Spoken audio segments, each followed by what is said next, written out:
Choose the bank that gives you interest every day. With Maya.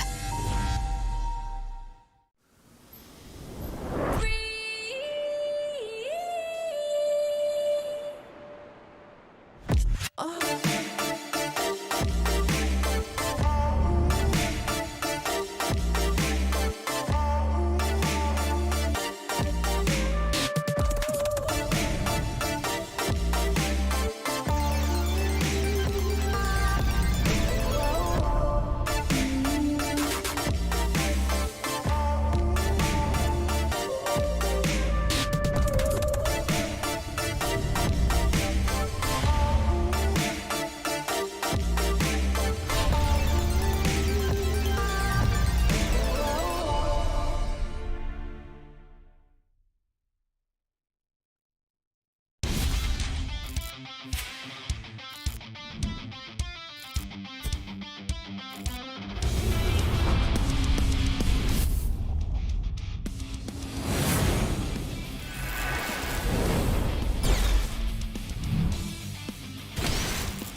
決まってこうぜ。少し乱暴しようか。釘崎野原、喜べ男子、こう一点よ。邪魔だ。虎杖裕二です。好みのタイプはジェニファー・ローレンス。よろしくお願いします。 Did you know that you can switch networks but still keep your number? Now you can go with the Philippines' fastest and best mobile network. All it takes are 3 easy steps. First, secure your unique subscriber code from your current provider. Visit our website or any smart store near you. Lastly, activate your smart MNP SIM. And you're ready to go. Unleash the power of the Philippines' best mobile network. Switch to the power of smart. When you're in moments that matter most, At last, we time. Live them fully with Smart Power All 99. For 99 pesos, get 8 gigabytes of all-access power. To play, To laugh. to love, Plus, unleash TikTok. and only text. Live in the moments that matter most. Today, with Smart Power All 99. sa 8 gigabytes, ang dami mong masashare. Daming kontenta.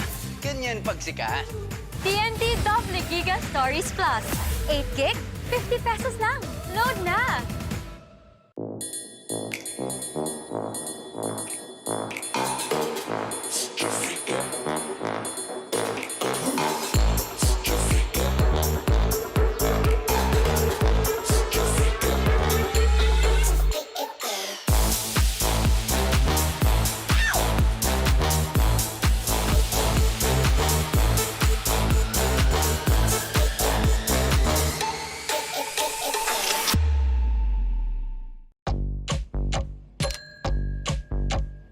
Day in, pay out. Choose the bank that gives you interest every day. With Maya.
少し乱暴しようか。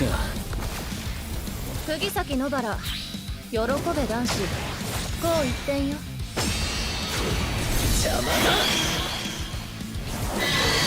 虎杖裕二です。好みのタイプはジェニファー・ローレンス。よろしくお願いします。 Did you know that you can switch networks but still keep your number? Now you can go with the Philippines' fastest And best mobile network. All it takes are 3 easy steps. First, secure your unique subscriber code from your current provider. Visit our website or any smart store near you. Lastly, activate your smart MNP SIM. And you're ready to go. Unleash the power of the Philippines' best mobile network. Switch to the power of smart. When you're in moments that matter most, At last, we time. Live them fully with Smart Power All 99. For 99 pesos, get 8 gigabytes of all-access power. To play, To laugh. to love, Plus, unleash TikTok. and only text. Live in the moments that matter most. Today, With Smart Power All 99. sa 8 gigabytes, ang dami mong masashare. Daming kontenta. Ganyan pagsikat. TNT Double Giga Stories Plus. 8 gig, 50 pesos lang. Load na!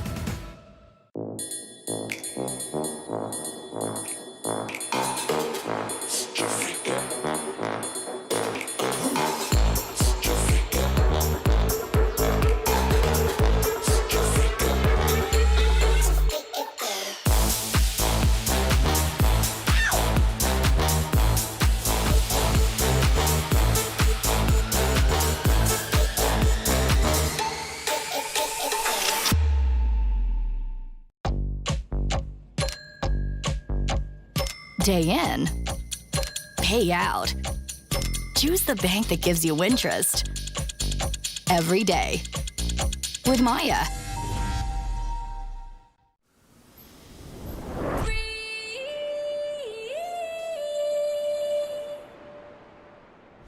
Os!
決まってこうぜ。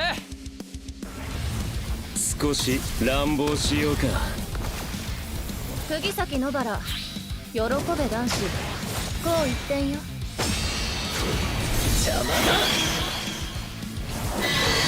虎杖裕二です。好みのタイプはジェニファー・ローレンス。よろしくお願いします。 Did you know that you can switch networks but still keep your number?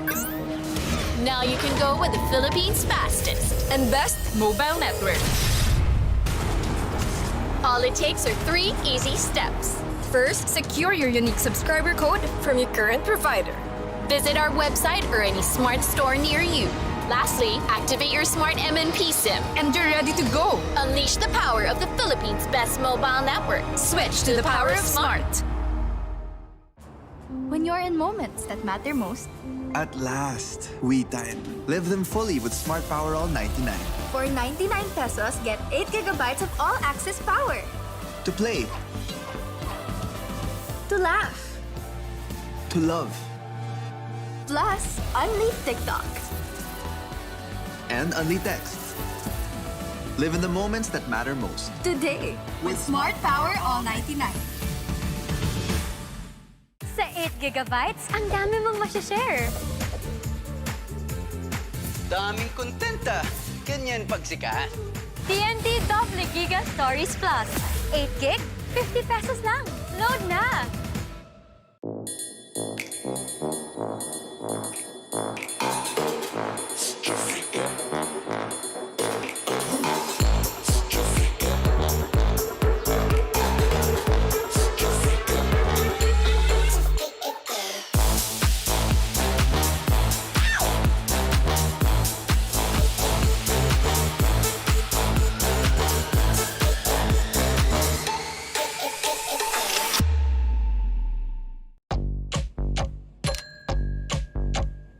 Day in, pay out.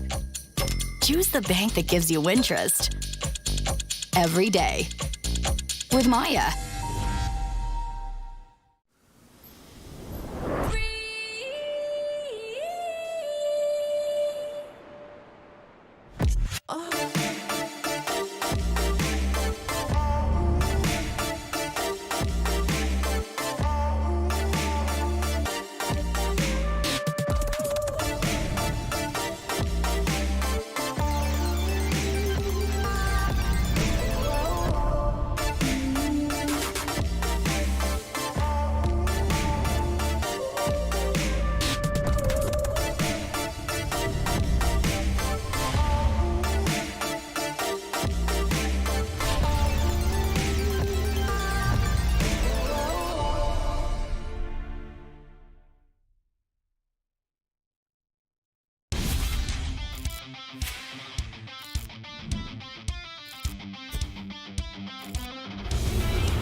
おっす決まってこうぜ。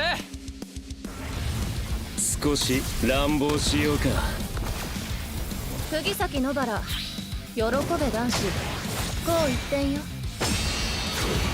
邪魔だ。虎杖裕二です。好みのタイプはジェニファー・ローレンス。よろしくお願いします。Did you know that you can switch networks but still keep your number? Now you can go with the Philippines' fastest and best mobile network. All it takes are 3 easy steps. First, secure your unique subscriber code from your current provider. Visit our website or any smart store near you. Lastly, activate your smart MNP SIM. And you're ready to go. Unleash the power of the Philippines' best mobile network. Switch to the power of smart. When you're in moments that matter most. At last, we time. Live them fully with Smart Power All 99. For 99 pesos, get 8 gigabytes of all-access power. To play. To laugh. To love. Plus, unleash TikTok. And only text. Live in the moments that matter most. Today. With Smart Power All 99.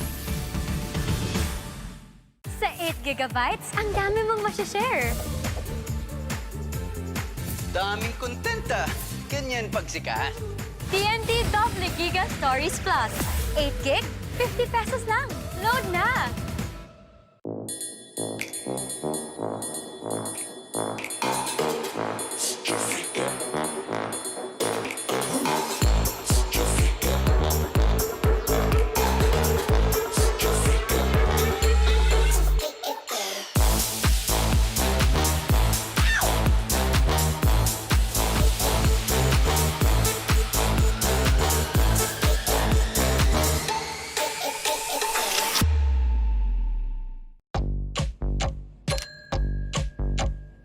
Day in, pay out. Choose the bank that gives you interest every day with Maya.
決まってこうぜ。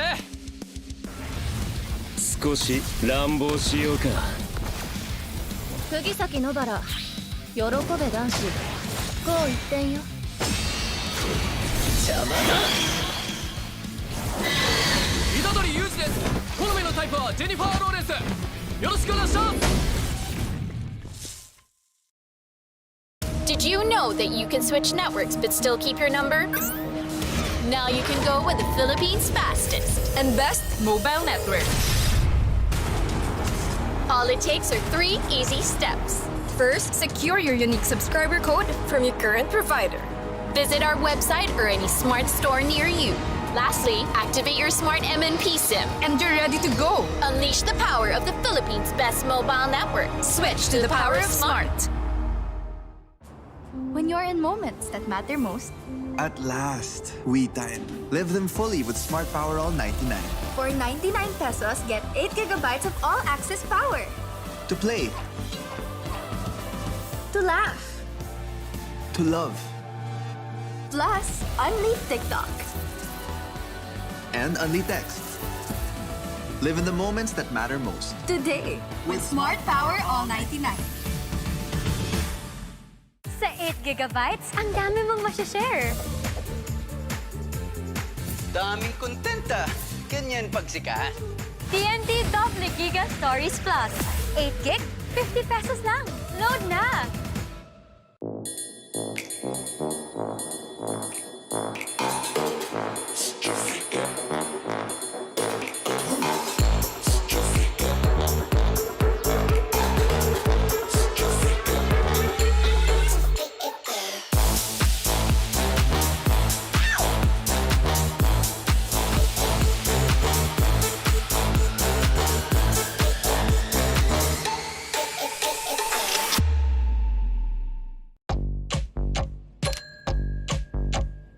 Day in, pay out.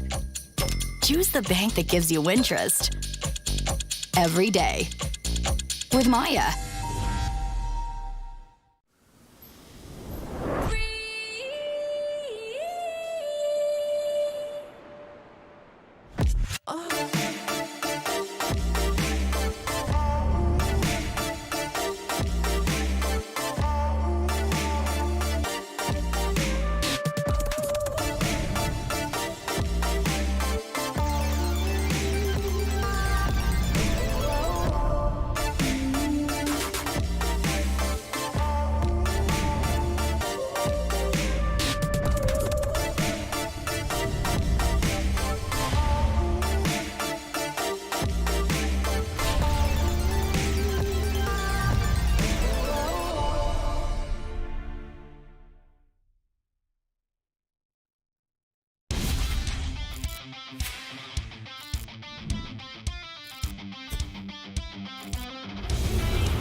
Os! 決まってこうぜ。少し乱暴しようか。釘崎野原、喜べ男子。こう一点よ。邪魔だ。虎杖裕二です。好みのタイプはジェニファー・ローレンス。よろしくお願いします。 Did you know that you can switch networks but still keep your number? Now you can go with the Philippines' fastest And best mobile network. All it takes are 3 easy steps. First, secure your unique subscriber code from your current provider. Visit our website or any smart store near you. Lastly, activate your smart MNP SIM. And you're ready to go. Unleash the power of the Philippines' best mobile network. Switch to the power of smart. When you're in moments that matter most, At last, we time. Live them fully with Smart Power All 99. For 99 pesos, get 8 gigabytes of all-access power. To play, To laugh. to love, Plus, unleash TikTok. and only text. Live in the moments that matter most. Today. with Smart Power All 99. Sa 8 GB, ang dami mong masashare. Daming kontenta. Ganyan pag sikat. TNT Double Giga Stories Plus. 8 GB, 50 pesos lang. Load na!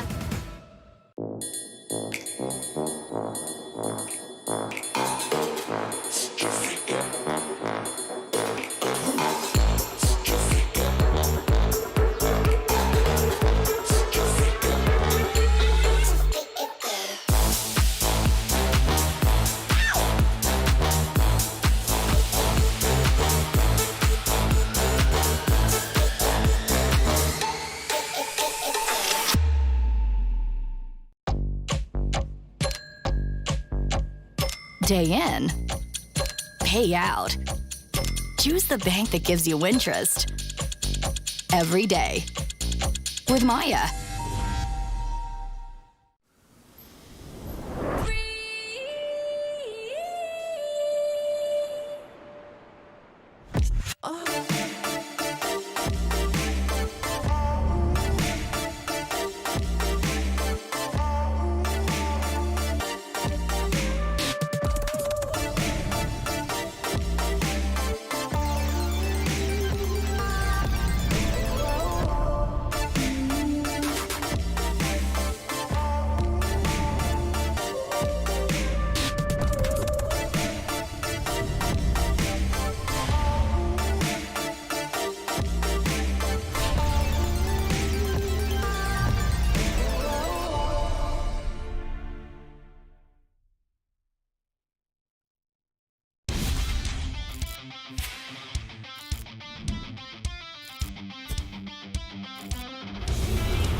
おっす決まってこうぜ。少し乱暴しようか。釘崎野原、喜べ男子。こう一点よ。邪魔だ。虎杖裕二です。好みのタイプはジェニファー・ローレンス。よろしくお願いします。Did you know that you can switch networks but still keep your number? Now you can go with the Philippines' fastest and best mobile network. All it takes are 3 easy steps. First, secure your unique subscriber code from your current provider. Visit our website or any smart store near you. Lastly, activate your smart MNP SIM. And you're ready to go. Unleash the power of the Philippines' best mobile network. Switch to the power of smart. When you're in moments that matter most, At last, we time. Live them fully with Smart Power All 99. For 99 pesos, get 8 GB of all-access power. To play, To laugh.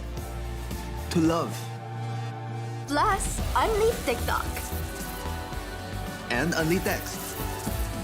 Live in the moments that matter most. Today, with Smart Power All 99. sa 8 GB, ang dami mong masashare. Daming kontenta. Ganyan pag sikat. TNT Double Giga Stories Plus. 8 GB, 50 pesos lang. Load na!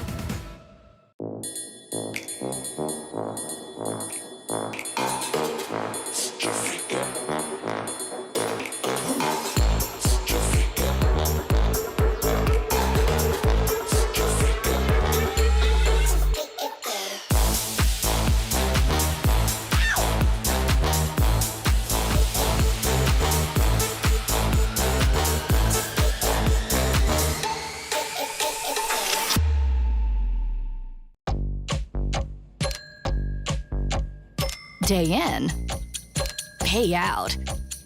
Choose the bank that gives you interest every day with Maya.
おっす決まってこうぜ。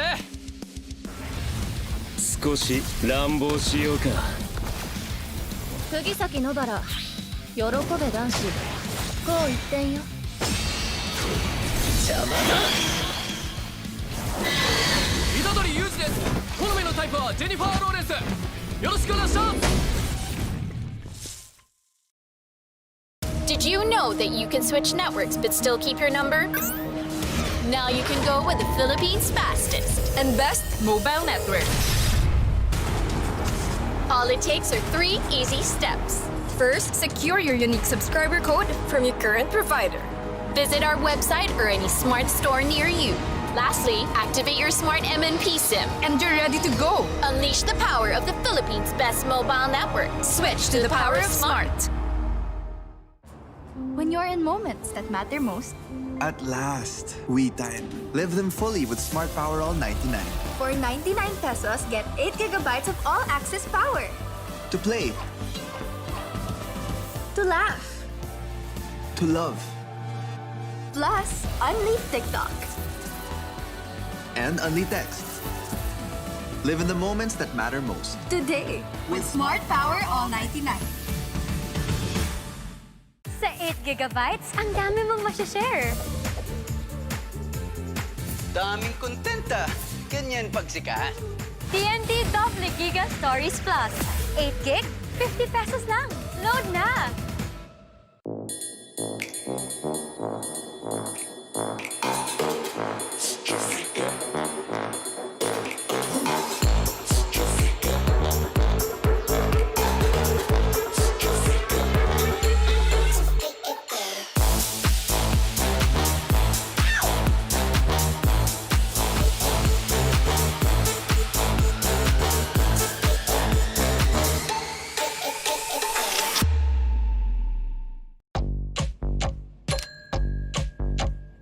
Day in, pay out. Choose the bank that gives you interest. Every day. With Maya.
おっす決まってこうぜ。少し乱暴しようか。釘崎野原喜べ男子こう一点よ。邪魔だ。虎杖裕二です。好みのタイプはジェニファー・ローレンス。よろしくお願いします。 Did you know that you can switch networks but still keep your number? Now you can go with the Philippines' fastest. And best mobile network. All it takes are 3 easy steps. First, secure your unique subscriber code from your current provider. Visit our website or any smart store near you. Lastly, activate your smart MNP SIM. And you're ready to go. Unleash the power of the Philippines' best mobile network. Switch to the power of smart. When you're in moments that matter most, At last, we time. Live them fully with Smart Power All 99. for 99 pesos, get 8 gigabytes of all-access power. To play, To laugh. to love, Plus, unleash TikTok. and only texts. Live in the moments that matter most. Today, with Smart Power All 99. 8 gigabytes, ang dami mong masashare. Daming kontenta. Ganyan pag sikat. TNT Double Giga Stories Plus. 8 gig, 50 pesos lang. Load na!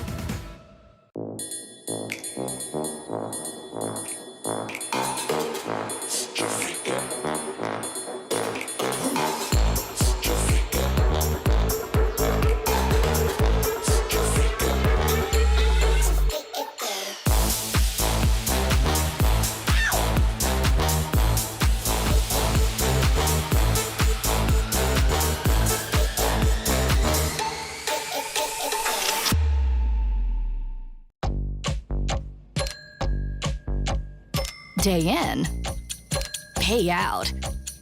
Choose the bank that gives you interest every day with Maya.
Os! 決まってこうぜ。少し乱暴しようか。釘崎野原、喜べ男子。こう一点よ。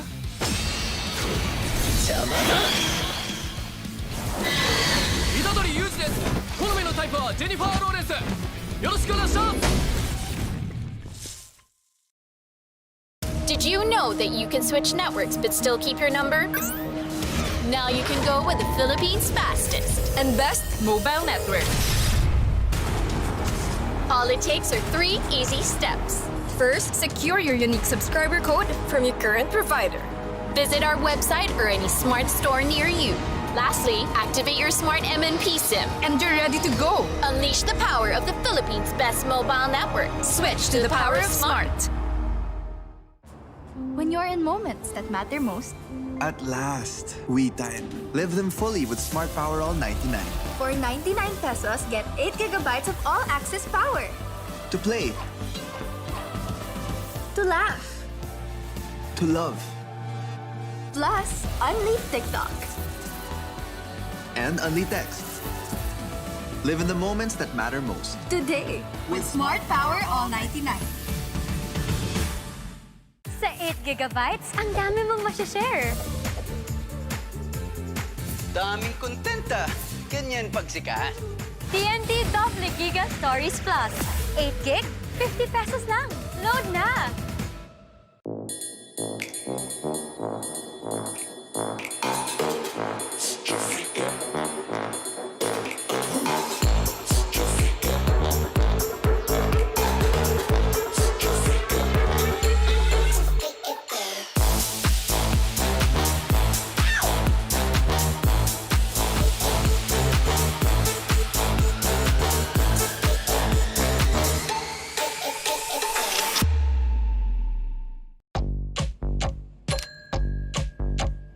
Day in, pay out.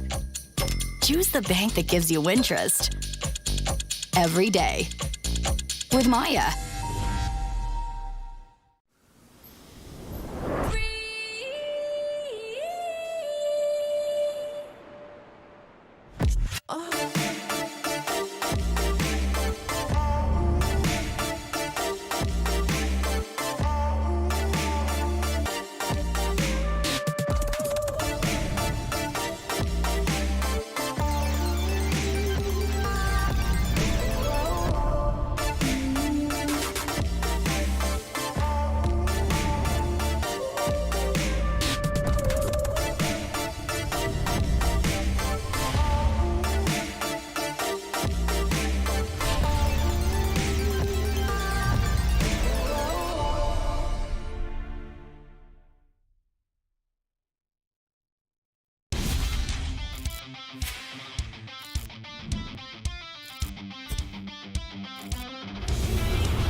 おっす決まってこうぜ。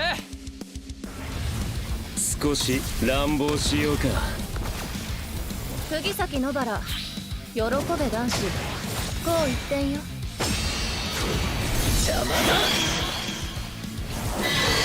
虎杖裕二です。好みのタイプはジェニファー・ローレンス。よろしくお願いします。 Did you know that you can switch networks but still keep your number? Now you can go with the Philippines' fastest And best mobile network.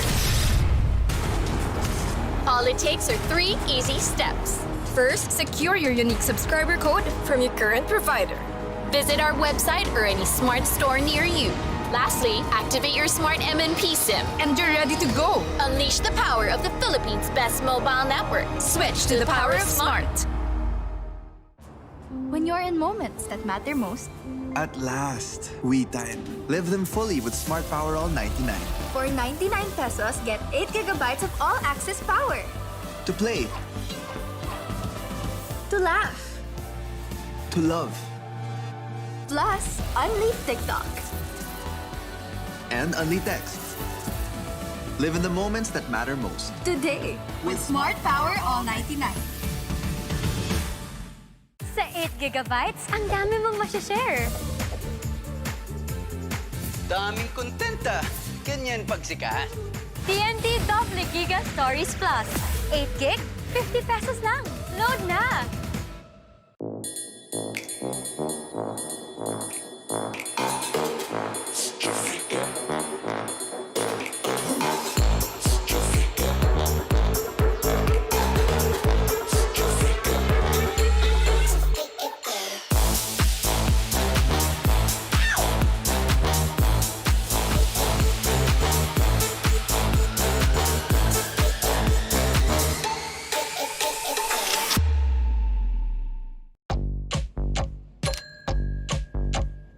Day in, pay out.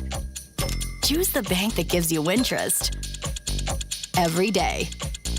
With Maya.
The 11th season of MPL Philippines is brought to you by the following sponsors. Smart, the official tournament telco partner of MPL Philippines Season 11. Our official sponsor, Infinix. Infinix Note, ultra-fast gameplay. Our partners in esports, Maya, it's everything, and a bank. And Secret Lab, the official gaming chair of MPL Philippines. Experience the MPL Philippines Season 11 action live at Shooting Gallery Studios. Tickets are now available via tickettome.net. Get yours now. If you missed the matches and want to quickly recap what happened, visit our official website for post-match reports at ph-mpl.com/news. To ensure the quality and fairness of our games, MPL Philippines is also monitored and supervised by the Games and Amusement Board.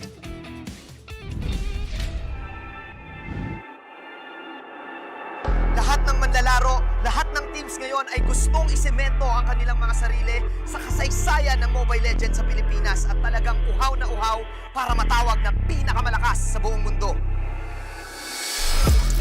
Sa baluarte ng pinakamalalakas, panigurado, walang ibang daan kundi pataas. Sa gitna ng dismaya, pagdududa, pagkatalo at pagkadapa, bumabangon ng tunay na malakas. Itinatakda ang may sikmurang magpatuloy, pero basang-basa ka na nila. Wala ka nang mailalabas na hindi pa alam ng lahat. Wala ka nang maluloko dito. Dahil lumilipas rin ang mga alamat. Kumakalat ang kawalang katiyakan. Ito na ang katapusan ng mga nagbabalat kayong Diyos. Umuusbong ang bagong dugo para ibagsak ang nagmamataas. Kaya mo bang sumabay dahil walang naglalakad ng paatras at walang ibang daan kundi pataas?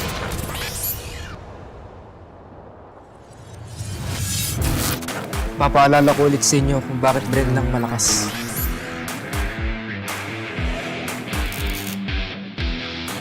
Hindi tatalab sa akin mga bala nyo.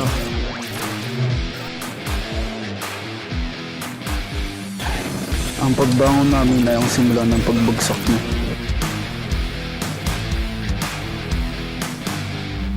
Takbo habang may lupa.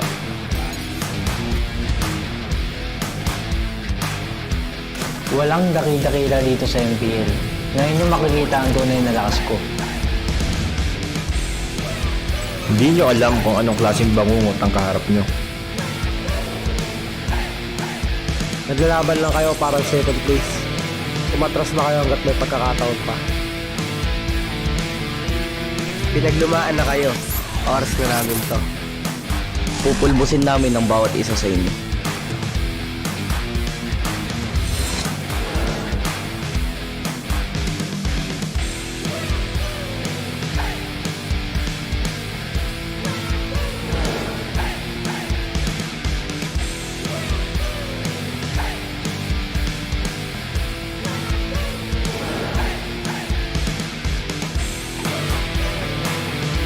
Handa ka na ba?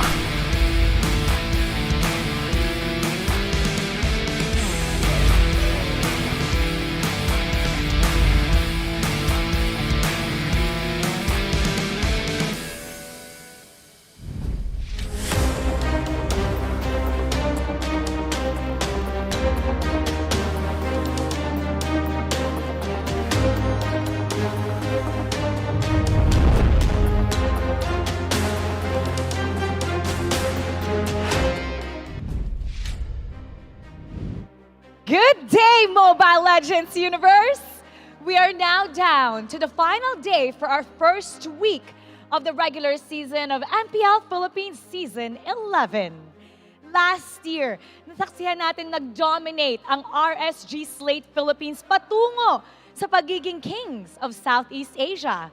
Will they be able to defend their title and make the same run featuring a new roster with a very familiar face we all know and love? Now for the first match of the day, RSG Philippines will be going up against the recent victorious ONIC Philippines. So sino ang makakakuha ng unang panalo sa araw na to? We're about to find out. Casters, pass up. With the MSC Championship squad in tow, Exhort steps up to the plate. Can they stop the White Hot Sophomores in their season debut? Welcome to Mabuhay at your service. My name is Leo. Joined here at the desk by Rockhart and Reptar, and we're bringing you the first match of Day 3 in Week 1 of MPL Philippines Season 11. Gentlemen, how are we? We are doing great right now, and seeing RSG Slate show up for the first time today. H2O, baby! Yeah, H2 looks very happy in his new team. Not even like before we see him in action here. That's been the talk of the town. H2 very happy with RSG Slate PH. And that seems to be the only major change because Exhort has been here quite a while. He's been with them ever since their MSC Championship title run in Malaysia last year, and the rest is here to unfold. For all of those watching right now, we're inviting you to go ahead and register your Smart SIM by visiting smart.com.ph, and that's smart.com.ph/simreg to get free gigs of data, all right? Now, back to the topic at hand. Let's talk about Exhort. He's been with us in the league since Season 2, and this is, I'm talking about the strongest league in MLBB in the world. That's gotta mean something. Yeah, imagine being able to sustain that level of play throughout the years. That's gotta be something. That's gotta mean for something. Yeah, and Exhort, he really popped off with Next Play Evos when he was paired up with Yawi. But now with RSG PH, since MPL Philippines Season 9, he's been on the way to sort of building a reputation for himself as a little bit of a super sub as we look at today's schedule, Leo. Yep, we're opening up with RSG Slate Philippines versus ONIC Philippines. And later on tonight, it's Smart Omega going up against Bren Esports. I'm wondering if this is still the battle of the besties that we're used to. They do seem to have a bit of a different aura, a bit of a different identity coming into this one. So hopefully we still see some of that banter offline. But you never really know what's going to happen with a new set of players. Yeah, I'm sure there's still a little bit of that spirit of besties in them, though, for sure. If anything, that matchup is very young. To me, it feels like a restart. It feels like a reboot. And I couldn't say the same about this first matchup. It feels like RSG Slate Philippines and ONIC Philippines are coming into Season 11 with, I don't know, let's say reworks. Because again, with Exhort coming up to step to the plate, this is his last MPL match in Season 10, if I'm not mistaken.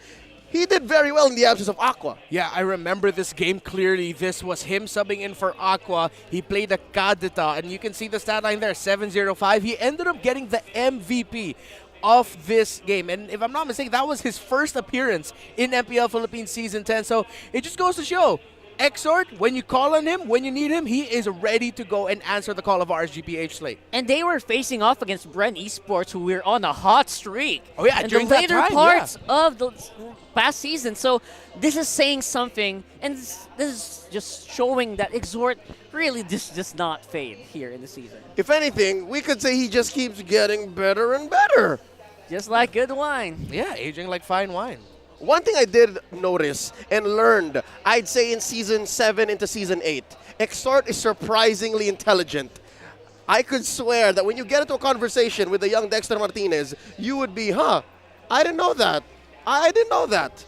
And again, that's what you get when you've been playing in MPL Philippines for so long. Again, since Season 2, he's been here, and he's jumped through so many teams, and there's a reason why he's here today with RSG Slate Philippines. We're going to throw courtside and see exactly what's going on before the match begins. Let's hear from our very own Odin.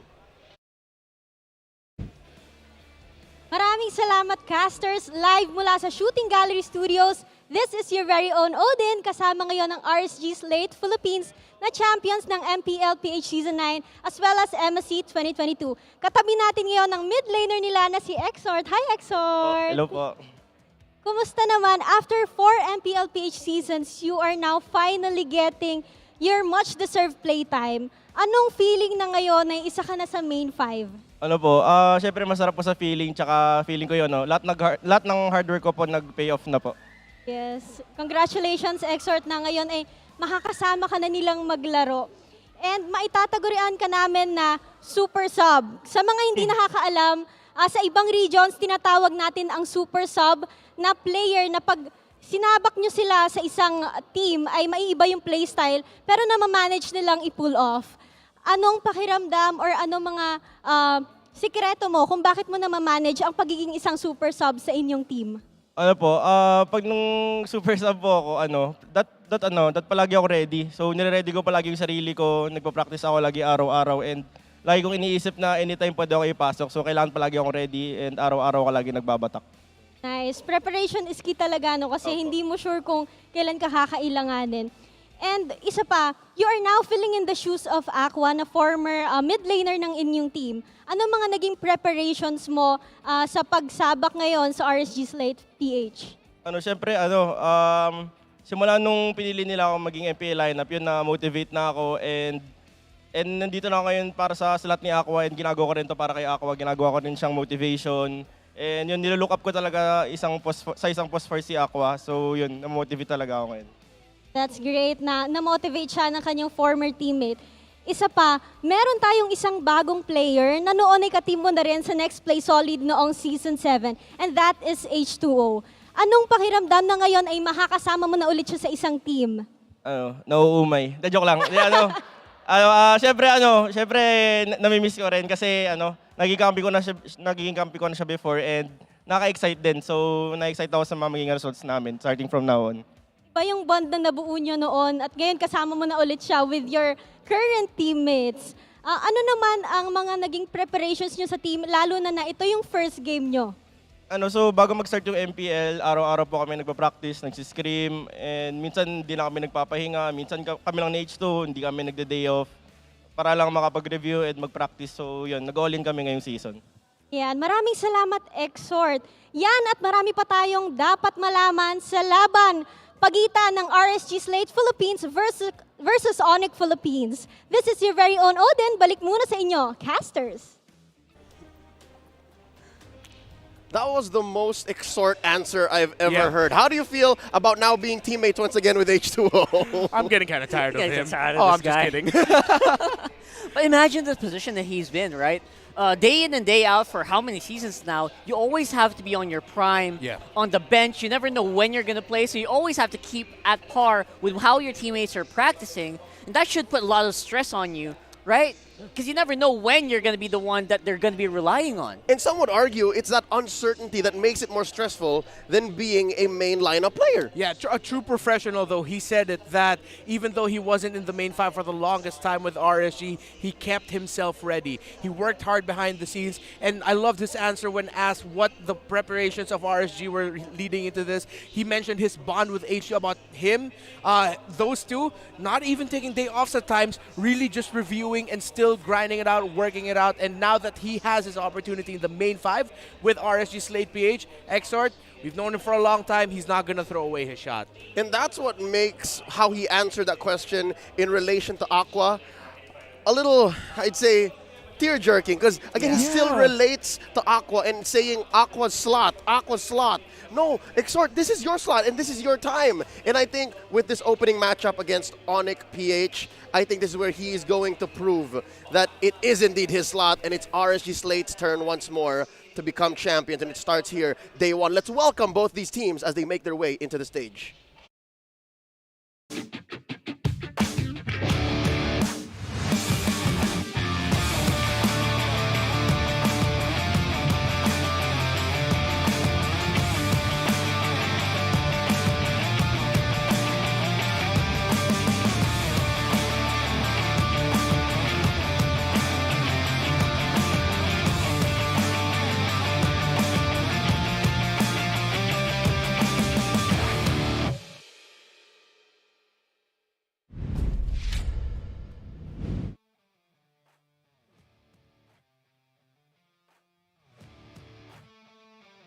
They are the MPL-PH Season 9 champions and current MSC champions. Are the Raiders slated to start their journey to the top with a victory? Welcome, RSG Slate Philippines!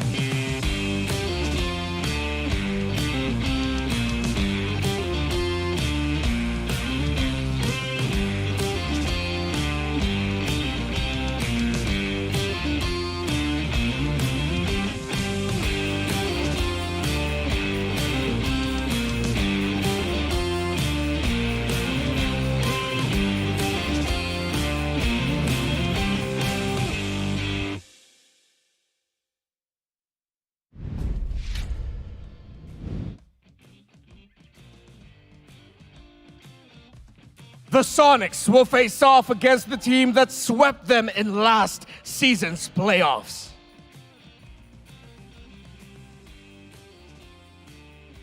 But they're coming from a trip to Barangay Omega with an impressive victory. Whose time is it? It's ONIC Philippines!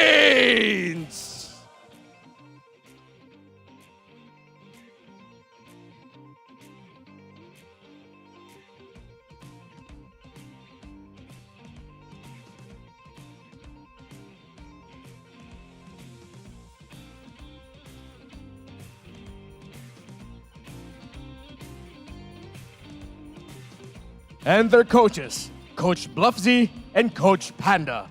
It's the battle of Pandamentals versus Time Magic.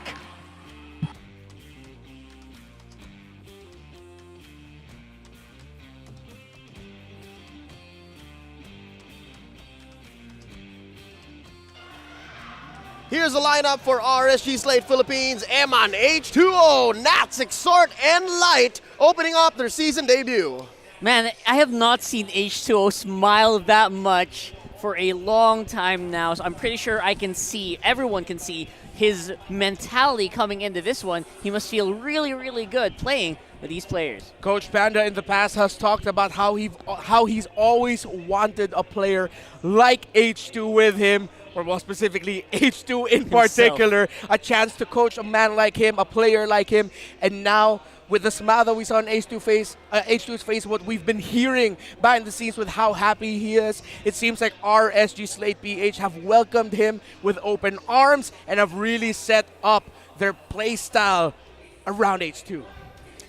And overall, I think with Exhort, he's been waiting for a player like H2 for a long time. We'll see what happens here. It's a homecoming of sorts. They're going up against ONIC Philippines with Nets, Sensui, Super Friends, Kekedat, and if I'm not mistaken, in the entrance, that was their newly minted team captain. That is true. And did you guys feel like a little bit of a chill?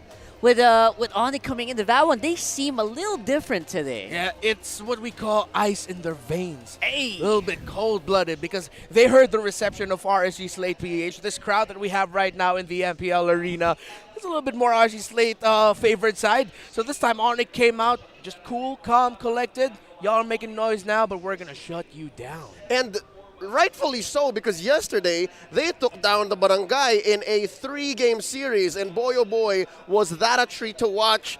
Better yet, we called it, and I enjoyed that 3-game series. It was actually pretty fun, and I think that is one for the books for sure. I'm still looking out for Omega to make their mark here, but now I think ONIC's definitely proven something. Let's hear the keys to victory. Maraming salamat, Theo.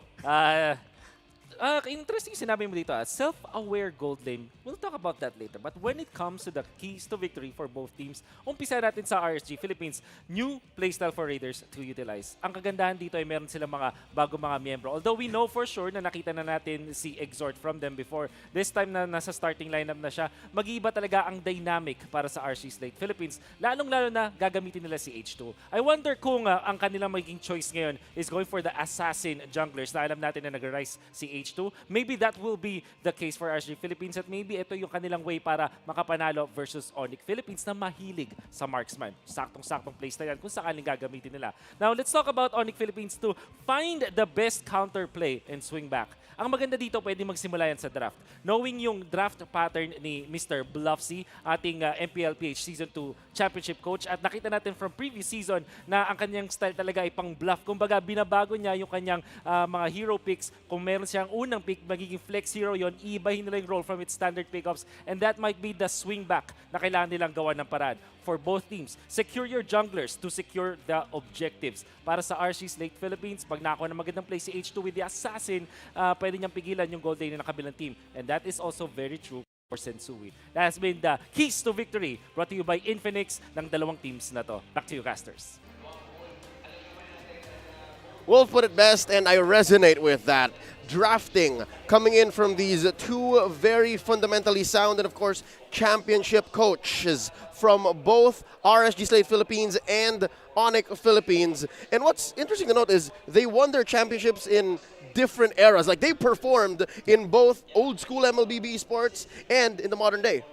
That's true. The drafting here is interesting because Coach Pan is going to have a little bit of a new, I would say, toy to play with. I don't want to say that, but yeah, that's basically what it feels like, right? Yeah. You got a new guy to play around in the jungle who is known to favor assassins a lot more than those tanks. Yeah, it shouldn't be that big of a change, though, for Coach Panda. We all know before Demon Kite started using a lot more of Bombans and Barretts and tanky-built Karinas. Demon Kite also made a name for himself with a lot of Lings, Lancelots, really flashy junglers. So it's not going to be a big change for Coach Panda, but for the rest of RSG Slate PH and, well, for ONIC PH, what I loved about these two teams in MPL Philippines Season 10 is how well they draft to the point where they can still get their comforts even though it doesn't seem like they'll be able to get it.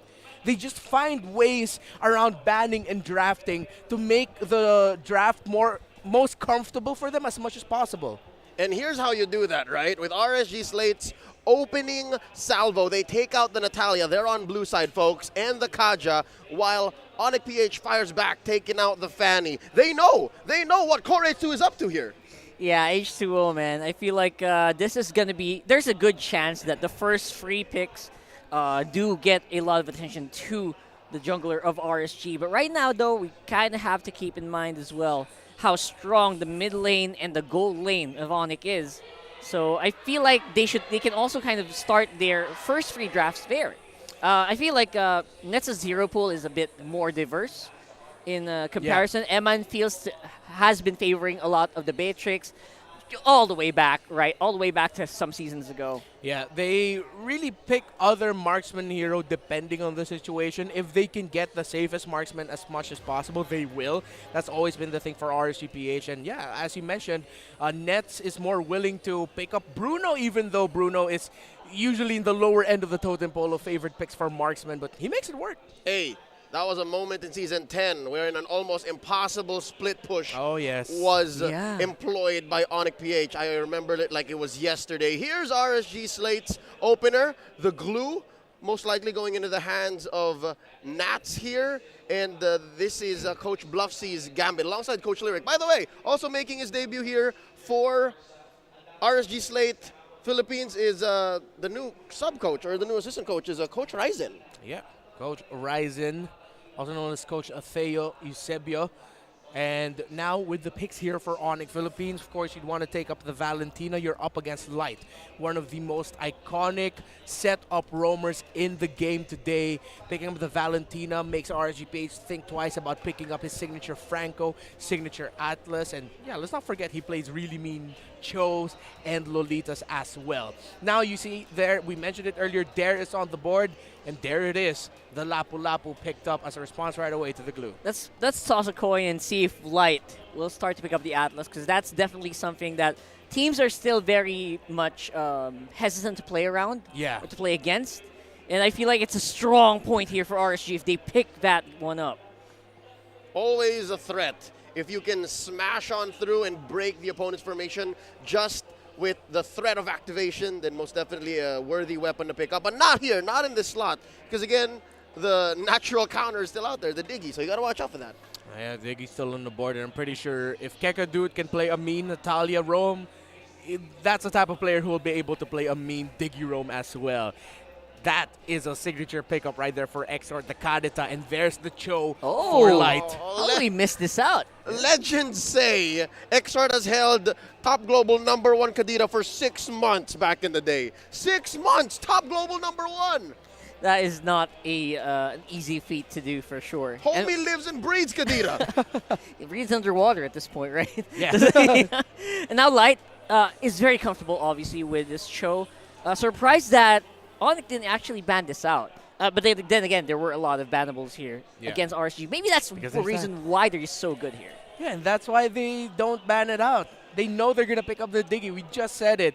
Kekadu plays a mean Natalia. He's most likely able to play a mean Diggy roam as well. So now RSGPH, what's good with their lineup is, yes, it's frightening that they're going to be going up against a Diggy.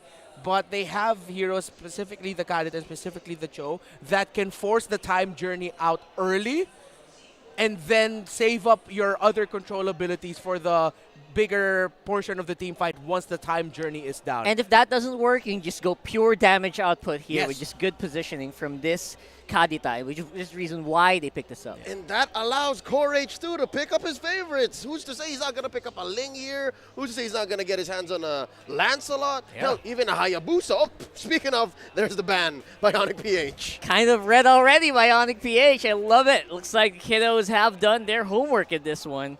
And definitely a huge threat here is H2O. But I'm wondering, maybe, is ONIC really they might be overthinking this at some point. It doesn't seem like they're overthinking it. It seems like they're just a step ahead.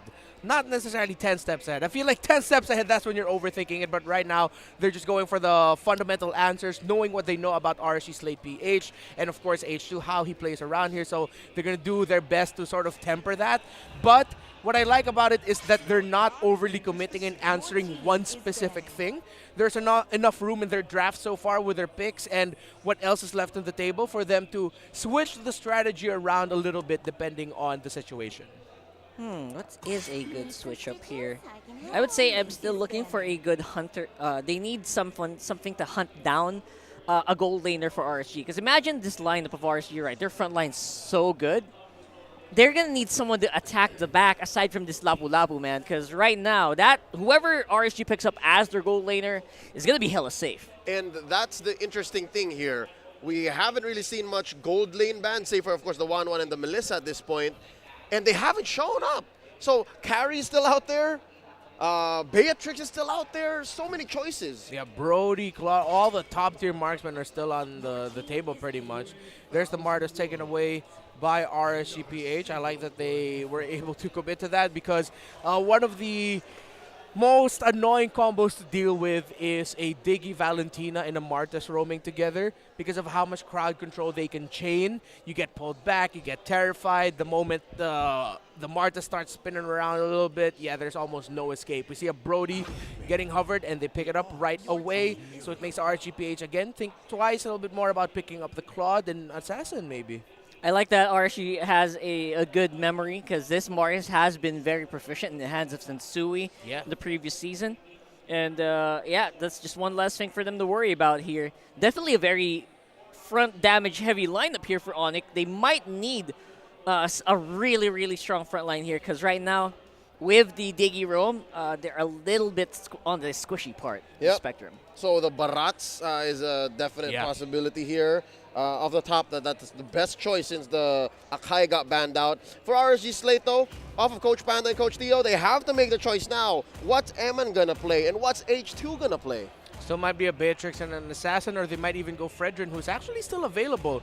Although with the Diggy around, let's see if they will. Yep, there's the Fredrin, and there's the Beatrix. No Assassin H2 for the day. He's starting to swap it out, switch it up a little bit, man. Yeah, it seems like the Assassin in this game is actually going to be Exort. Yeah, actually. He's going to be the one doing the hunting. The clear burst coming in from the Kadita, the most reliable burst that RSG Slate PH has access to. Now, what's Sensui going to play? That's the big question here. You mentioned the Barris. The Barris looks really good, yeah. Unless they're going to go all in. And it's a bit of a risk. They can still bring back the Balmond, but... Thinking Leomord? Well, Leomord might actually be great for this lineup. That's like MSC feels. Pure damage lineup here. Yeah, but that's over-reliance on the Diggy if that's the case. On timing the ultimate of the Leomord alongside the Diggy. Oh, okay. Interesting. All right. A bit of the balance there. Yeah. Wait. Who goes in the jungle in this case? Is it a jungle grok a la Carl Teasy? Yeah, it's a jungle grok. It's looking like it. All right. Oh, well, on screen, that's our predictions on both desks, English and Filipino. Watch out for the smart power prediction. At some point in the game, a poll will show up, and you will only have until the timer runs out. Comment your prediction with the hashtag #PowerOfSmart. One lucky person guesses correctly will win a redeemable in-game code. Remember, keep an eye out for the poll. Now, with this last pickup, the Grok, Rockard, you were saying they need amount of peel.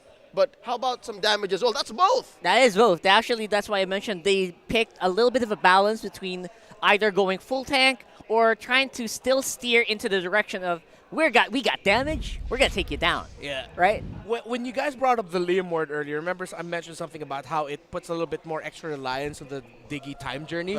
Having the Grok, who has his own ability to be immune from crowd control for a bit, takes away that reliance so that he can equally contest alongside the Fredrin. Yeah, it seems like a catch-22 because you also get some CC with the wild charge. Yeah. So it seems like a jackpot for ONIC PH. Imagine layering that well with the reverse time. Man, that can do wonders in the mid lane. Exactly, but we have to look at the past though. On paper, it sounds good, it looks good, but the last time we saw a Grok in the jungle, it struggled.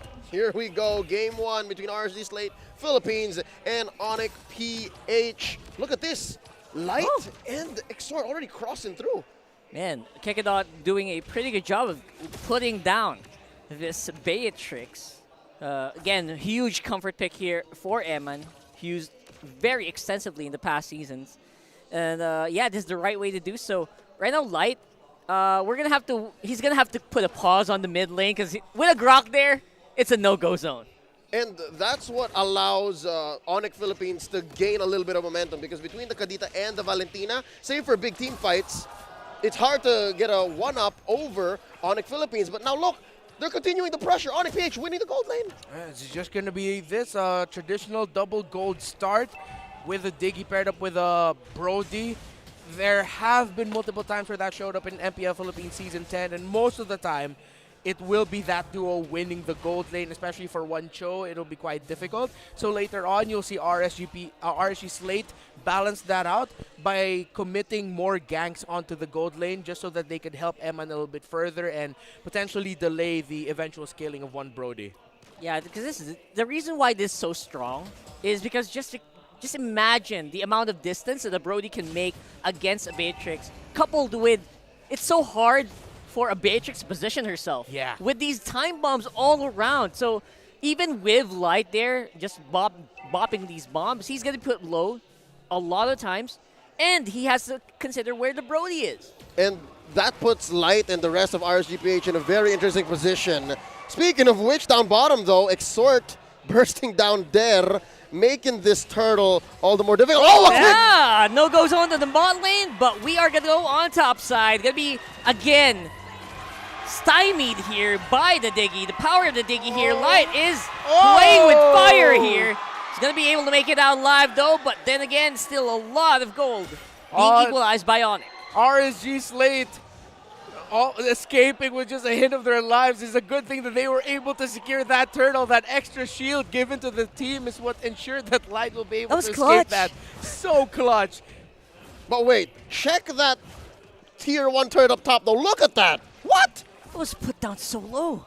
Yeah. Did you see that? It's inevitable at this point. That's expected, and I'm sure RSGPH knows that. That's why they're here up top now. Again, the perks of the Brody pick right now being shown. Time Journey and the Flicker being committed by ONIC just to make sure that, you know, we don't get any casualties on top side, but this will be an opening here for RSG to maybe equalize some of that gold loss on top. Yeah, and speaking of equalize, that's why the first rotation of Exort was actually down to the bottom lane, because they know that their gold lane is having a difficult time. He tried to balance it out with a gank onto Dare, but Dare was just able to flicker away. But now you see Exort going into the gold lane much more often. Man, H2O on the Fredrin kind of hits different, doesn't it? Plays so much differently than what I'm used to. So whenever I see his name tag, yeah.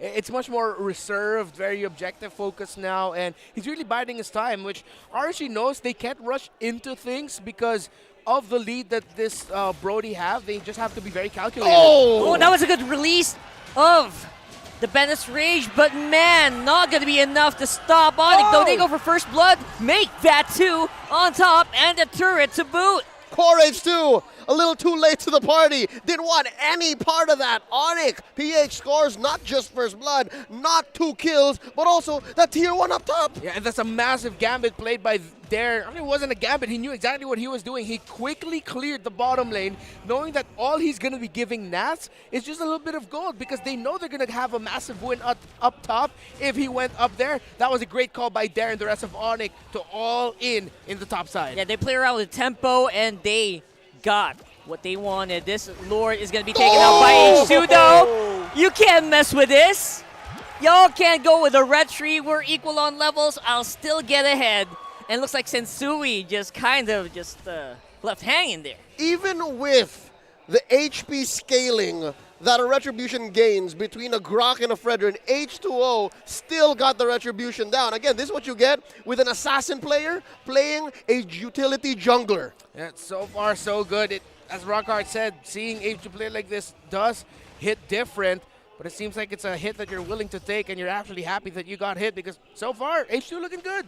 Yeah, but ONIC, of course, will still be ahead in gold. They still have some of that tempo left over from that top side push. Top is exposed here for RSG, so now we're going to have to wait and see what ONIC is going to be going for next. Oh, that's Kekedot using the conceal to help mask a rotation, but it looks like RSG Slate-PH not allowing it. Again, the fact that H2O is holding down at least this quarter of the map makes this match closer than what it looks. Again, despite ONIC's 2-kill lead, a turret lead, all turtles have gone to RSG Slate Philippines, so that's what's keeping it close. That's saying something. That means they're keeping the objective in mind. Unlike some teams, they're just willing to give everything away just so that they don't suffer in the early game. RSG are still able to at least pull some of that back from ONIC. Revisiting the keys to victory earlier, one of those for ONIC PH was find the best counterplay swing back. Right now, that's looking like it applies more to RSG PH with ONIC having the lead. But their key to victory earlier was to also utilize a new playstyle for the Raiders, and we're seeing it. This is the most cautious and reserved RSG I've seen in a while. Bit of a TikTok play here from Light. Just light pings, I guess. So basic here for RSG. They take up a kill and a turret on top side. A little bit of a revenge from earlier. Interesting mechanical use of the Way of the Dragon. Redmar, did you see that? He kicked him into the wall! Yep, and when that happens, there's nowhere for you to go. That was a great call there by Light and RSG Slate-PH. There's snaps! Man, Emma really hit the mark there, forcing ONIC the guy to back off. Toward the port memory puts basically no damage onto Nats, buying so much space. And now RSG, they get another turtle. And they're not quite done yet. Nats will be low. Already used the split. And that is going to be the collateral damage there for RSG. It looked really good for RSG Slate-PH, but ONIC PH was actually the one able to secure the turtle there. Sensui just being able to retribution it in time. Again, that's what we were talking about, the strength of a Grok and why you pick him up in the jungle. He's able to stand toe-to-toe with a Fredrin. Which is weird, because in the most unconventional ways, and where you could have sworn RSG was in the lead, it's ONIC who gets the turtle. Yep. Sensui from out of nowhere with that retry. That's a wild charge to the face! Speaking out of nowhere, they just dive in onto that. They're surprised. Wait, what is this Grok doing in that book? He's not supposed to be there, and they suffer a kill. My boy John Paul Salonga, what happened? Call an ambulance, but not for me, says Sensui, and now ONIC on the way to breaking this mid lane tower unless RSG Slate-PH be able to clear it in time, and they do. So now we're at the point of the game, ONIC PH with the lead. This Grok is a problem, the damage it's dealing along with the setups, and so far Nets is untouched because RSG Slate are getting surprised by the positioning of ONIC PH, them being able to get there in time. So now RSG though, again, I like how they're playing slow and calculated. They're up against a team that had an early game lead. They just need to pick their fights, and eventually they'll be able to find that counterplay swing back if ONIC doesn't make the most out of an initiation that they start. 30 seconds away about from the first lord of the game. ONIC, 3K ahead, give or take. They're pressuring down bottom. Nats has been doing good, just holding the losing lanes for RSG Slate Philippines. But that brings up the question, what happened in the early game? How did Dare do this? And it looks like they're going for more! That's a big question. Dare will miss on the bravest fighter, but will it be enough? I think it will. Super Prince with enough damage on the Eman. That's also a turret. Exort gonna be terrified here, but is in no immediate danger. And now, because of that, ONIC will have the opening on that Lord, just like you mentioned. Great start there by ONIC to pull the trigger on that play. Emma just not being able to get away in time. And right now, we're seeing a difference in the proactiveness of XP laners. Again, the Lapu Lapu was the direct answer to the glue because we know the Lapu Lapu can rotate a little bit faster. Dare avoided getting picked off early off in the game, and then he was the one able to get out of lane much quicker. Glue is still a strong pick.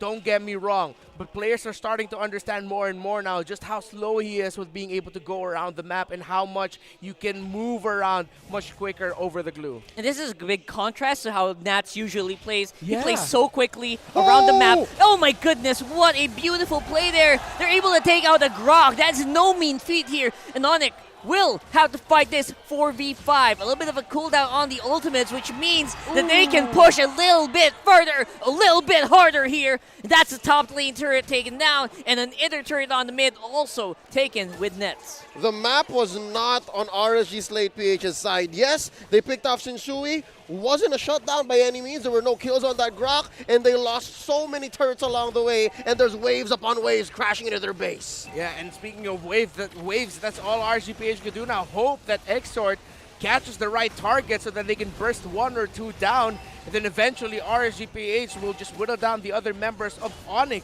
In full 5v5s, ONIC's on the roll. They have the utility. Again, the Deki pick coming in third. The Grok being able to avoid crowd control. The Lapu Lapu as well. Super Friends changing his battle spell into a Purify. RSG Slate, their window of opportunity at this point of the game is so small. And considering Nets is untouched, look at that. A knock-up on Sensui, that's a good start for RSG. There goes the Time's Journey, no one's getting knocked up anymore. The damage is actually quite fading here for ONIC if you think about it, but Nets will still get a kill after he gets shut down. Hey, at least now RSG Slate PH gets a favorable punish. And now Light walks away with his life. This is signs of life from RSG Slate PH, pushing out ONIC. It's the counterplay swing back we were talking about. At some point, RSG Slate will be able to find it, and they did. It was a beautiful initiation by Sensui, don't get me wrong, but RSG Slate, it looked like they were ready for it, and immediately Light with a great pick-off onto Nets to lead to the situation where ONIC had to completely change their approach to their fight because they had to protect their marksmen. Speaking of, the gold is still in favor of Nets, but both marksmen have Wind of Nature and have their key damage items, so it's still pretty neck and neck at this point. That's actually the point I was going to bring up there. Nets was untouched up until that point, which is the big difference maker here, which was stopping RSG from going all in. Because if they go all in, and Nets is right there with a good front line, they can't really do much, and they're going to get punished. But now that's a different story. Yep, and that shrank ONIC PH's gold lead by half. They were sitting at a comfortable 5-point-something gold lead, now down to 2.5K.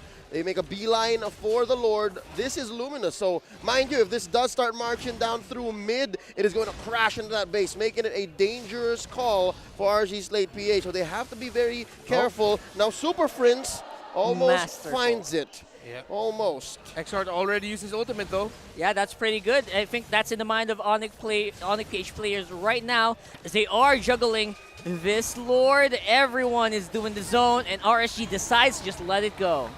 Good decision there by RSG Slate. Way too risky. Kekadude still had his time journey, and Exort did not have his ultimate.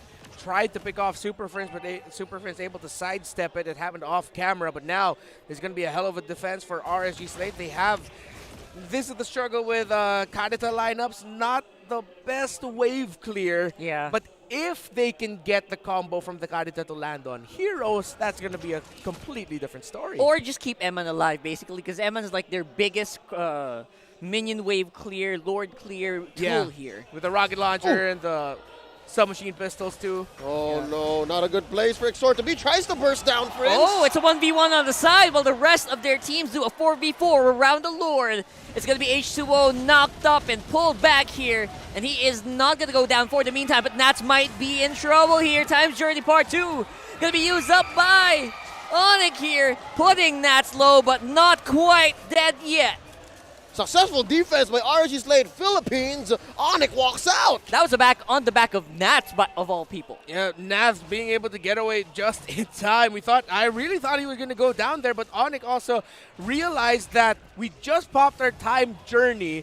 RSG Slate knows that we're going to be chasing Nats, and with how things were lined up, it looks like RSG were already lining up abilities if ONIC decided to pursue Nats. Good thing they backed off because I feel like RSG could have found an even bigger swing back if ONIC decided to commit the chase. Never count out the MPL Philippines Season 9 Grand Finals MVP, all right? Nats has had a hard early and mid-game. Now in the late game, I think he knows his role and he's playing it best. He knows that he has to spoil ONIC's retreat, he has to spoil ONIC's engagement, and he can burn a few ults himself. I'm guessing once this immortality comes online, or hell, even if he starts building this Cursed Helm, then he'll help that suboptimal wave clear. So watch out for Nats. He's one of the few reasons RSG Slate PH is still in this. ONIC's got to be aware because they got to watch some anime. This is Nats' Sakuragi Part 2 phase. Yeah, exactly. You know, with the hairstyle change. So you kind of just have to keep in mind that. Plus, I have to commend H2O in that last big team fight. He didn't go down. Yeah. He absorbed so much damage, able to back off at the last second. And that actually kind of like left ONIC like hanging like, all right, we used up all our damage. What do we do now? Now that brings up a question. Since Nats is holding on and holding out for his team, what's there to do? We haven't really seen Dare make much of a move in the past, say, 5 or 6 minutes. Where does this Lapu-Lapu come in through engagements? It's so pretty much just going to be being able to make sure that you land that stun when you have the double-handed sword form on you, and just being able to whittle out deal the damage that you can because of how tanky he can be. He gets some extra lifesteal with the presence of the mini glues around if that's when he decides to commit his ultimate. But one good catch by the Lapu-Lapu will be massive for ONIC PH. Speaking of catch though, RSG Slate need to work double time in catching off Nets because the last item he built was actually the Athena shield. So a full combo from Exort won't be able to take down Nets. He's the only source of magic damage, well, glue relatively, but not by that much. And Nets also has a good amount of survivability as well for physical damage. So RSG Slate, once they catch Nets, they need to do everything they can to take him down ASAP. Yeah, aside from the fact that he's one of the toughest marksmen probably in the game, right? Yeah, Brody. Who naturally just builds up defensive items. This is the most blue the map has been in the past 15 minutes. So that means RSG Slate PH have as much of a chance at contesting this Lord. Hence why H2 and Sensui are just playing tug of war with this Luminous Lord. Looking very blue. They got the glue. And there's H2 in the middle of 2. Bars. You're a poet and you didn't even know it. Check out Kadira. Check out the positioning of Exort. I wonder what he's planning here. Who's he going to try to go for? Because this river bush, look at this. Dare and Nets inside of it. They can burst so many folks here. Oh, they're trying to make a move now. H2O is the target, but look at that. He's absorbing so much damage. And he's basically alive still. And one hit puts Super Friends forcing him back. Great position by Light though. Great position. That Light can catch him. It's going to be an H2 Lord. Oh, my goodness. And they're able to take out Super Prince as well, I think. At this point, he is in trouble. He gets away. No, Nats. He's able to get away. No. Nats says no. Where are you going? Sit down. But look at the minions. And it's going to be a team fight still, but looks like H2, or rather RSG, are going to be put a little low for comfort. Nats is on the back. He's back to help his teammates. Taking it out Light with a torn apart memory. He is actually still quite tanky, and he's still pretty confident. Nats, he's still going. He still wants to get something done, but Nats is just saying, no, not today. One-man army, 3v1. Nats is so in it. That is classic Nats. That's why we call him Nasty. It's not the highlight kill spree that we're used to seeing him do, but his presence there, and near the end of that sequence, sandwiching the members of ONIC stifled their attempt to counter-punish RSG Slate after they secured the Lord. And another shot onto Super Prince. He's basically a sniper magnet at this point. That's what you do at this point. Now RSG Slate PH turning the tides. They're now on the offensive. Taking down a tier 2 in bottom, taking down a tier 2 in mid. Top lane not long for the world, neither. And now it's H2 who's starting to steal the buffs away from ONIC. And this is where RSG Slate is at most comfortable, in control. But they played a hell of a game trying to find a way to claw back. Don't get me wrong, ONIC PH, as long as their inhibitors are up, will have the natural advantage in this game. But RSG Slate, again, with a combination of a Kadita, a Cho, and now at this point with the Matrix roaming together with them and a Fredrin, they are very pick-off based. And with a little bit more area in the map to work with, there is a higher chance they might be able to find a massive pick-off to even further their control in the game. When it comes to kit complexity, RSG Slate PH has the advantage. They trump ONIC PH in terms of what they can do with their lineup, because ONIC PH, what they're good at is focusing on one thing and making sure we are unstifled with, right? You have the times journey. But once they get over that layer, RSG Slate PH gets everything they want, and even Sensui can take his own purple buff. That's Grand Theft Purple! RSG is basically a non-stop DPS machine at this point, as long as they can get through, that times journey, right? So I get what you mean. It's that first part that they got to work around. And it took them, 17, 18 minutes? But it was worth it. Yeah, they got there eventually. Sometimes it's about the journey, not just the destination. And RSG Slate made the most out of their journey right now. Creative positionings by Light, catching the members of ONIC off guard, and Eman being able to land those snipes to get the initial burst damage early on. Those are going to be two of the main factors that RSG need to work around so that they can continue taking it to ONIC PH. Low-key, those snipes are actually so useful. Yeah. It stops Super Friends from being super confident. Yeah. Which is stopping the initiation from ONIC, and it's giving them so much leeway, so much space here. And that's just one of the many tools Eman has, one of the many tools RSG Slate PH has, and that's what allows H2O now to start pulling despite the rest of his teammates being up north, being in the top lane, the long lane. And it's this same setup that just mere moments ago allowed RSG Slate that is, to score a Lord of their own. So now I'm afraid if ONIC's going to fall for the same trap. Yeah, there is good positioning from ONIC though, but they're going to try to force the issue right now. RSG Slate, able to sidestep those concealed plays, so it resets the sequence for the time being. Although ONIC still have control of the Lord. Again, still great positioning by ONIC. They're still covering the mid, close to the top side. You see where Kekadut and Super Friends are. That's them just being careful and watching out for a potential split push by Eman and Light if they decided to go for it. But now, ONIC, I like the position of this Diggy. RSG, very compact. Oh, who's going to pull the trigger first?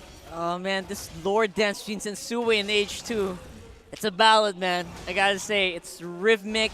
It's very tense. It's got everything. Hypnotic. Oh man. Hips don't lie. Hips don't lie, bro. The shaking. Look. Watch how H2 is just moving on back and forth. It's like a pendulum, man. I don't know who, but it's Sensui definitely has the better tools because he has that Guardian barrier. Yep, and they're using it to great advantage. Look at Eman looking to put a bead on the Kekadot. 360 snipes. Oh, no scope. 360. Literally. Well, when he's aiming, he's scoping, so 360 scope. Yes. Or let's just go with no scope. It's just 360. Sounds cooler. Anyway, it's going to be a possible collapse on the H2, but then again, the tankiness of Fredrin just discouraging ONIC from going all in. This is great for ONIC because they already saw Eman's forced to clear minion waves here, but they're still really taking their time. Because it was a full reset. Full reset. They pulled Lord way too far, and I guess that's kudos to H2. He pulled him too far. And again, ONIC are still watching out for the potential of the split push there. RSG aren't fully committing to the idea. Eman's still showing himself in the map. H2's just around. I like this positioning by Nats because this forces ONIC a little bit back. Oh, RSG might have just found an opening. Look at Light. Oh, RSG. Oh! Going for Light. He finds Nets, but Nets able to play around this, break those ankles of that show, and it is once more a full reset. By the way, I timed this. They start the Lord Dance at 21. Yeah, but that's They're great. Still going. They're still going. It's 2 minutes and counting. And what's great here is that Kekadut no longer has his time journey, but RSG need to force the issue. The cooldown of that wouldn't be that long, but because of the presence of ONIC in this Lord Dance, they still can't fully commit. But look at Nets. Oh! IMU also spent here. Super Friends in a fraction of his health. Let's see, does ONIC have what it takes? Can they still force this? Still a go. Is it still a go? That top lane is also threatening here with Nets just doing them dirty. He got found out though. Spotted out. It's going to be Super Friends. Exhort finds it after how many minutes? Another kick on the Kekadot and a Bren of the Ocean just to finish it off. That Diggy is gone. Dexter Martinez, X-Sword and H2, the connection is alive, and they're still going for the Lord, down to an eighth of its health. Reset again, but looks like it's gonna be for RSG, because right now Sensui, he's on the run, Nets in there, they can only watch as RSG just does what they want to do. There, he's tired though, going for the greatest fighter, but he is not in a good position, forced to flicker out and back off. This is going to be an RSG Lord. It's a two-man advantage for RSG Slate PH. Not just that, 8K ahead. This is a clear, evolved Lord for our Season 9 champions. 24 minutes and we're still going. ONIC is going to have to pull off a hell of a defense to stop this. RSG Slate. How did they find it? That was a far kick by Light. They weren't able to fully kill Nets there, catch Nets, but the time journey gone. RSG Slate continued the issue, and good patience not to force that Lord because Sensui was still there. They wanted to send Sensui back before they secured the Lord, and now we find themselves in this situation. A situation that we didn't think, and I think even RSG themselves are a little bit surprised. They are in the lead. Oh man, Exhort pings, bro. At this point, he's really good at it. I can really feel the difference in how Exhort plays in this game. That was more than just mechanics. That was synergy. And now, top lane has been broken into as well. Penetrated by RSG Slate Philippines. Bottom taken care of by Kekedot. Mind you, Super Prince has spent his IMU, so that's a clear advantage for RSG Slate PH, and they're already coming in! They want to get this game done. They are tired of waiting. H2 is absorbing all of that damage. A little bit of a reset here as H2 needs to regenerate, but looks like ONIC will be able to pull off the defense after all. This is what I call an even ball game now. Yes, RSG is more pushed forward, but there's no more towers in the board except for the bases themselves left standing. ONIC has fought valiantly in this game. What they did to take control for majority of the game was a thing of beauty. But now RSG Slate PH with their own form of artistry, able to paint themselves a picture where the picture looks like it could be victory for their squad. Now, we're sitting at about 27 minutes. RSG Slate PH up by about 12,000 gold. They are cordoning off ONIC PH from their own resources. It's a miracle that even ONIC PH could get to their orange buff this time around, but I'm not so sure because look at Light. Look at how he's positioned here in the bush next to the rock Ursa. They have to send Kekedot to make sure that, hey, is this safe? Is this safe? Can Nets get this, please? And they just have to not be overconfident. They have to play a little bit more confident, rather, because it might look like a huge lead, but 10K is just nothing at this point, right? Everyone's got their items locked in, and all they have to do is just keep their eyes on the map. Splits are also a big possibility with a lineup like this, and if you cannot control that, again, ONIC's wave clear, a little bit limited compared to what we normally used to. So every lane must be accounted for here. Yeah, both of these two teams' wave clear is not the best. They rely on specific hero to do with the heavy work in terms of wave clearing. Eman is that for RSG. And we'll revisit something that we mentioned earlier. His snipes have been on point, and it's been a deterrent to ONIC PH. But Light, oh, this is trouble. Oh, ONIC pulled a little bit of a trigger there on the Light, puts him very low, might force him to back off a bit, and could be an opening for Sensui to make a scout.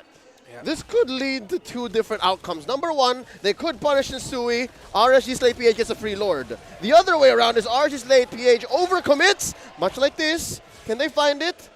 And they turn it around, but it looks like neither team's not going to let either through. No way! Ow! How? Eman! How is he finding this time and time again? MSC 2022 MVP Eman! Ow! The deterrent is working. It's like every time ONIC PH wants to get close, Eman's like, nah, I'm going to snipe all the cat. Huge cap-up combo here. Sensui popped with the immortality. He's going to have to back off. And that's going to be a kill. Eman's really playing it well. H2's in the front. He has immortality. He has no fear. Appraiser's Rat is going to be ready there. And that is going to be it. I think so. That's going to be RSG. Unstoppable damage output. That consistent DPS. Really working it out with a double kill there for Eman. Kick it out slow. Nets is still trying to see if he can make something done. But H2O says no. He's going down. That's it. It's a wipeout. Shooting Gallery has turned into Raider country because RSG Slate PH are on their way to taking game 1. And Eman has made this look like a shooting gallery. RSG Slate gunning for the first game win.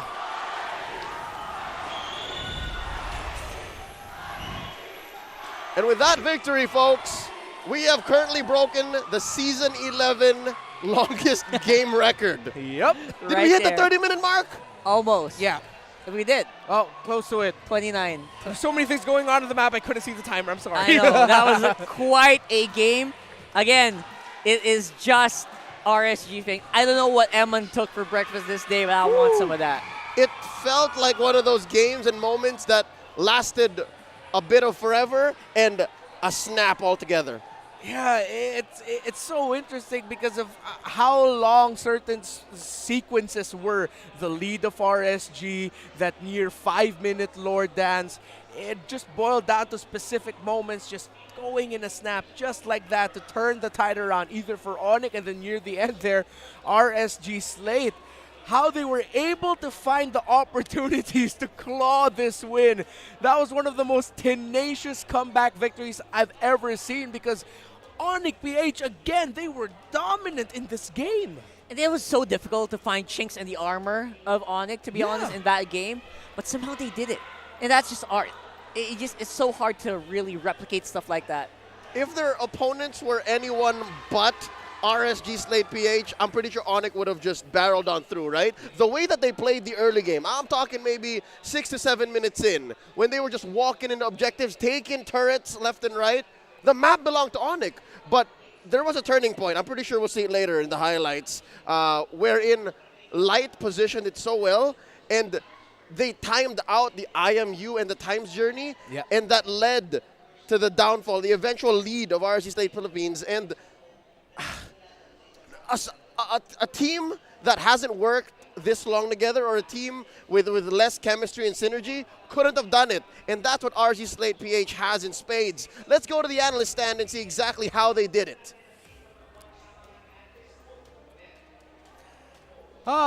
Sometimes the only thing that we can say in life is, especially in games of MLBB like this, is Diggy. Diggy was one of the central reasons why this game turned out the way it did. Again, the Diggy is tremendous with being able to deter its opponents with going into specific areas, such as Light, who loves placing himself in very unique positions to find that pickoff, and of course you do that as a choke. So early on, the bombs of the Diggy, those little rabbits hopping around, and of course the ever so important Time Journey Ultimate, along with the pullbacks that he can dish out as well with a reverse time, stifled what RSG wanted to do time and time again in the earlier portions of the game. Hence why ONIC dominated majority of the first 17, 18 minutes of the match. Well, 20. Earlier, Rockhart mentioned that Lord Dan started at 21. So ONIC PH, knowing that they have such a front-heavy lineup that is great not only for their Valentina, but for especially their Brody, Nets had a tremendous game, shuffling his items around. He constantly kept switching between the Wind of Nature and the Athena Shield because he knows how important he is to his lineup, him staying alive. He almost had a crazy highlight there near the end. However, RSG Slate were able to get to him. ONIC were confident in their control.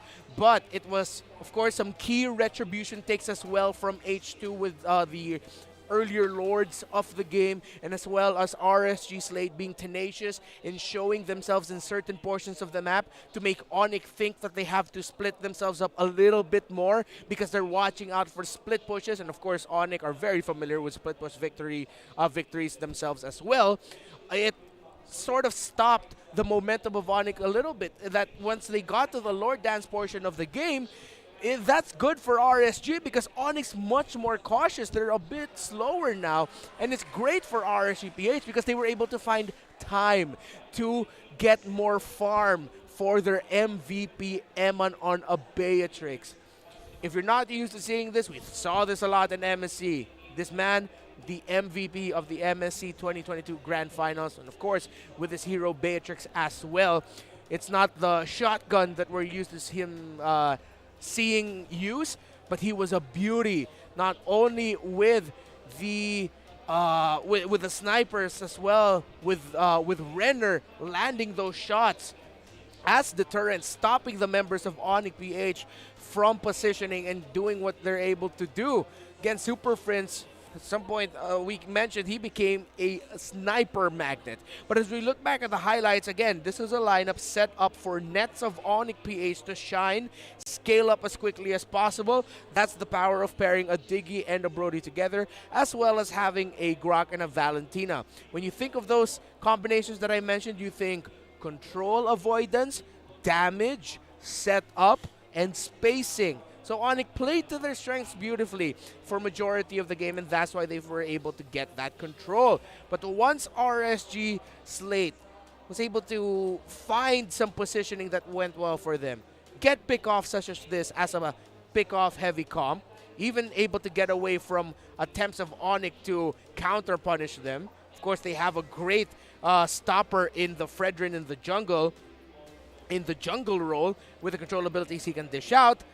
They were able to maximize the opportunities that ONIC would inadvertently give RSG Slate, such as this moment right here. This was the turnaround, or one of the earlier turnaround portions of the game, where it led to RSG being able to expand more towards the map, leading to this situation. That was a beautiful catch onto the Lord by H2. If that went ONIC's way, it would have been dire straits for RSG Slate. And of course, Naths with this highlight here, being able to stop the advance of ONIC PH with counter-punishing RSG after that.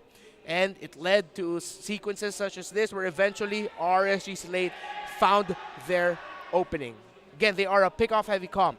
In the lineup that ONIC PH dished out, of course, they're going to be losing 5v5 fights if the time journey is up.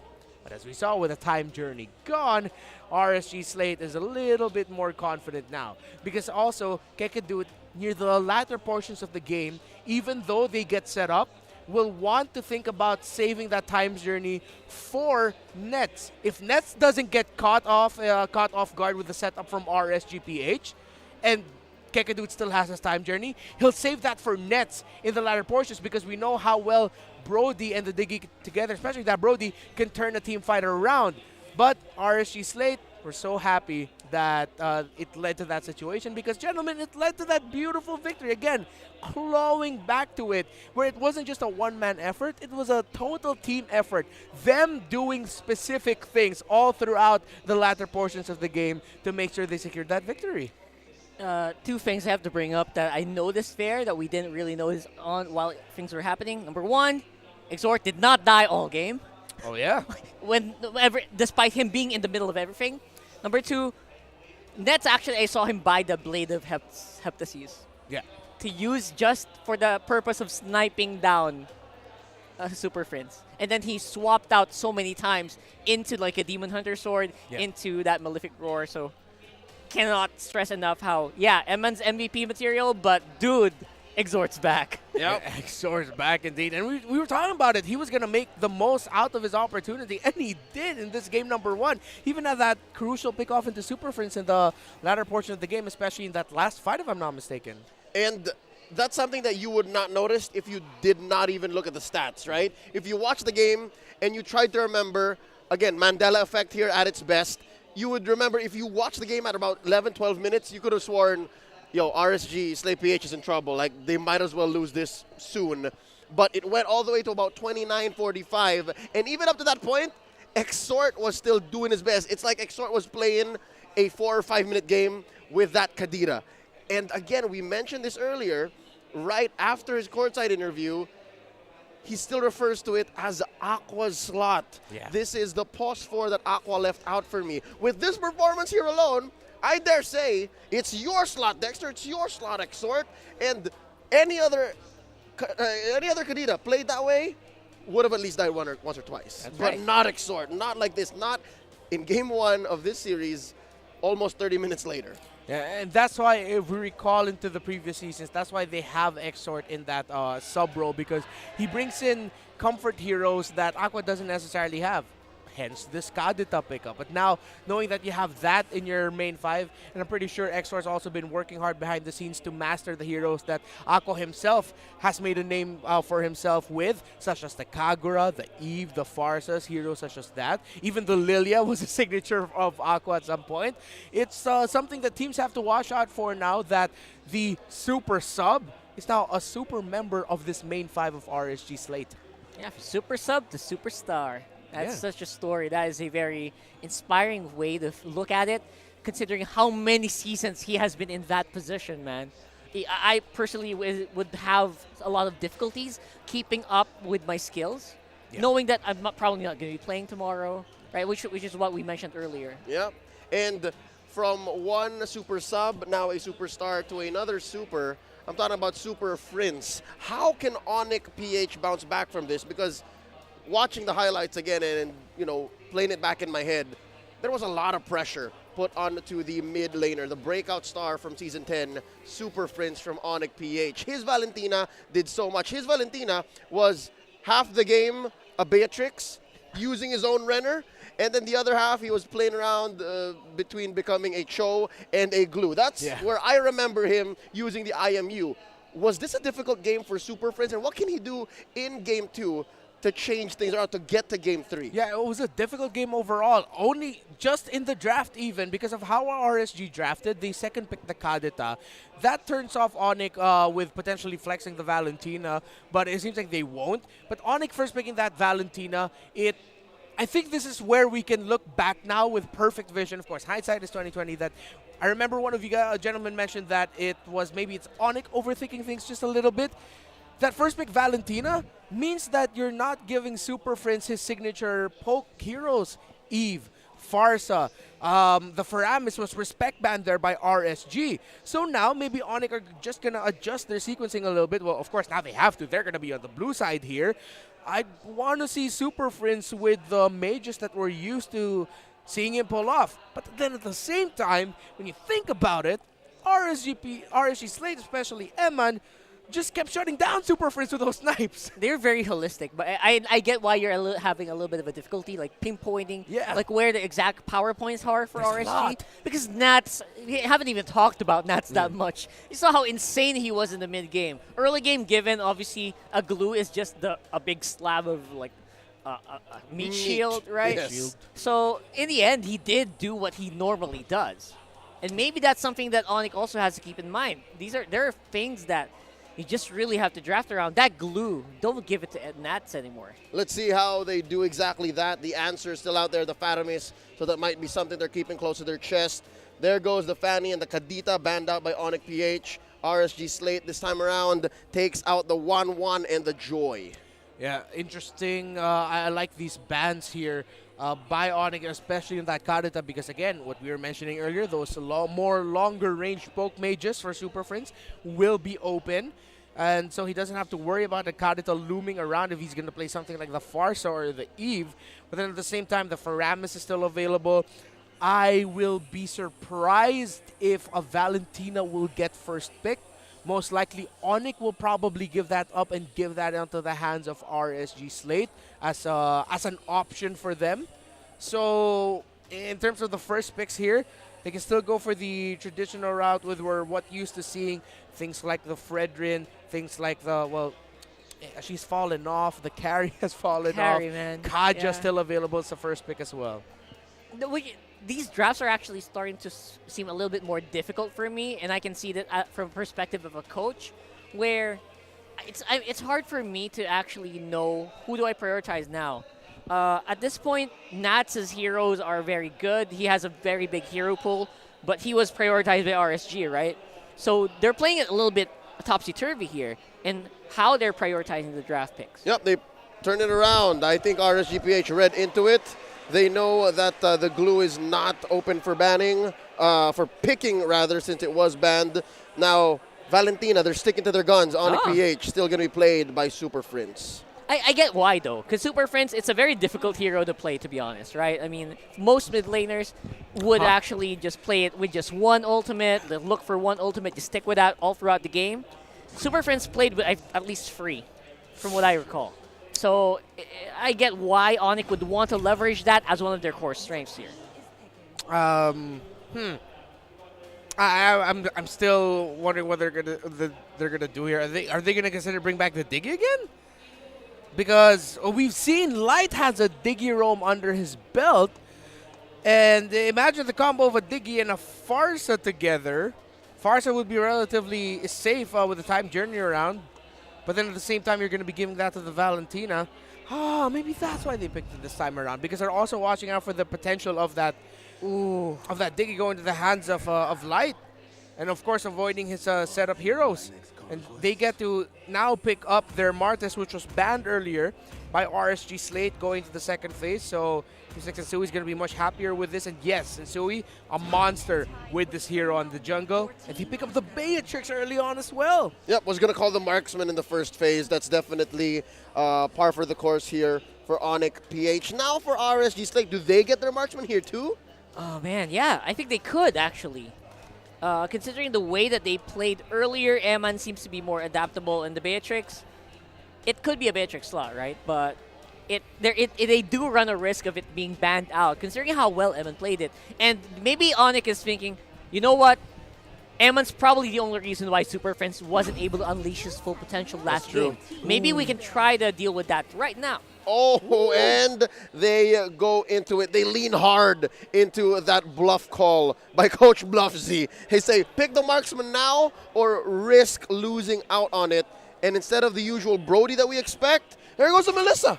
And this is going to be a backline heavy lineup for RSG Slate, meaning that the next two picks of RSG would be to protect their back line. They already have the Fred in the jungle with them, or which it can still be flexed, but those last two picks will most likely be tankier type of heroes, maybe someone with a lot of utility. I'm sure at some point the Diggy's gonna get banned by ONIC, if not ONIC, maybe even surprisingly RSG Slate. Of course, they can also still get those setup tanks if that's the scenario. Kaja's still available, but if you're RSG, you're gonna think twice about actually picking it, because Super Freeze might take it away. By the way, Yaoi on your screens right now showing love and support for his former teammates Exort and H2. So sweet. Oh, yeah. I didn't notice him go into the venue today. That's the playmaker, the M4 World Champion himself. Yeah. All right. Interesting. All right. Definitely it is. I'm thinking about Alapu for either side, actually. Alapu would be great either for ONIC right now or for RSG. Just get some of that tankiness that you mentioned earlier. I would not put it past there. It is a good lineup. If you put it on the ONIC's lineup, right, it's a lineup that can rampage. They can just keep going non-stop, especially if you get a kill onto the Martis. They can just keep going all day long, and that could be a win condition. Yeah, mind you, the roamers are still open. So if you have a hero that wants to rampage, trample, pummel on through, I think we mentioned earlier the foil to that, the Diggy. Still something to watch out for. Yeah, if RSG pick that up, they will have to worry about Valentina taking away that ultimate. They take away the Yuzhong, they're focusing on Nath's hero, so it's like a signal for RSG. Are you going to pick your Nath's hero now if that Fredrin isn't going to be it? Or are you going to pick up the Diggy? The Atlas is still available. Cho's still available, but ONIC hasn't showed enough picks to exactly warrant it just yet. A lot of options that RSG can go for here. Those two bans by ONIC were actually brilliant. The Benedette and the Yuzhong. Yeah, just make sure that you don't give... Again, Nats was such a huge player last game. Don't give him heroes that can enable that. Don't give him heroes that's going to take out the attention of the whole team. Right? That is a huge power. That is the innate X factor that Nats has. And that's the Yuzhong just clears on straight through, barreling into the back line. ONIC Philippines doesn't want that. But now RSG Slate PH employs the services of one Cho, Lights, old, reliable. The answer by ONIC PH, though, they're going to put the Ruby in the Rome, and then they're going to put Terizla into the hands of Der. These are great because I think ONIC PH were actually thinking about the potential of H2 going to the jungle with a Paquito and the Nats getting the Fredrin in the XP lane. So they get a Ruby to... We know how Ruby can really mess up a Cho and Paquito. You know, heroes that would really want to get close up in your face, ruin their momentum a little bit, and a Terizla with a lot of wave clear. to balance out whoever's going to be going to the XP lane for RSG, whatever hero's going to go in there, will most likely be losing against a Terizla in the wave clear speed. Unless you're like a Lapu or something. Which is still open. No yeah. XP laner yet, explicitly for RSG Slate Philippines. But now the question stands, what does ONIC PH do against the Melissa? What's the answer here? It's difficult, right? Just blade armors? Just hope for the best. Blade armors? Yeah, that's what it feels like. And there's a Toms. OG. Something we haven't seen, and that's going to be going to the hand of Nats, it seems like. That's a comfort for him. Changing things around. And yeah, it's still going to be Fredrin H2. And yeah, the Melissa will be problematic for ONIC. It's a slow front to back for ONIC, which is very good for the Melissa. And it looks like we're going to be seeing it in action today. It's the debut of Melissa using that skin. Nobara Kukisagi from the hit anime Jujutsu Kaisen. It's a collab skins. This is going to be fun, boys. I wish I had money. I wish I Diamonds. I love what you pointed out. This Melissa is going to be the biggest problem, I think, right, for ONIC. What's the strat? I think Super Friends is the only guy who actually has backline entrance capabilities in this lineup. And it's going to be read from a mile away by RSG for sure. You're just seeing that Valentine just like, just going forward, going that dash forward. It's going to be tough here. ONIC PH can play this really smart, but it's going to be them, yes, this time going for that counter punch initiation. I think it'll be down to the entry of Der, delaying his entry and just waiting out and looking for where that Melissa will be. That or Super Prince steals away the dragon. So it's not like they have no solutions. It's just harder to execute, but it's not impossible. Let's get into game number 2 here. Once more, it's match point for RSG Slate Philippines. Yep, stealing a feathered airstrike is also one way to do it. That's true. Great points there. At this point, look for... If I were ONIC, though, I would like to gank heavily on the Melissa as early as possible. While she doesn't have the ult. Exactly. That's one of the few ways they can do this. But it's going to be hard for them to actually rush things. There's a lot of control that RSG has in terms of the river in the early portion of the game in the mid game because of, well, the rotational speed of One Cho, the reach of the Farsa, and then the Fredrin as well. It's going to be tough. ONIC can pull it off, but they're going to have to check off a lot more things in their list to do it. Yeah, ONIC's win condition here is obviously, with the line they picked up, is to just group up as much as they can, maximize the penalty zone, maximize the I'm offended, everything. Make RSG Slate come to them. That's very possible. That's very possible. Which is, again, telegraphed all over to the other side. RSG knows that, guys, don't group up. Group up equals GG. It becomes a matter of I know, you know. So what's the answer? Sensui here, dueling with H2 early on. And as you can see in the duel of Terizla versus the Toms, the clear speed, oh, look at that skin. The clear speed of one Terizla is just way too good, and it's able to send Nats back and keeping him less proactive than he would like to. You see, Dare's actually already there by that turtle pit. Melissa, the main expansion. We're going to have to watch out for that later on. Let's watch. So, yep, the turtle pit is actually one of the strengths of ONIC because they're forcing RSG to funnel down onto this very tight area. Yep, huge pull here, an immaculate pull by Dare, and watch out for Super Fridge. Oh! There's a kick! That's what we're looking for right there, and that is a huge one, a huge pickup here for RSG. That's a double kill for Exhort, but the turtle will go over to ONIC in the end, and a double kill for Sensui as well. 2 for 2, but Turtle does go over to ONIC Philippines. Raptor, do we have a clear winner?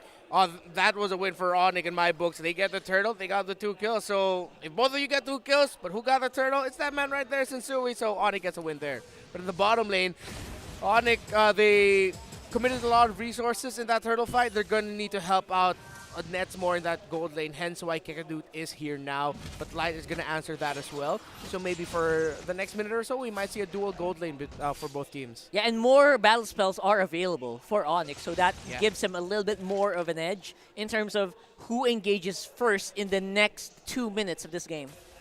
Now we see more of a presence from both teams in the bottom lane. For the first turtle, it was a pop. But now, Dare in trouble. Could this be a kill? Oh, the tankiness of a Terizla, that passive really kicking in. The damage reduction is actually quite real, and of course it will be popped back up. Look at that HP, just basically almost nothing happened. The body of Smith is what it's called. And I'm glad to see, despite it being nerfed about 6 to 9 months ago, still okay, Light. Ooh. Oh! Right. The Terrify came in just in time there to stop him from pulling out the Way of the Dragon. Clutch Terrify by Super Friends, and now Emma and Nextward are in trouble. Oh, that's a lot of damage Oh, actually being absorbed here by Kekadon, but he is not done. Eman still wants some of that cookie, and he gets it. Although, of course, look at the damage being done by a max stacked Mortis and the Beatrix to a tower. It is destructive. And with that, he picks up his Hunter's Strike, allowing for great timing going into the second turtle of the game, since bottom lane, the long lane, has been softened up. Great call there by ONIC to immediately gank Eman as soon as they can.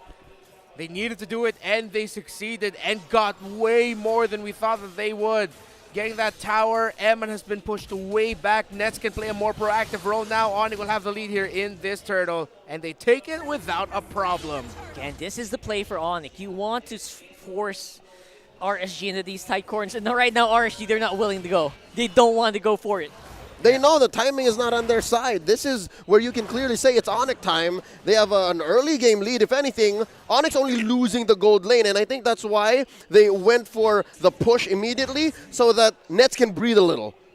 Yeah, and it still worked out that Super Friends, even though we mentioned earlier about him getting more of those control long-range mages, he still gets it because he still gets the ultimate of the Farsa at the end of the day. So it's a good time here for Super Friends, and we're seeing here the effect of having the Terrify available. If he can get to time it right and is fast enough, can actually stop Light from pulling off those great pickoffs onto Nets and the key members of ONIC PH. Looking at the items, slight lead here for the Beatrix. Mid laners is actually Exord in the lead though, because he does have more kills. So this Farsa is packing damage, and that's what ONIC has to be careful about. If they miss time their entry, Eman and Exord will be able to counter-punish so About hard. a minute away from the third turtle, we're seeing core items get picked up across the board, even for XP laners. Nats here now has his corrosion sight, so he's able to bite down on the targets even better. We haven't really seen our XP laners leave much of their quarter of the map.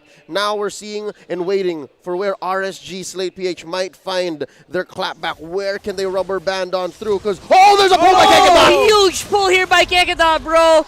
And that is all she wrote there, with just enough damage coming in from the Beatrix. And that caught him off guard, man.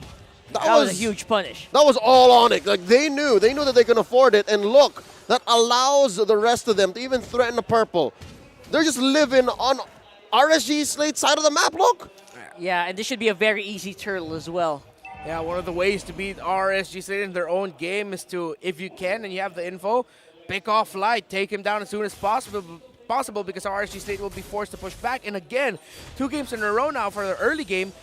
Nats is stuck in his lane, and it's there playing a more proactive presence, again, because of a Terizla just being able to clear minion waves much faster compared to a Tom. Which is a big contrast to what you normally see on Cho games, where you always have to keep your eyes on the Cho, but this time around, the Cho is the one who's always making the beeline for the base. Speaking of, look at this perilous positioning. By Light, catches one. Still gets it.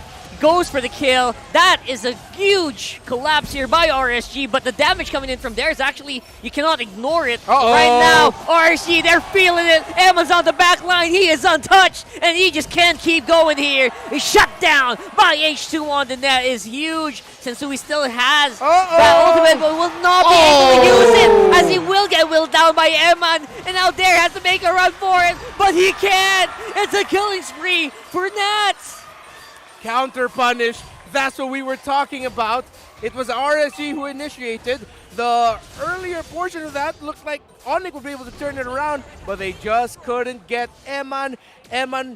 The reason why ONIC was able to win that early on was because Eman was still coming down from the top lane, but once he was there, he was just freely hitting. A beautiful turnaround play there by RSG Slate.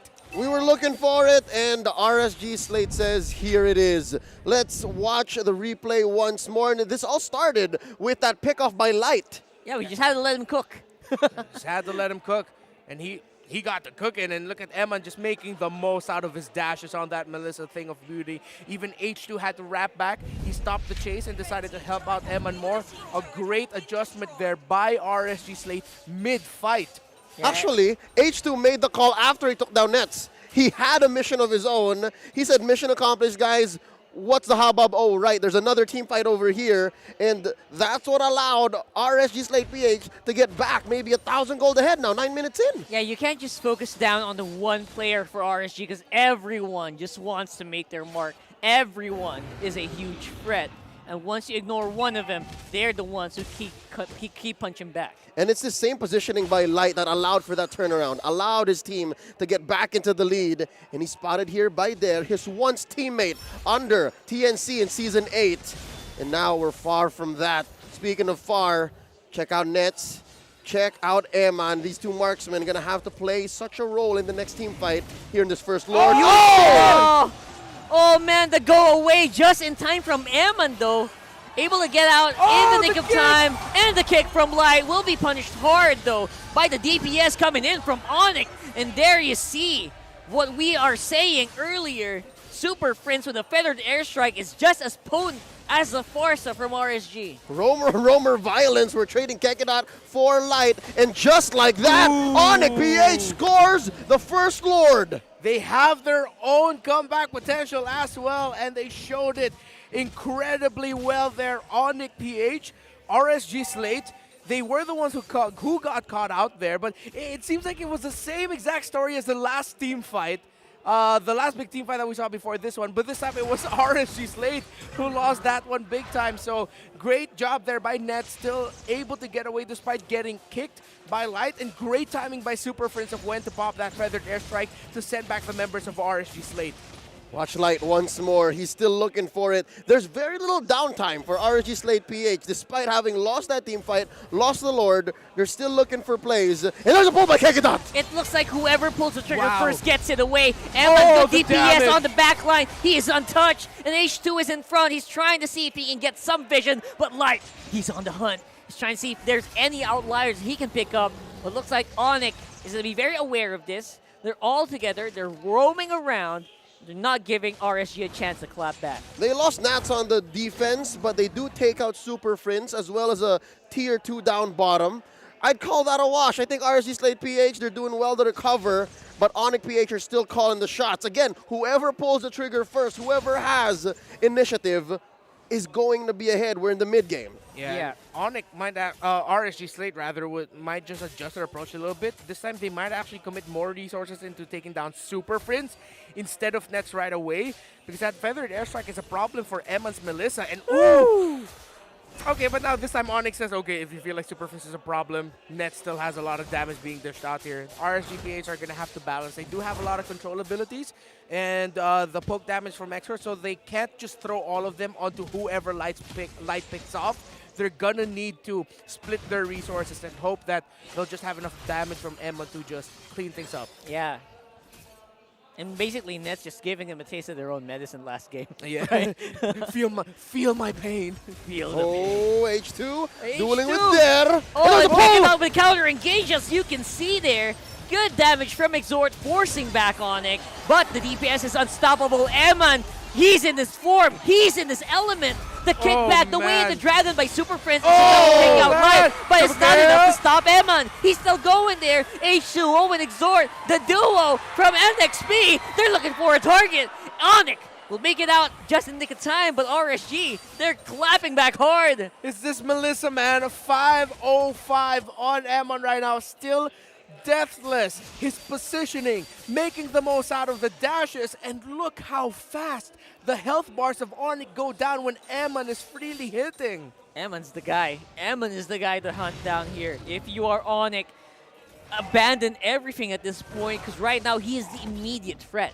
And it's that same reason why I think RSG Slate PH, as much as they'd like to change their timing, as much as they'd like to play the counter initiation, once Eman says this is it, they have to go in. And that's why they pushed in so deep down bottom, and that's why they won the trade. Despite it being a 3-for-2, a 3-for-2 is still a 3-for-2. If they could have had their way, Eman would have gone in even deeper. Now they've started the push and pull, the lore dance, TM.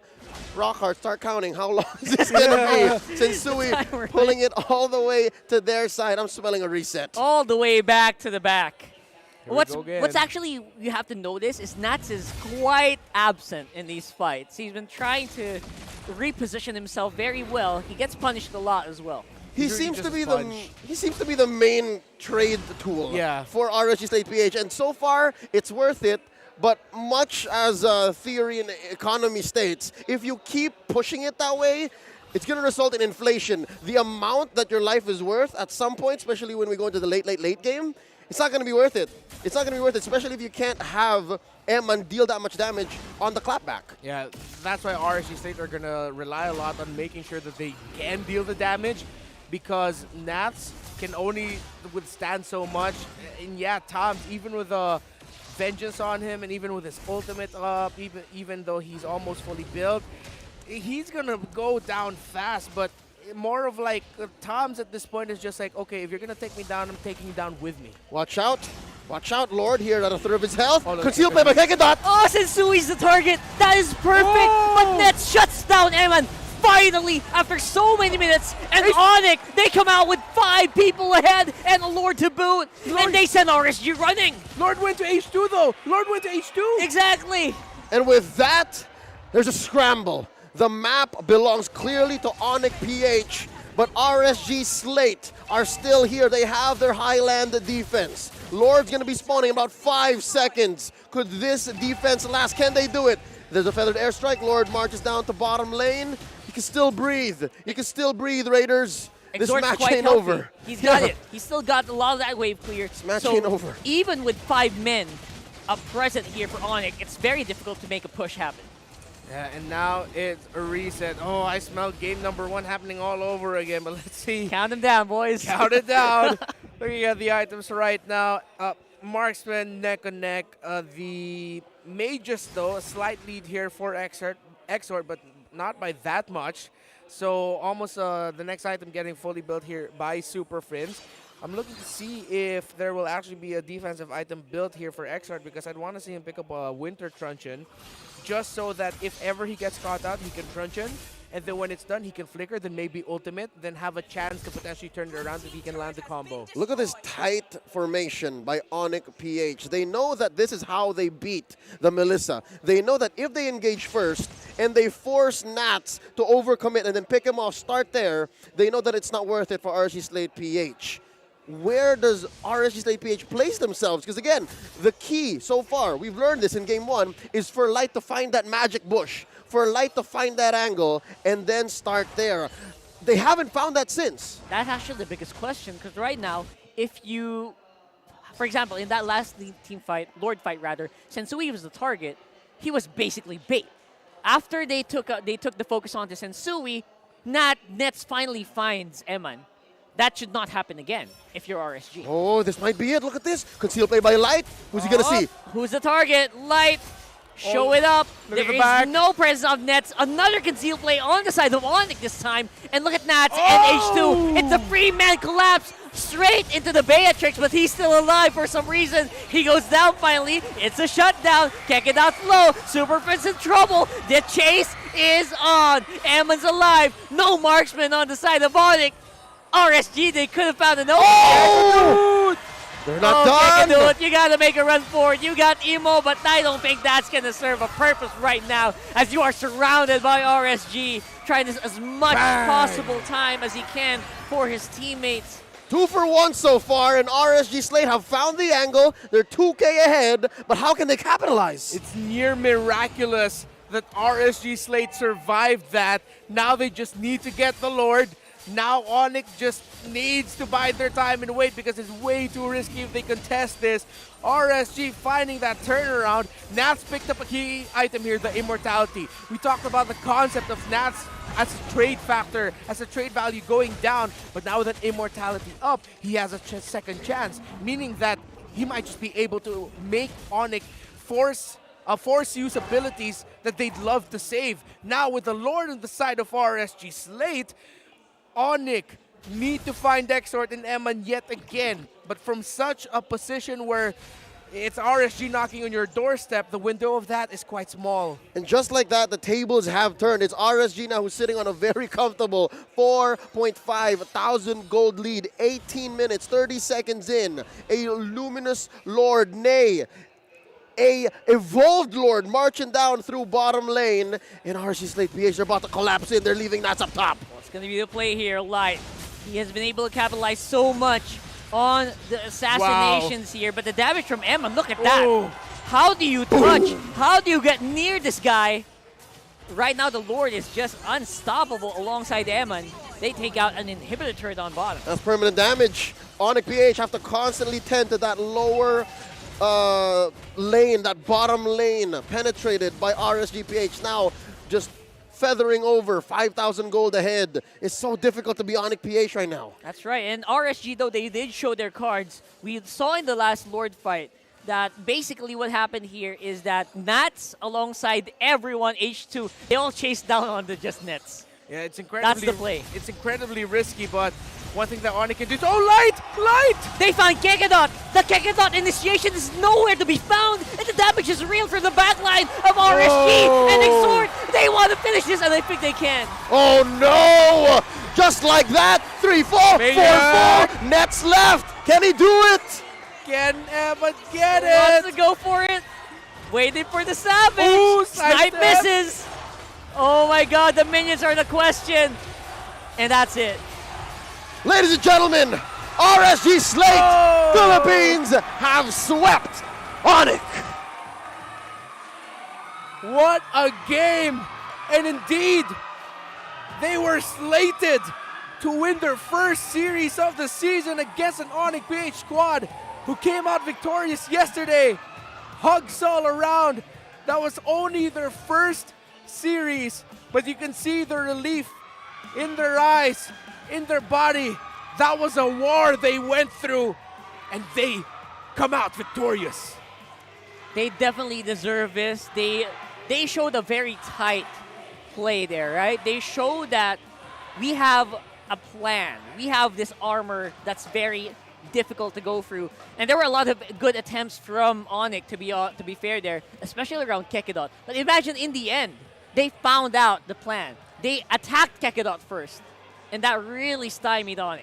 ONIC PH put up a great effort, but they could not withstand, they could not quell RSG PH's debut. What a lineup. We've seen them before, a very procedural, very systematic team with the injection of Exhort and H2. This is something else. Look at the smiles. Exhort telling H2, oh, get your moment in the limelight. RSG PH. What a tremendous series, not only from them, but of course from those two. And I just want to point out here, when Nath was doing the fist bumps with the members of ONIC, you can see him actually make this sort of face like, wow guys, that was so good. In Filipino, he was saying maganda, which meant that was beautiful, that was beautiful. And even Nas, who we know as a very brash, very confident type of character, but when you earn his respect, he will show it back in spades. Yeah, he deserves the title of the Sakuragi here at this point. He really stepped up, by the way, Nats. At this point, everyone in RSG, you cannot really count out anyone. They are a well-oiled machine. Huge props to Panda for making or maintaining a team like this. That's no mean feat. That's very difficult to do throughout seasons. And now this puts up an interesting question for ONIC PH. What went wrong? I mean, they were getting a majority of the games right. Game 2 and Game 1, right? You clearly can tell that, oh, the map belongs to them. They were getting amazing initiations, and they had a concept right. Was it a matter of lacking finishing power? Because if I'm not mistaken, that's where RSG PH was back then. Yeah. It was also their lack of reach. Although, yes, we saw multiple times when they were able to find targets, when they were able to find Eman, it was rare for them to get situations where they would find them both. It was either one or the other they would find. But when they did, that's how they'd be able to get control. But it didn't happen enough for ONIC to get that massive lead. For them to force RSG just in the base. RSG always had either Eman or Exor still alive to clear minion waves and help them push out forward. It's actually quite amazing because ONIC did know. They knew the assignment, right? There's a very strong damage dealer on the back. They tried to go for it, they just failed. That was it. Let's go ahead and throw over to the stage and hear from RSG Slate Philippines. RSG Slate Philippines taking today's win. Congratulations! Ang ganda ng ipinakita mo, Emin, especially with your signature Beatrix. Parang mas lumakas kayo, I mean, like, together this season in terms of your chemistry, ibang-iba na din. Anong ginawa niyo off-season? Because now, you have an additional player. Anong ginawa niyo off-season para mag-bonding? Ano lang po, practice lang po ng practice. Yung dalawa po, si H2 tsaka si Extort. Speaking of, sige nga, H2. Your debut game with a different team. How is that for you? Ano po? Ano po? How is this for you, being with RSG? Masaya. Masaya po sila kasama. Tsaka, nung pagkapasok ko po talaga sa RSG, talagang winelcome po nila ako. Hindi po sila mabigat kasama, tsaka nakakailang. Sobrang nakakalose ko po sila agad. Anong unang sinabi sa'yo ni Exort? Ano po? Anong unang sinabi sa'yo ni Exort nung nagkita kayo? GG na, sabi. GG na. Tinanong siya kanina eh. Tinanong siya kanina how it's like to play with you again. Ikaw, anong thoughts mo about Exort? Okay lang. Wala. Nakakasawa na yung mukha niya eh, pero... pero masaya ulit na naging kampi ko ulit si Exort. Kasi, nung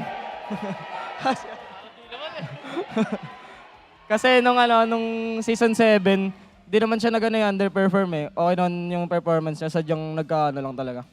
Kaya yun. Okay naman yung laruan niya eh. Malakas naman si Exert. Mabait siya, mabait. Ever since naghiwalay kayo, na nagkasama kayo ulit, anong nagbago? Wala, ganun pa rin siya. Makulit, tsaka weirdo. Weirdo pa rin. Makulit. Pero meron akong isang nakitang nagbago. Ang buhok! Tignan naman natin! Come right up! Ano yung concept behind yung haircut mo ngayon? Nagbago ka, ha? Mahal po kasi sa shampoo at sa conditioner. Mahal sa shampoo at conditioner. Ngayon, Season 11, what do you think also is the biggest change para sa RSG Slate Philippines? Sa mga sa rotation, din sa gameplay po. Kasi nag-iba na po nung wala si Aqua at si Demon Guide yun. So, yun, nakakapag-adjust naman po kami. And now, anong gustong patunayan ng RSG for the Season 11? Try ulit namin mag-champion para ma-disband yung MSU, ganun. And this is the first step to defending their throne para sa MSC. Once again, congratulations to RSG Slate Philippines. You may now take your walk.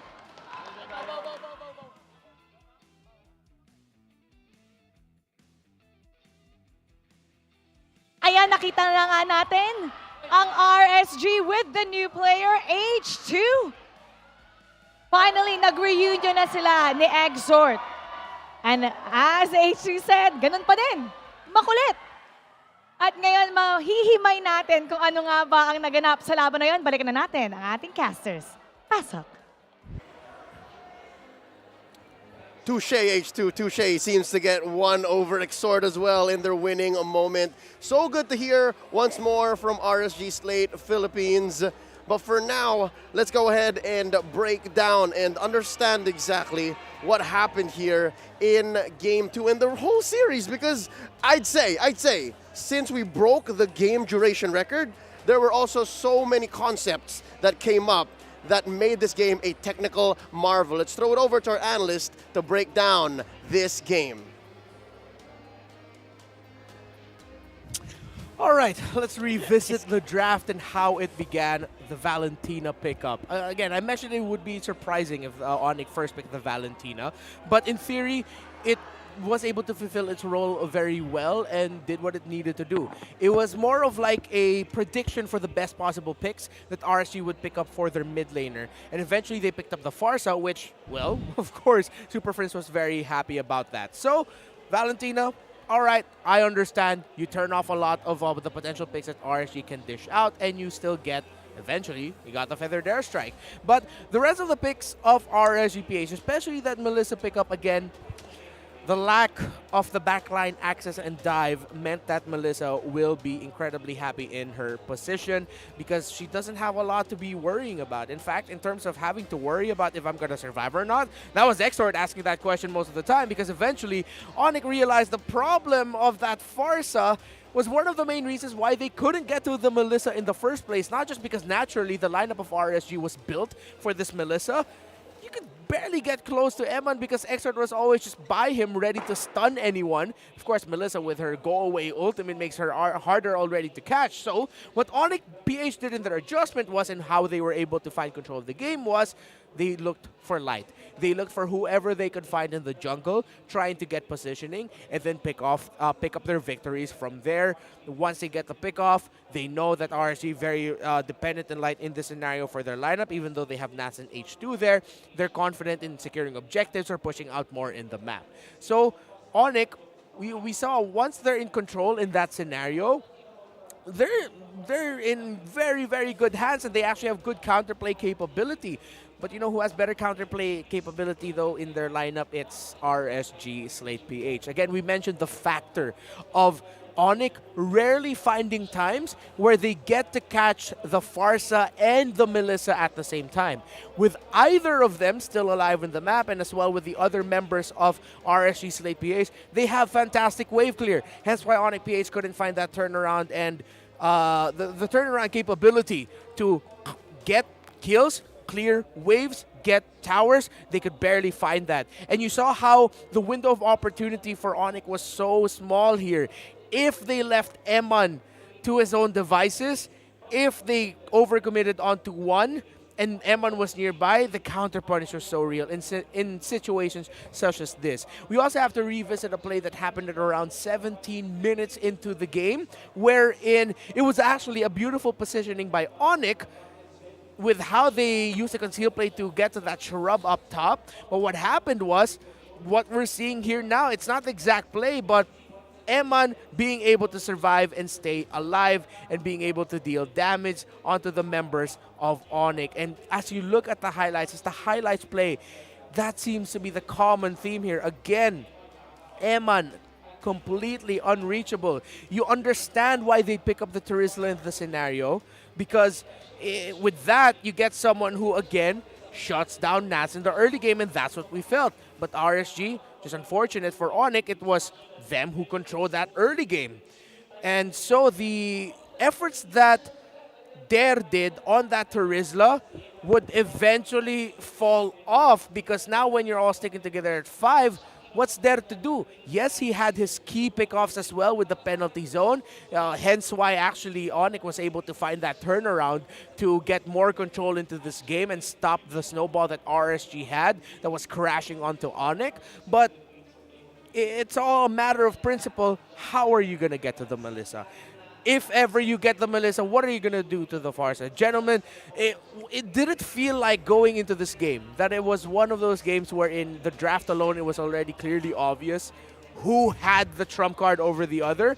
Or was there really just like a universe where you could look at it and say that this was a tightly contested draft? All right, we posted this question earlier, right? Yeah. As soon as they locked in that last hero, what are they going to do against the Melissa? So it's a damned if you do, damned if you don't situation for ONIC PH. And I think we saw the reason why Terizla is going to be a little bit hard to sell to other teams in the season so far. Yeah, great in the early game, the lane management scene, but once you get into the team fight scenarios, yes, you land the penalty zone. That's great setup, but if you don't, what happens? It's very linear, one-dimensional. One-dimensional. Yeah, so we wish the best for ONIC PH, but for now, congratulations to GG RSG. With that said, we'll see you when we come back after the break. 11th season of MPL Philippines is brought to you by the following sponsors. Smart, the official tournament telco partner of MPL Philippines Season 11. Our official sponsor, Infinix. Infinix Note, ultra-fast gameplay. Our partners in esports, Maya, it's everything, and a bank. And Secret Lab, the official gaming chair of MPL Philippines. Experience the MPL Philippines Season 11 action live at Shooting Gallery Studios. Tickets are now available via tickettome.net. Get yours now. If you missed the matches and want to quickly recap what happened, visit our official website for post-match reports at ph-mpl.com/news. To ensure the quality and fairness of our games, MPL Philippines is also monitored and supervised by the Games and Amusement Board.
Did you know that you can switch networks but still keep your number?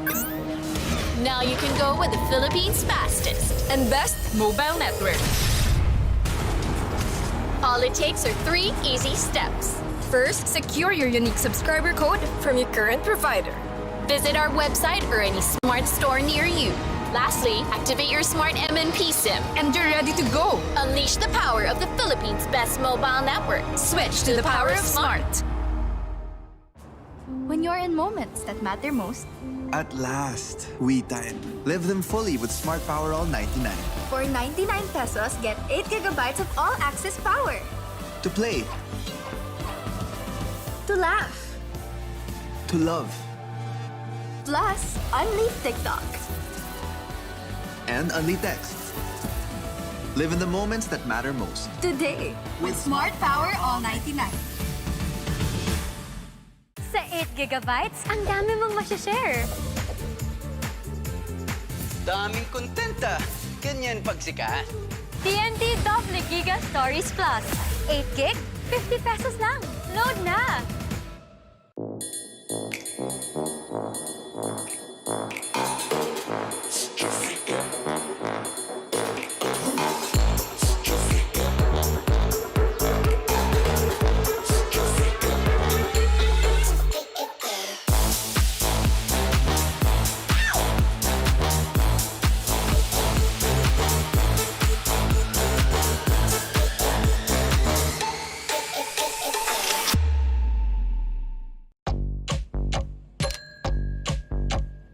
Day in, pay out.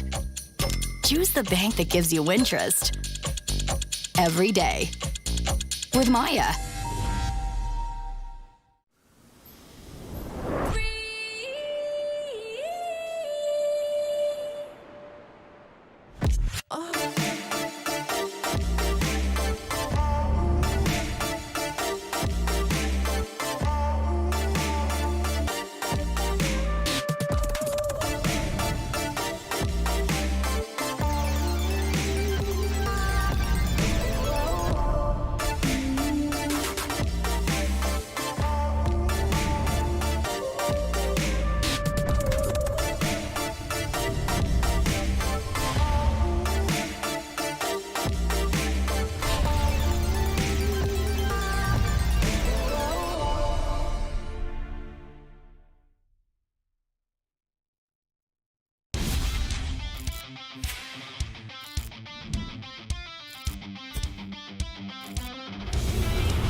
張ってこうぜ。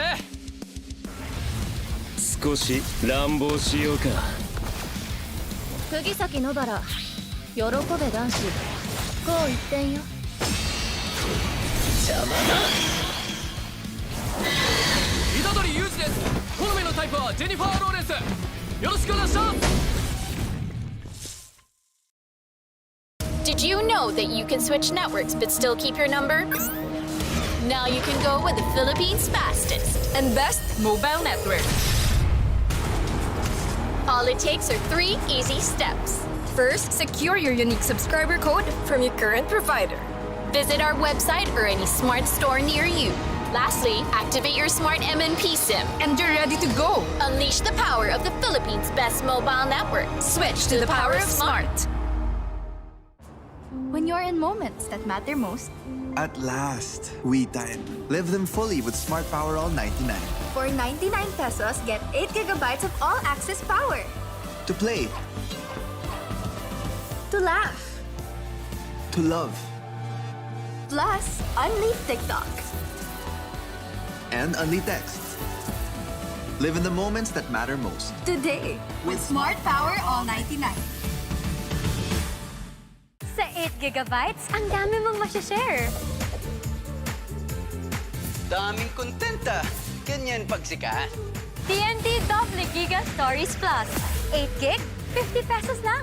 Load na!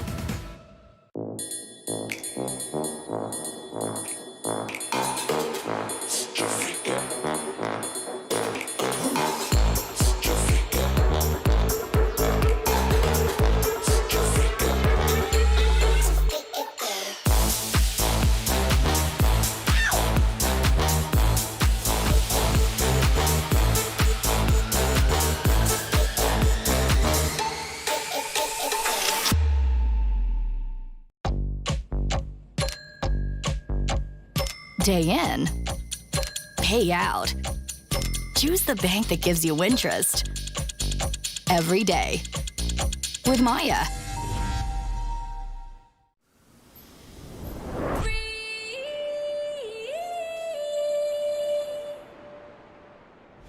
Os!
決まってこうぜ。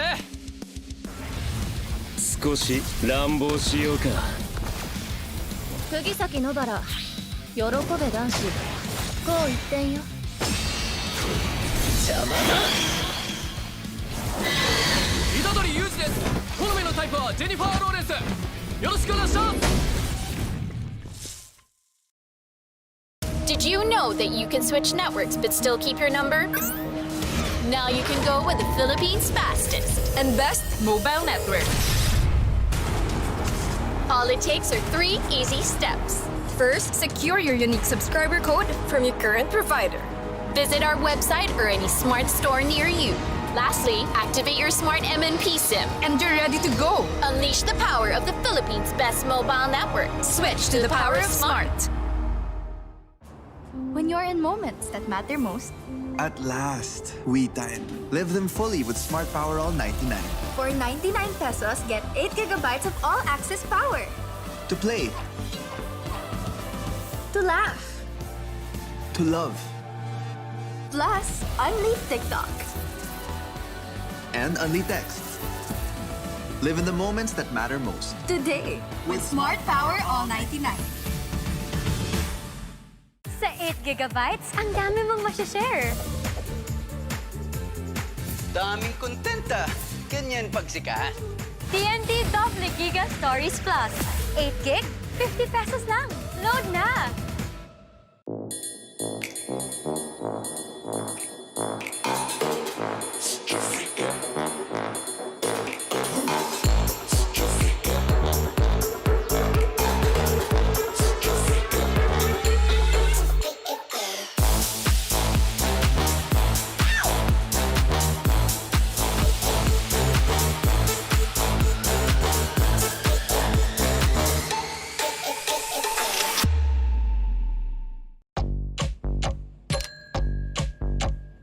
Day in, pay out. Choose the bank that gives you interest every day with Maya.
Os!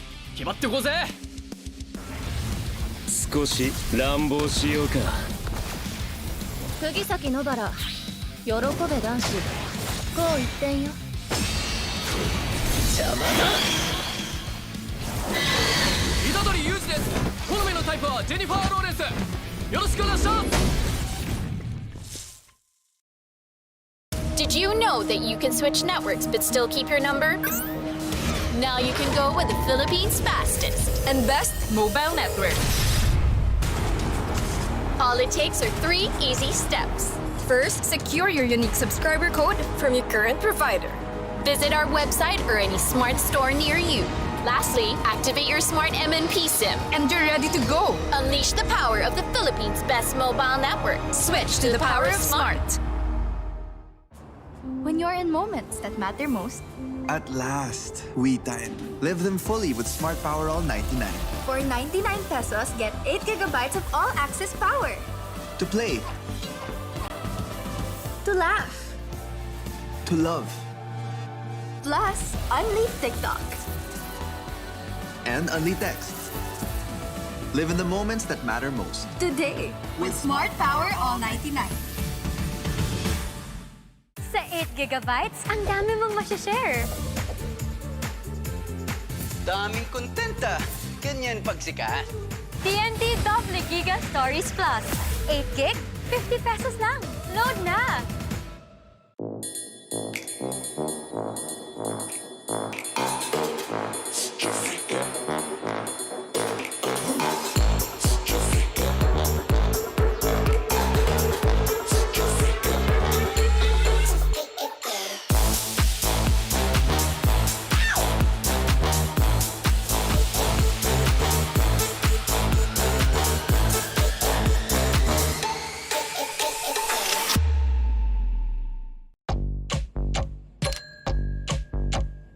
Day in, pay out.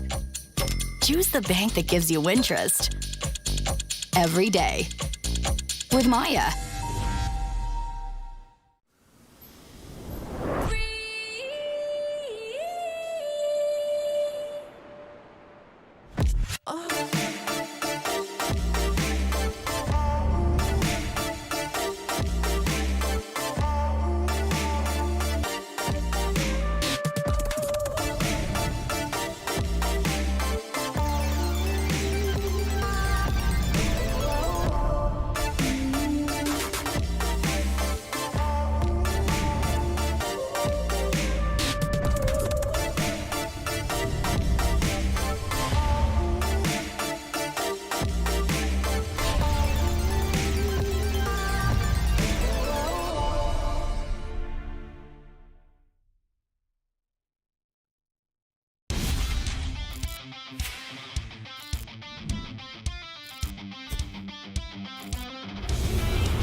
おっす決まってこうぜ。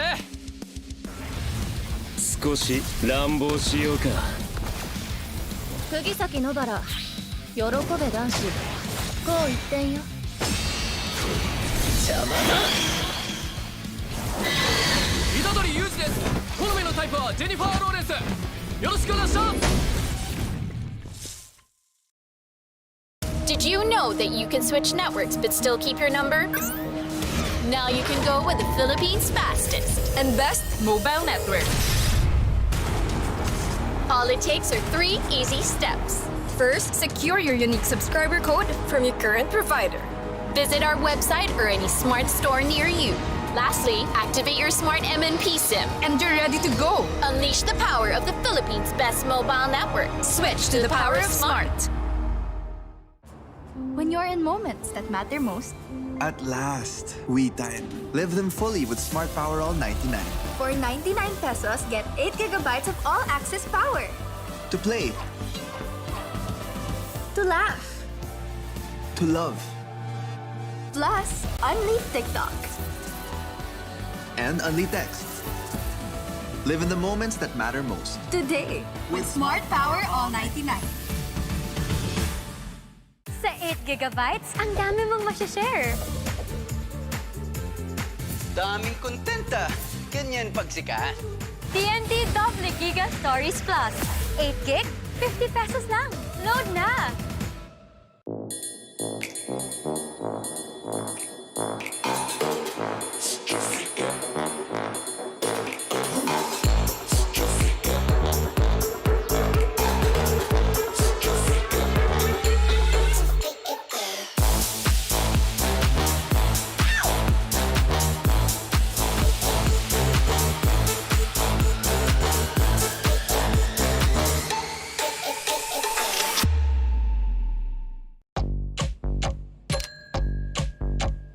Day in, pay out. Choose the bank that gives you interest. Every day. With Maya.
おっす決まってこうぜ。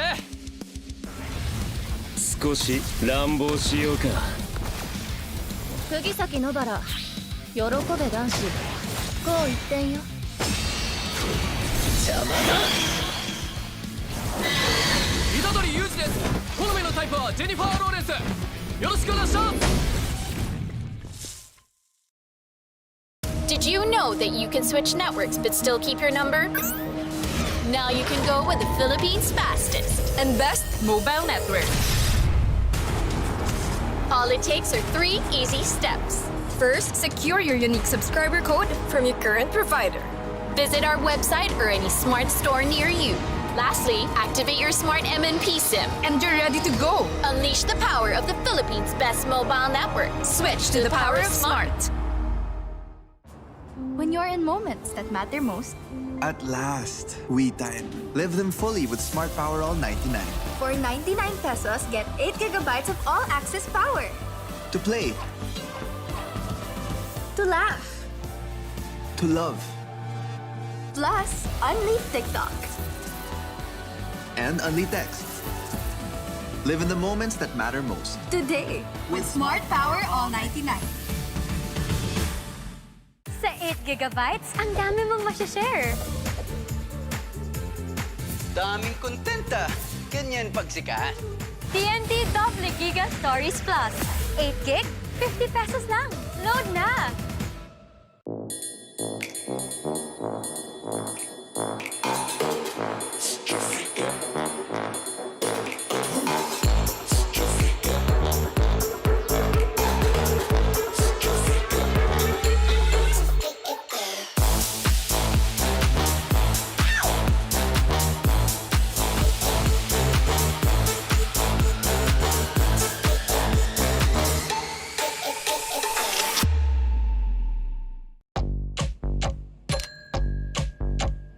Day in, pay out. Choose the bank that gives you interest every day with Maya.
おっす決まってこうぜ少し乱暴しようか釘崎野原喜べ男子こう一点よ邪魔だ虎杖裕二です好みのタイプはジェニファー・ローレンスよろしくお願いします Did you know that you can switch networks but still keep your number? Now you can go with the Philippines' fastest and best mobile network. All it takes are 3 easy steps. First, secure your unique subscriber code from your current provider. Visit our website or any smart store near you. Lastly, activate your smart MNP SIM. And you're ready to go. Unleash the power of the Philippines' best mobile network. Switch to the power of smart. When you're in moments that matter most, At last, we time. Live them fully with Smart Power All 99. for 99 pesos, get 8 gigabytes of all-access power. To play, To laugh, to love, plus unleash TikTok. and only text. Live in the moments that matter most. Today, with Smart Power All 99. Sa 8 gigabytes, ang dami mong masashare. Daming kontenta. Ganyan pagsikat. TNT Double Giga Stories Plus. 8 gig, 50 pesos lang. Load na!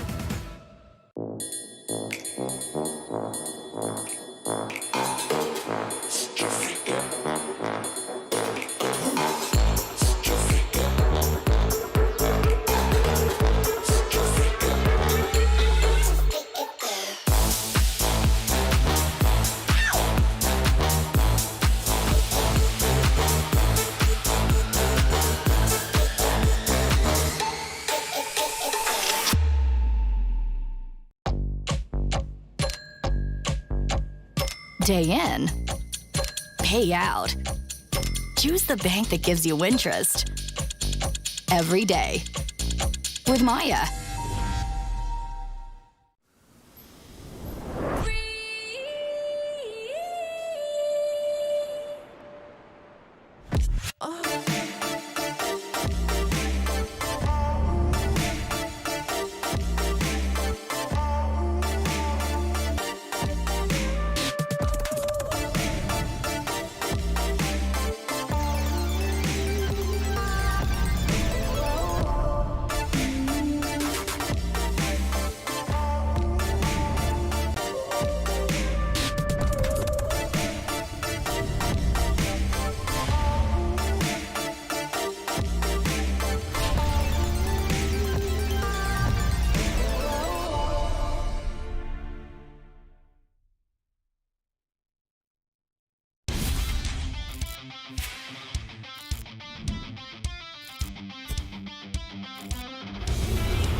おっす決まってこうぜ少し乱暴しようか釘崎野原喜べ男子こう一点よ邪魔だ虎杖裕二です好みのタイプはジェニファー・ローレンスよろしくお願いします Did you know that you can switch networks but still keep your number? Now you can go with the Philippines' fastest and best mobile network. All it takes are 3 easy steps. First, secure your unique subscriber code from your current provider. Visit our website or any smart store near you. Lastly, activate your smart MNP SIM. And you're ready to go. Unleash the power of the Philippines' best mobile network. Switch to the power of smart. When you're in moments that matter most, At last, we time. Live them fully with Smart Power All 99. For 99 pesos, get 8 gigabytes of all-access power. To play, To laugh. to love, Plus, unleash TikTok. and only texts. Live in the moments that matter most. Today, with Smart Power All 99. sa 8 gigabytes, ang dami mong masashare. Daming kontenta. Ganyan pagsikat. TNT Double Giga Stories Plus. 8 gig, 50 pesos lang. Load na!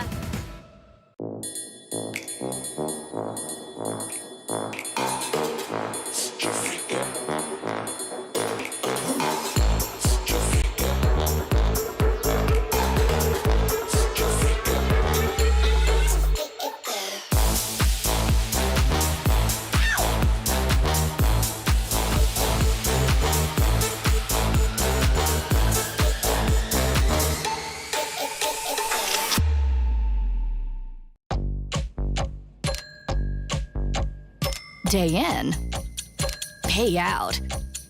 Choose the bank that gives you interest. Every day. With Maya.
おっす決まってこうぜ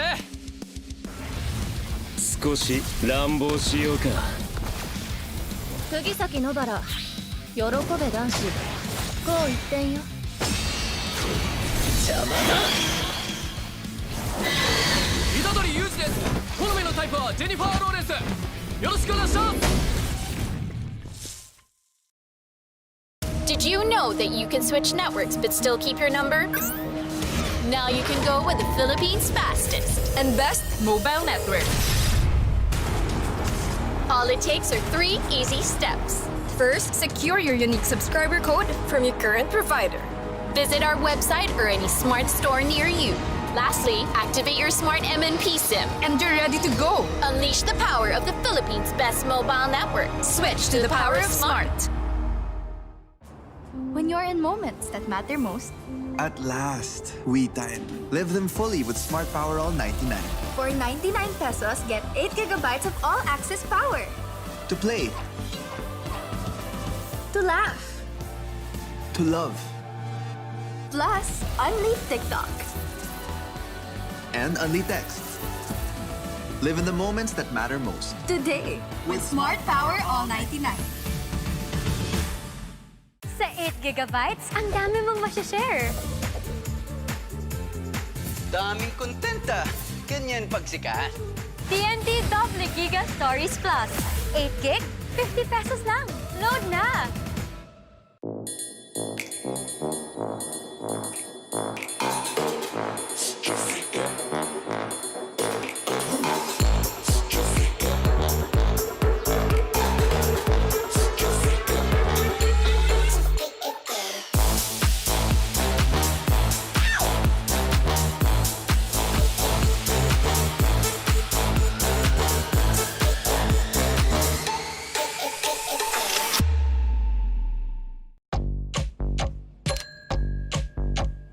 Day in, pay out.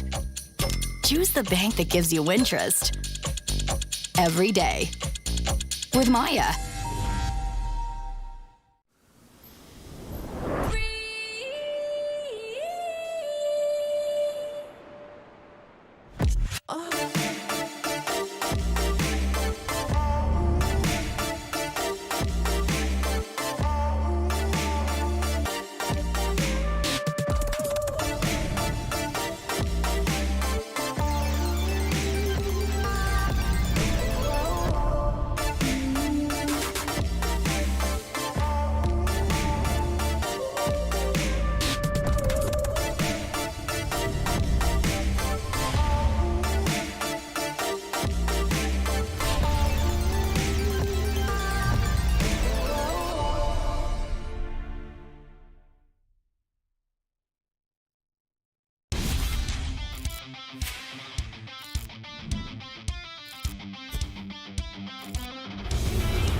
Os!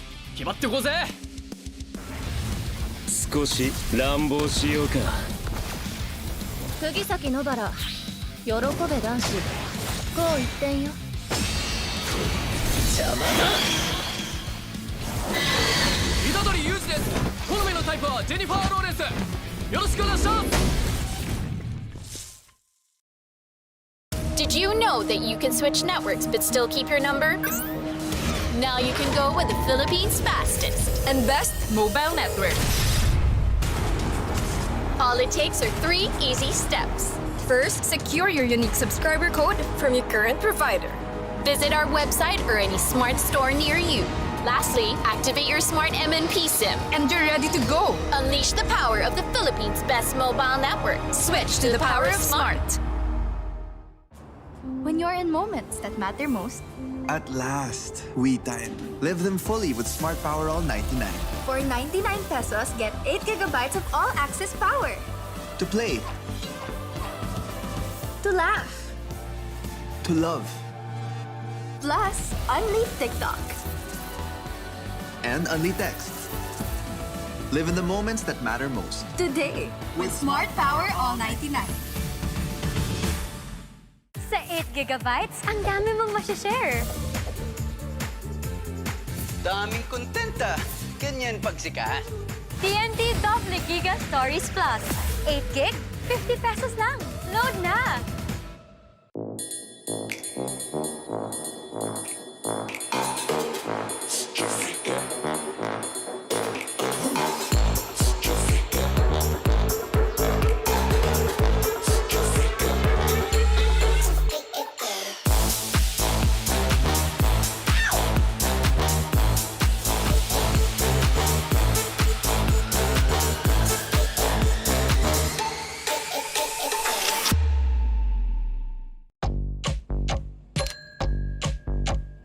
Day in, pay out. Choose the bank that gives you interest every day. With Maya.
張ってこうぜ。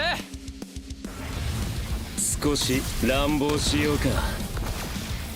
釘崎野原喜べ男子こう一点よ。邪魔だ。虎杖裕二です。好みのタイプはジェニファー・ローレンス。よろしくお願いします。 Did you know that you can switch networks but still keep your number? Now you can go with the Philippines' fastest and best mobile network. All it takes are 3 easy steps. First, secure your unique subscriber code from your current provider. Visit our website or any smart store near you. Lastly, activate your smart MNP SIM. And you're ready to go. Unleash the power of the Philippines' best mobile network. Switch to the power of smart. When you're in moment.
The 11th season of MPL Philippines is brought to you by the following sponsors. Smart, the official tournament telco partner of MPL Philippines Season 11. Our official sponsor, Infinix. Infinix Note, ultra-fast gameplay. Our partners in esports, Maya, it's everything, and a bank. And Secret Lab, the official gaming chair of MPL Philippines. Experience the MPL Philippines Season 11 action live at Shooting Gallery Studios. Tickets are now available via tickettome.net. Get yours now. If you missed the matches and want to quickly recap what happened, visit our official website for post-match reports at ph-mpl.com/news. To ensure the quality and fairness of our games, MPL Philippines is also monitored and supervised by the Games and Amusement Board.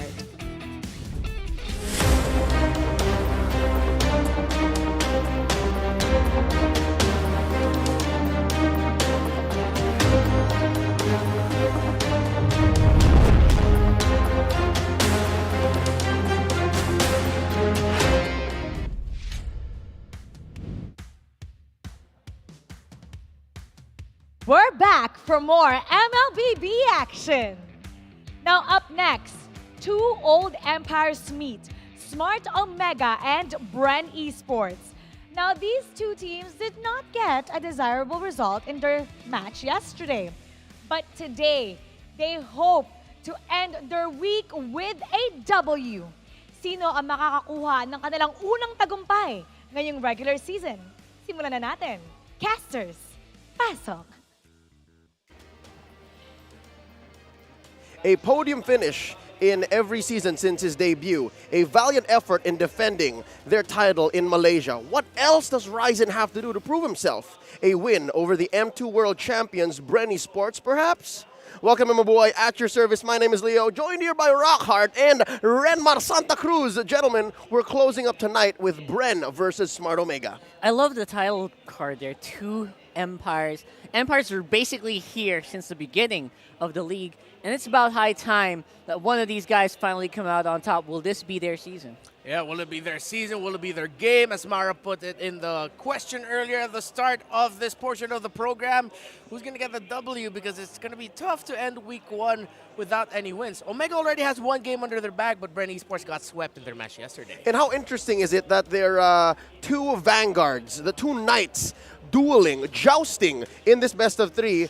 In the front lines are relative newcomers. Again, Ryzen here since Season 8 and Kyle Teasy here since Season 10 in the jungle. It's high time that we talk about Ryzen. He always gets behind on the spotlight because of just how much of a star power his other teammates always show in the games, right? And he does so much for the team that people don't usually see. Yeah, I'll never forget his performance in MSC 2022, of course. Omega ended that at third place. But man, Ryzen really put himself in the map in the world stage. And even in MPL Philippines Season 10, I was there in the meeting when people were asking, what are some of the highlights of Ryzen? This is one of the first ones I suggested. His Julian gameplay here against Blacklist International back in week 6 day. That was in week 7. This was going back all the way to week 6. His amazing Fanny defense. Look at him just cable forward, deal some damage the Lord, cable back, he's gonna heal, cable forward. I'll never forget this moment for Ryzen. And even though he's a very low-key player, in his storied career now, since he took over for the main role over KLVJ in Season 8, this young man has already had his fair share of highlights. So yes, it's about darn time we talk about Ryzen. And I can feel for him because personally, people don't notice him that much because he's not as outspoken, right? And that sometimes dwarfs them. But that doesn't mean that this guy does not have razor-sharp skills, as you can see right on your screens. Fellas, you lost me at cable forward.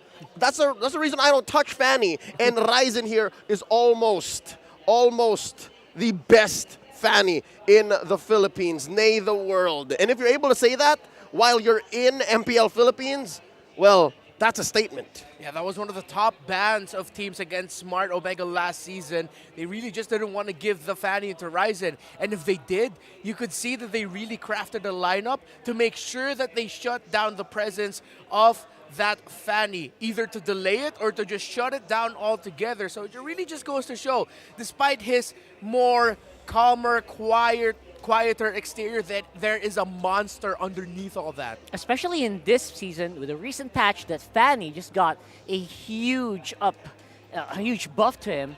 I think this is high time that people just keep your eyes on this guy, because he deserves it.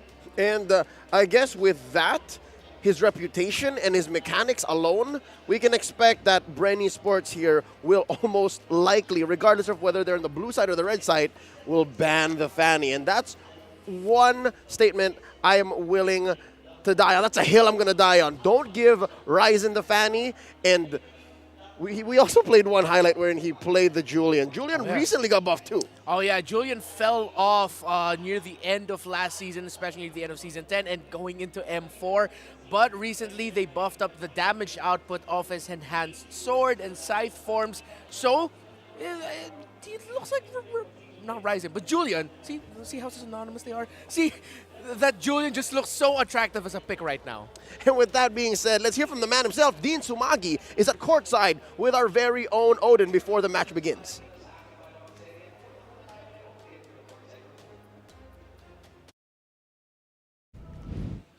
Hi everyone! Magandang gabi! Nagbabalik mula sa courtside, your very own Odin.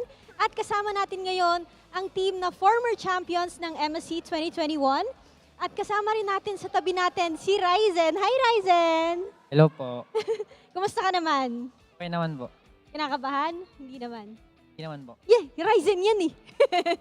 Ang tanong ko sa iyo Ryzen, ano ang naging practice nyo ngayon na iba na yung shot caller nyo? Hindi na si Chaknu at saka si Coach Etomax. Nung naging practice po namin, mas gumanda po kasi katulad po na ni Coach Etomac, naging coach na din po. Parang natuturuan niya po si Storm, yung mga shot call niya po dati. Parang tinuturo niya rin po kay Storm. That's great. Talagang naging coach na ngayon si Coach Etomax na talaga namang veteran sa scene. At kumusta naman ngayon si Storm at saka si Miko bilang mga bago sa inyong team? Yung dalawa po, nung una pa lang po, nabigla rin po kami kasi nung una pa lang, sync na agad sila eh. Talagang nakapag-adjust agad sila sa team nyo. Ganon talaga pagka-barangay, no? At paano naman kayo nakapag-adjust from yesterday's match? Siguro po, in-adjust po namin yung galaw namin sa mapa. Nag-practice pa kayo lalo, no? Apo. Ngayong sunod na laban nyo na. Ngayon, Ryzen, for the past seasons, under the shadows, sabihin na natin ng ibang junglers, pero feeling namin na it's your time to shine as a jungler. Ano pa ang mapapakita ng isang Ryzen? Abangan nyo lang yung mga laro namin. Mas papakitaan ko pa kayo. Yes, marami pang naitatago si Ryzen para sa ating lahat. At last but not the least, ano naman ang message mo para sa mga kabarangay natin? Salamat sa patuloy na suporta. Suportahan nyo lang kami hanggang sa dulo.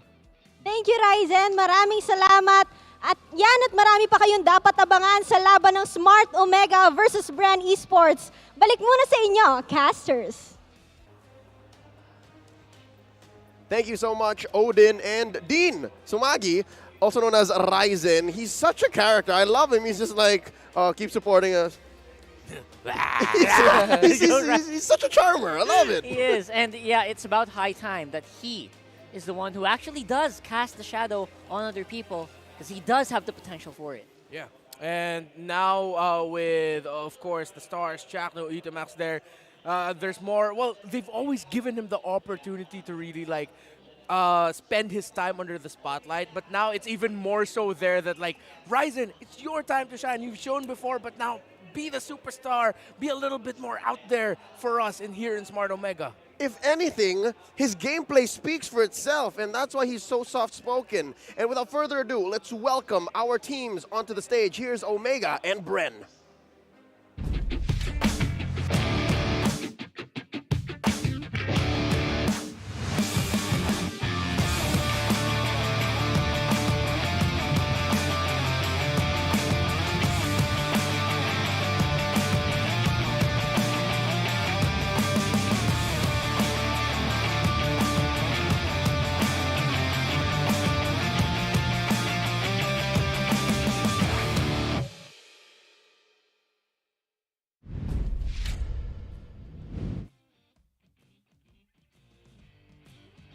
They might be coming from a loss, but Omega comes into this match with their heads held high. 3 games again, or will they dominate this time? Hailing from the barangay, it's Smart Omega!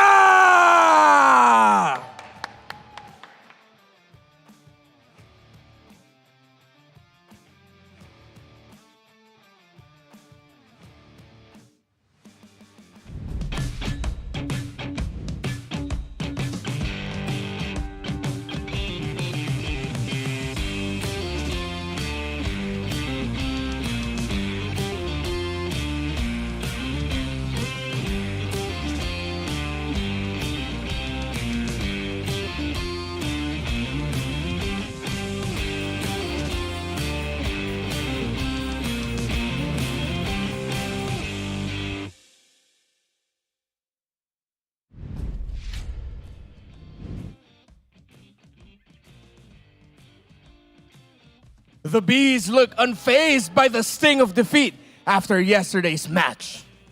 Still buzzing with pride and potential, next flight, a trip to the barangay. They're buzzing, it's Bren Esports!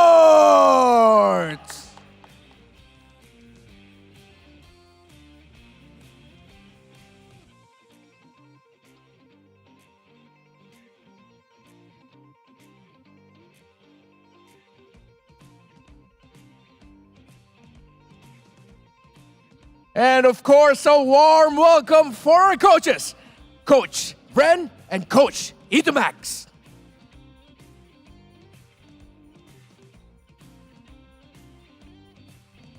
Will Omega exterminate the hive, or will Bren burn down the barangay?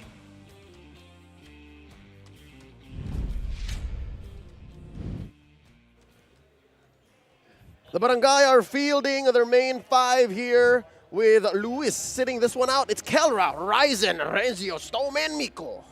I wonder what they're gonna do to bring out Stome's potential even more, because I feel like that is one of the pain points that Omega has to kind of address on their lineup. Miko has been doing a pretty good job of actually sort of filling the shoes of Chaknu. Admittedly, a very big shoe to fill. Yeah, and Miko did show brilliance yesterday, and it was still a tough series though, but we saw that when the going gets good, man, Miko can really show off his abilities. He'll be facing off against Bren Esports. This is a majority of the SEA Games lineup. The national team will be sending over later this year. It's Super Marco, Kyle Teasy, Flap Teasy, Few, and Ogwin. Still very impressed with Kyle Teasy's performance in previous days. I feel like he's starting to get up there. He's like, I feel like he's sort of an engine that's just warming up at this point, because he's got blades for sure to show.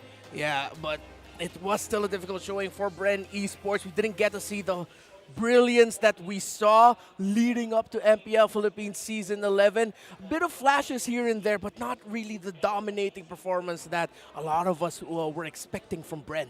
Glad to see that Flap Teasy has found his mojo once more. He's here, and we missed him. He hit his stride in Season 6, going into Season 7, right after they won the M2 World Championship. And as a young man, alongside his TZ brother Carl, now a world champion again, it's nice to see him back in the opening lineup. Let's go throw over to the keys to victory. Thank you so much, casters. Nagkaroon ng maraming changes ang dalawang teams na to. At nakita din natin na nag-struggle sila dun sa kanilang unang serye nung kahapon na what we saw them. So what they needed to do to fix that ay mag-anticipate ng initiation ni Ogwin. Simula. Yan ay para sa Smart Omega. Napansin natin na ang naging cornerstone talaga ng Bren Esports when it comes to team fighting is yung mga initiations coming out from Ogwin. At alam din natin na kapag komportable at nakagawa ng setup si Ogwin, doon din nagkakaroon ng opening para ma-activate sila Few at yung iba pang mga members dito ng Bren Esports. Yan ang kailangang i-deny ng Smart Omega agad-agad laban sa Bren Esports. Bilang mga bestie naman Bren Esports needs to answer the draft and play to make the roam mid rotations of Omega difficult. So kung ang sa Omega ay ma-shutdown doon si Ogwen, halos pares din mula sa side ng Bren Esports dahil ang napansin nating movements from their mid lane duo ay lagi silang magkasama. They always rotate together and this is one thing na kailangan i-shutdown ng Bren Esports. Tandaan, ang Bren Esports ay nakadepende rin doon sa kanilang gold lane kaya mahihirapan sila kapag hindi nila na-shutdown yung mid lane duo. Lastly, control the center, river, and the jungle, control the game. Yan ang naging susi for sure para sa success ng Omega from the past seasons. With their new flavor of Stoneman Miko, ganun pa rin ang kailangan bantayan ng Bren Esports. But we know for sure na yun din ang kailangan nilang pigilan ng Omega sa Bren Esports. That's the Keys to Victory brought to you by Infinix. That last line seems to be where neither team might want to make a mistake. I'd say whether it's Miko or Ogwen who makes it first to the jungle, or the river, that might make or break both teams' initiations. And I think Bren is very willing to draft into these win conditions. Yesterday, we saw the Selena, a huge throwback to Captain Few from the olden days, right? And that is one hero that really can control those areas and can get and net that victory. Yeah, actually, that's one of the reasons why when Wolf and I were working together in the Keys to Victory, we decided that because we were thinking exactly of that Selena factor for both of these teams. And it's not just there for Few, it's also there as a roam option if ever Miko wants to do it. And that is has already been shown by Miko in the past, if I'm not mistaken. Yep, that's one of the few things that differentiate him from the Mamba, who we all sorely miss. But here, it's all about the new Omega. Now, we go into the draft, and we're seeing current bans. It's the Kadita and the Kaja for Bren Esports. That much we can say. And here in the opening week of MPL Philippines Season 11, Coach Ducky is still out, so it's Coach Bren who's taking the reins. I like the first ban Kajas whenever these team picks up, because that means that they're expecting or they're heavily drafting towards someone who's very mobile, most likely in the jungle, most likely around that gold lane. So that actually gives out a lot of info to your opposition.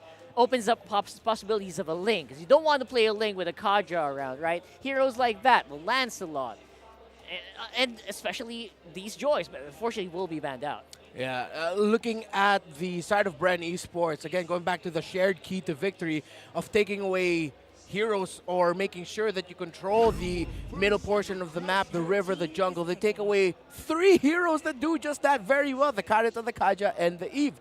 And with that, they pick up the Flap TZ Glue as their first pick. I love it when teams do this.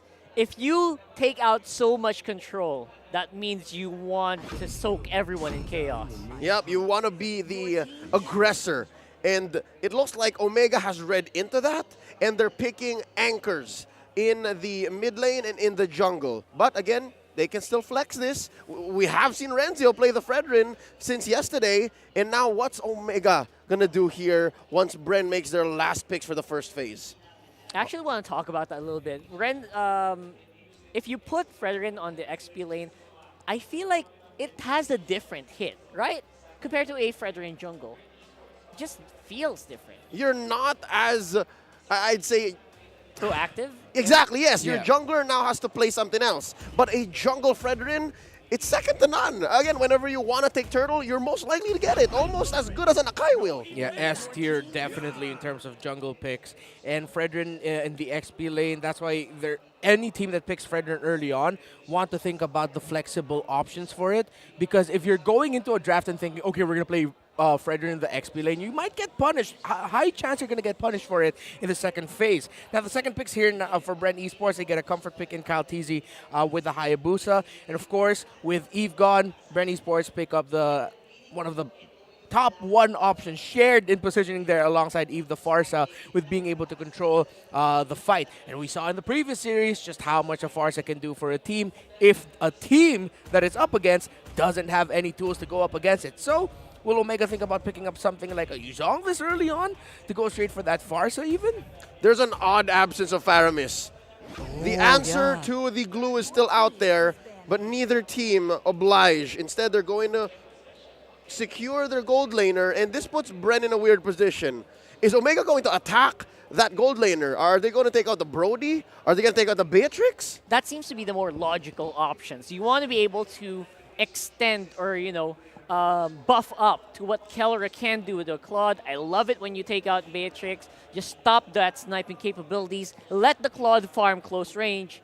And then you can kind of just play around your draft from there. Yeah, if I'm Omega, I would rather not give the Brody. They're still also going up against the Farsa. But Smart Omega, they did their homework. They saw that yesterday Super Marco played Nathan, and Nathan is actually a comfort pick of Super Marco. He was able to reach top global with that hero. So even though they didn't get a win, they're still respecting the hell out of it. Yeah, personally, I hate Nathans right now in the ranked games. They're destroying you with laser precision. The attack speed on that hero right now and the damage he can do is just disgusting. Even if you do build a Radiant armor, I wouldn't say I'm confident facing off against a Nathan, despite him having now better magic growth, better built as a magic marksman. Now, the answer from Bren Esports, they saw how well Miko plays that Ruby, again, as a momentum breaker. And again, when it comes down to these river engages, you don't want to get caught out by an I'm offended. So, good call here from Coach Bren. Yeah, it would definitely pose problems for the Hayabusa at the same time. Quick flicker forward to interrupt the Farsa if they could find it. So they're willing to give up the Brody. They ban the carry instead. So it looks like Smart Omega might be looking more into front-loading the front line with really tanky presences. But at the same time, if we go back, before carry was the in thing, there was Super Marco in MPL Philippines Season 10, where at one point near the end of the regular season, even week 6, week 7, he was still undefeated in carry. I believe it was a 6-0 or 7-0 stat line in games for Super Marco. That's correct. So they front-loaded, they removed all of the marksmen, except for the marksmen that we thought would be their priority ban. So that is so interesting, right? That's basically Coach Etomax and Coach Pacbet saying, you know what, we'd rather deal with the Brody. That's something that we practice against. That's what's in the meta right now. And they asked Keller, I'm sure, Grant, you okay with this? Dwayne, you okay with this? And he said, Filipino Savage, I'm fine, man. I love that. Just flexing that. Not a quote, though. Don't quote me on that, but likely. Yeah, those are the possible mic checks, if you may, that are happening probably right there. And you can see them. Confidence is the key here. Kellera still has that in spades, obviously. But in order to do stuff that he's been doing as a Filipino Savage, you need heavy front line. And that is why, apparently, it's Ryzen on the Fredrin. And that's a Lapu going over the Renzio. Very good pickup there for Smart Omega.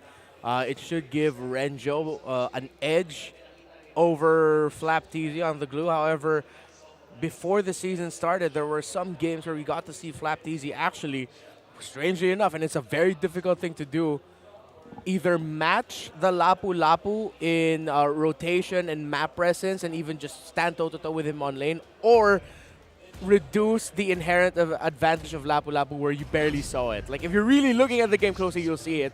So let's see if Flap TZ can mimic that. But now Ogun picks up the Kufra, and they ran it out with a Beatrix. So very solid, well-rounded draft here. And I like this idea of the Kufra pickup because, of course, with the Lapu Lapu entering in, the Claude as well, it would mean the Kufra can stop it, but now Miko gets the Hilda, and this is not good news for the Hayabusa. On a fundamental level, Omega has drafted amazingly.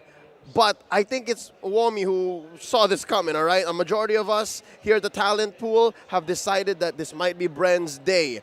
That was our smart power prediction. At some point in the game, a poll will show up and you will have only until the timer runs out to comment your prediction with the hashtag Power of Smart. One lucky person who guessed correctly will win a redeemable in-game code. Remember, keep an eye out for the poll. I am loving Omega's draft. I'm here for it. That's right. Also, it's very rare on the other side for a team to pick up a Kufra without countering any specific mobile hero. All right. This is interesting. Carl, I think They picked it because of not how it counters anyone, but how it stops what Omega's trying to do. Again, we saw it coming. Full collapse. Yeah, as soon as the Valentina and the Fred showed up, you and I spoke about this. Renmar not in agreement. Yeah, no, they want to pummel through Bren Esports. Now, what the Kufra does is, and I'm speaking as a Fredrin jungler player. I here you go. I play a lot of rank games like this. It's miserable. As a Fredrin, when you walk into the bouncing ball, you're like, how do I do this? What now? You can't dash. Exactly. Can't dash. How do I get out? You get trapped there, so it could just be difficult. Oh, okay. Oh. All right. Oh, yes. Teleporting. Back in the action. Back in the action. Here we are now. So, yeah, we're going to be looking for that, those interactions. So, Ogun actually picking up the tenacity instead this time around to improve his tankiness. I think that adjustment is warranted. He is up against a Hilda. Yeah, they seem to be quite happy and quite comfortable here on the invade here. And oh man, Miko on the Hilda is gonna be hell. It's gonna be hell. Look at that. Ryzen actually quite low. Flap TC and Ogwin, they're trying to go for it despite no one actually being present to go for the DPS. Interesting decisions there. Going for the fights, even though Kyle TZ does not have the shadow kill yet. Yeah, and now let's see how well Ogwin can do in terms of protecting his backline. Of course, we think of Kufra as the initiators, but right now he's driven low.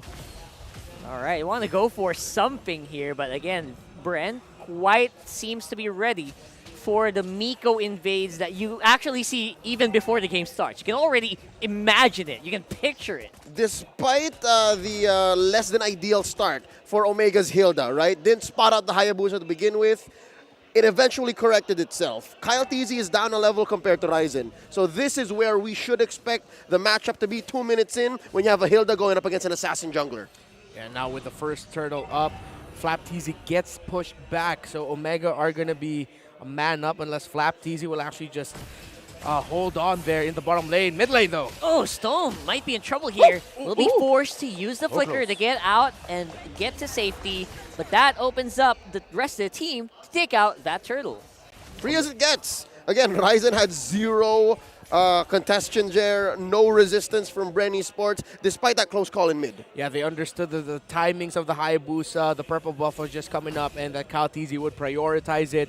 They already knew the Flap TZ also was pushed back, and it was Renjo in the lead, so Omega got that without a problem, and Bren played it safe. Look at this, Omega. They're just so happy to go for the invades. So much confidence in Miko right now, who is maximizing that shielding that you get from the power of the wilderness. So far, so good here for Omega. They really are milking everything that they can out of this Hilda. 3 minutes in, the story so far between the Barangay and the Hive is you get nothing, sir. If this extends into the last turtle, then I say even maybe the first Lord, where's Bren to find gold? Where's Bren to find farm? Yeah, they're going to have to help out Super Marco a bit more out now, but Stone's the first one up here. Yeah, that's going to be a bit of a back off here. I was just thinking about what you said, man. Bren has very farm-dependent heroes, that gold lane and that jungle. So as long as Omega just keeps doing this, they seem to be good to go. Yeah, I'm looking at Few now as one of the other heroes that just need to stay alive as long as possible because this Farsa, paired up with this Kufra, they might be the ones to just keep things level somewhat. Of course, right now, as it looks, Omega will have the lead, but make sure the Farsa stays alive, deals damage, stop, clears waves in the middle. Again, control the mid. Should make things okay for Bren. And it's that concept, if you're scaling, right? As long as you're not losing that bad, you'll eventually get there. Yeah, I like what Super Marco's doing at least. Every little bit counts. Every little bit of gold that you can eke out without taking a team fight, you take it. At least he's getting some growth there, but obviously Omega is going to be miles ahead, despite what looks to be a small lead there. Look at this, the omnipresent threat of Stone here on the Valentina. Yeah, there's going to be another turtle up and another free one there for Omega. Members of Bren Esports, actually it shows the nice adjustment and unselfish nature of Kyle TZ, allowing Super Marco to get his little camps there off to the side, that little lizard from time to time, because he knows, all right, I've already fallen off Super Marco, let's expedite your farm. And that's something that we should watch out for. If this gambit, this decision by Bren Esports to just allow Super Marco to eventually farm up, it's going to be a tough early game. That XP lane, dead lane. There's nothing there. Turtles, don't even think about it. Will it eventually get to the point where Super Marco will be enough? That investment will be enough for Bren to get on the board. Yeah, at the very least, Bren, they're trying to get as much money in the bank whenever they can, even in that mid lane. So they're not trailing by a lot. And that gold is just very, very close. 5 minutes in, not a single death. This is a pacifist run for Bren and Omega. Yeah, the most pacifist game I've ever seen, actually. Yeah, and you don't really expect that from these two teams, so hold up, though. Oh, look at that. Oh! That's a huge knock-up on two people there. That Kufra is paying itself out in dividends, and that is first blood with 2 kills in favor of Bren Esports. Oh, Master Blaster Ogwin. Just in time. It was like the picture-perfect timing. I'm going to help out my gold later. Oh, hey, I caught 2. They were like on a synchronized, what do you call that? Oh! One more time! One more time here for Master Ogwin. He's not done! Ladies and gentlemen, we were not waiting for a late game investment. They were just waiting for the perfect moment. And Master Ogwin says, now! Over and over again. Oh, man, it has Omega going, oh my God, because Ogwin from out of nowhere twice. And that's what you also have to watch out for the Kufra, where if he doesn't have to worry about peeling and defensive maneuvers, he's going to be aggressive and strike from you when you least expect it. I think the only thing Ogwin was waiting for was maybe that conceal to Yeah. get activated on that Kufra, and then he was going to do something. It's my time to shine. And it looks like Omega are going to be struggling this time around because the Hilda Gambit didn't work. They didn't keep Kyle TZ down hard enough or long enough, and now these turtles, they couldn't translate into an actual combat acuity. That was a pretty big punish. That Hilda was all that Omega was using to get these objectives, and now that is gone for the meantime. But Stone will be facing off with the feathered airstrike of Few as well on the other side, forcing Omega to back off, and finally, Bren might be on to their own turtle. Ooh, bees are breathing a little less heavy now as a string of sequences find them with their first turtle of the game, ensuring that Omega doesn't get all 3. And it goes to show the difference of what happens when Flap TZ is able to get into the turtle in time because he doesn't have to worry so much about Renjo, and if Bren Esports rotate together. Oh no, where's Miko gonna go though?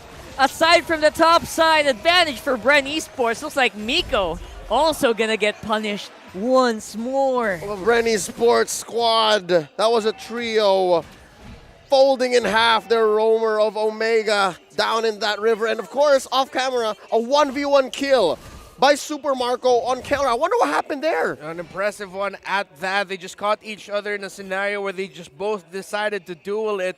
But looking at the health at the end of that fight, Super Marco won that comfortably. Skelter with his first death of the game, and now it's going to be Omega having to crawl back. Ogwin! Ogwin trying to get something done once more on the side of Omega's jungle. Of course, Omega not really obliged to go and initiate with him, but will be suffering with a tower loss in the middle instead. This is difficult for Omega. From taking the buffs away from Kyle TZ to actually hiding in bushes, threatening kills. Now it's Ryzen who's struggling to keep even his own purple. Yeah, and we go back again to the idea of just investing everything into Super Marco. It's not just about the items, it's about how else he can move around the map. The moment that they were able to secure that nice play up top, it's like, all right, I can go down bottom lane now. Alleviates the pressure off of Flap TZ. And since Brent got the lead there, Flap TZ, though, in a bad spot. They want to go again. Ogwin's initiation, though, will be a little bit more softer this time around, as Omega will have a little bit of an opportunity to go for a chase, but they opt to not go for it instead. Just making sure that Bren kind of respects their fence. There's a Lord coming up in 10 seconds here, and the ball is clearly in Bren Esports court.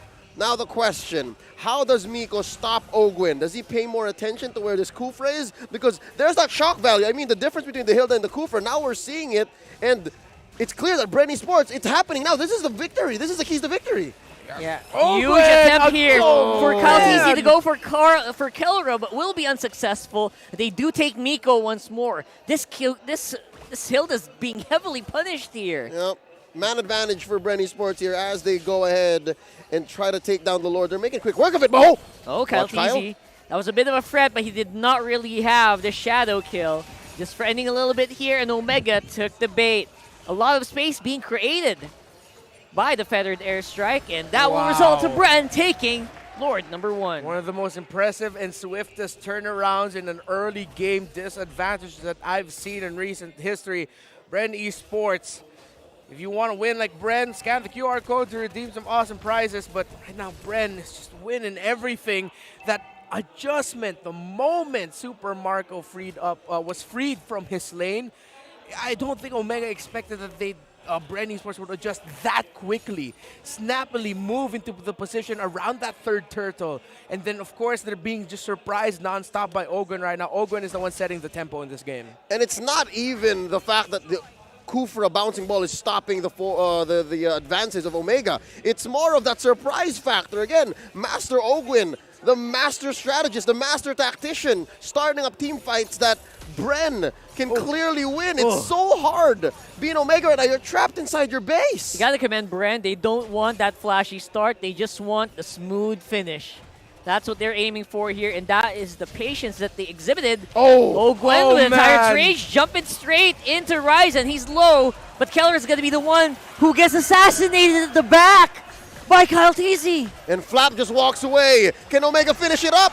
Oh, they're trying really hard though, but they will be able to get 1. So that is 2 down for Bren Esports. Still a 5K goal lead for the Bees though. Yeah, and great call by Bren Esports to push the envelope there, because even though Flap and TZ and Ogwen, it looked like an initial, hey man, this is a little bit too aggressive, but they got the job done. They got Kelra, and that happened right after Kyle TZ got to full build that BOD. So they know that once Ogwen goes in, sets up, Omega will answer, Keller will try to enter, but Kyle TZ was ready to dive straight into the back line. And for Bren Esports, you're happy with that. That's all you needed. Despite it becoming a 2-for-1 trade, that's one of the few things that Omega is actually holding out for. I was about to say, hey, at least Keller hasn't died much yet. But now, given the situation, you're down 5K, you're Kelra, you're killed twice, and even Kyle TZ, just Kyle TZ alone coming in the back line might be trouble. Oh, initiation by Ogwen will be missing out on the wall, but Miko will be able to survive because of that. So for Marco, great micro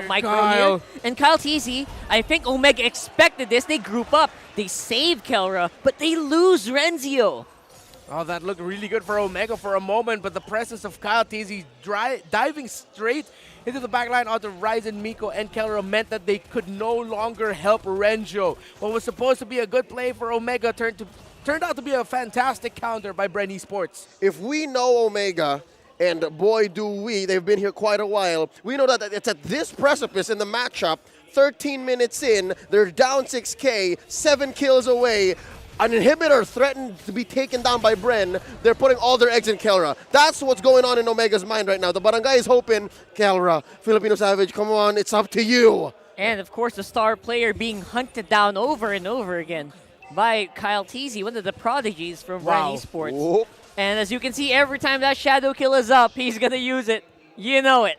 Yeah, it's a great deterring tool, Bren Esports, and see if Omega contests this Lord. They have to, right? This Lord is quite low. Kyle TZ will secure it with a Retribution, and the fight goes on. Look at Ogwen. He's really focusing down on Ryzen. Same with Flap TZ. Even uses the grab, split, everything.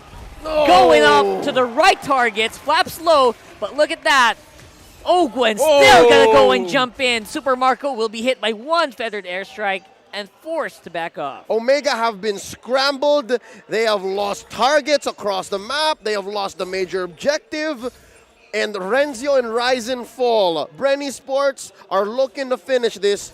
Top lane is in trouble. A tale of 2 junglers, 10,000 nearing 11 for the Hayabusa, not even close to breaking 8,000 for the Fredrin. It has been a difficult game for Ryzen. Ogwen again! Once more. Man, Ogwen's got it in for Miko. You ain't doing anything, pal. I'm with you every step of the way. You can't help Omega push this win. Oh, look at Kyle. Oh, Kyle TZ with a flourish on the back. Cleans it up, and that should be it. Omega are 3 men down against Bren Esports' 6. Ladies and gentlemen, that's game 1 going over to Bren Esports. Monstrous. Absolutely monstrous in adjustment and response. Omega made Bren and their jungle struggle early on. But they adjusted and just dominated majority of the game afterwards. You gotta commend Bren Esports. They did not let that slow early start from them deter them, slow them down. They knew the goal. The goal was to reach mid-game without many casualties. It did happen. They knew exactly what was going on. They understood the situation, and they were prepared. They understood, all right, tough times up until the 6 or 7 minute mark, or until when Master Ogwin says so. Until Ogwin says so, then that's when we get a turnaround. Despite Omega's, I'd say, fundamental answers when it comes to the draft, when it came to execution, Bren Esports got it down. Yeah, and that's one of the things you always have to consider against lineups with wide reach, surprise attempts in setup, like an Atlas with the Conceal, a Kufra, and especially a Cho with the Flicker combo, that no matter how fundamental principled you are, if in the earlier portions of the game where the lead isn't that massive, one chain, not just one, but one chain of pickoffs over and over again can completely turn the tide. Yeah, and Miko could not recover from the onslaught that he received in the hands of Kyle TC, alongside obviously with Few and everyone else. Because as a Hilda, what were you going to do against a Kufra with the bouncing ball? You just hammer it down on him. Nothing happened. It's one thing, right, to be able to say, all right, Ogwin is here. Maybe I can stop him. I can tell you if he's stretching, right? Again, there has been this rework on the audio, whether or not you see him, you can hear him. So that's one step. But what do you do from there, right? You can't stop him. He is going to jump. He is going to force an engage. And from that point on, it was so difficult for Omega to bounce back. Let's see exactly how Bren Esports did this as we go into the analyst stand. Bouncing ball by Kufra can block a lot of dashes, but apparently can also block bounce back attempts if you are going up against it. Yes, a lot of focus is on Ogwin and how he at just one point snapped and said, all right, my team struggled early on. I've got my conceal, as Rockhard put earlier. It seemed like he was just waiting for that conceal to get to the tempo he wanted, and just continued a chain of events that would eventually lead to a Bren Esports win. However, the other members of Bren Esports played terrifically as well. Fuse positioning with the Farsa, being able to quickly rotate and answer to the aggression of Ogwin, and of course helping out Kyle TZ, who despite the rough early game actually didn't suffer a death here. After Ogwin was able to chain the pickoffs together, and Ogwin can, or Kyle TZ rather, can roam or rotate around the map without worrying so much about the Hilda, because now Miko has to worry about taking care of the other parts of the map now. Hayabusa knew exactly what he wanted to do, built his items, farmed up, and then wasn't shy with using the shadow kill to whittle down the members of Omega, because they know if they get too close to the fight after getting lowered down by Hayabusa, the Farsa will be there to burst them down. And of course, Super Marco here, I believe one of the best quotes said about Super Marco was from his own coach, Coach Ducky, where he said what he liked about Super Marco is he's not an unnecessarily flashy player.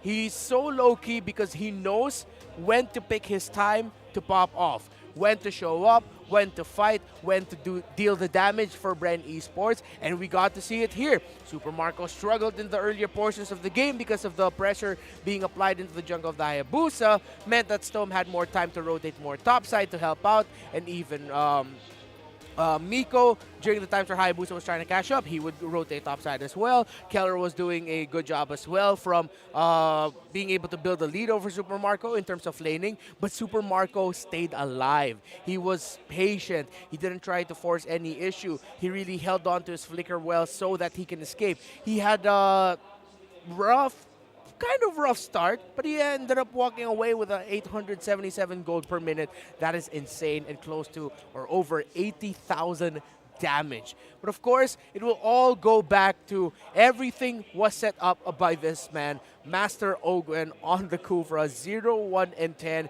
And we saw it over and over again, folks. 4 straight great catches with the Tyrant's Revenge. It doesn't always necessarily need to lead with him using his ultimate, the Tyrant's Rage, but it was also greatly answered by his teammates. He set the tempo. It's like he set up the alley-oop, he set up the toss, the rest of the rest of Bren Esports just needed to dunk it down, just hammer it down, and they did over and over again. As we go back into the highlights here, you see here, that was one of the more coincidental catches. Although, if you ask Ogwen, it was probably calculated. But then after that, he got to get Miko, and then they just continued that chain. So, a great win by Bren Esports, just finding one moment that ended up turning into just gold. It's like they found gold at the end of the rainbow, even though they were told that the end of the rainbow is just maybe nothing. But, well, Bren Esports just made it work. Flapteasy also, we didn't really get to discuss so much here. But, gentlemen, I'm sure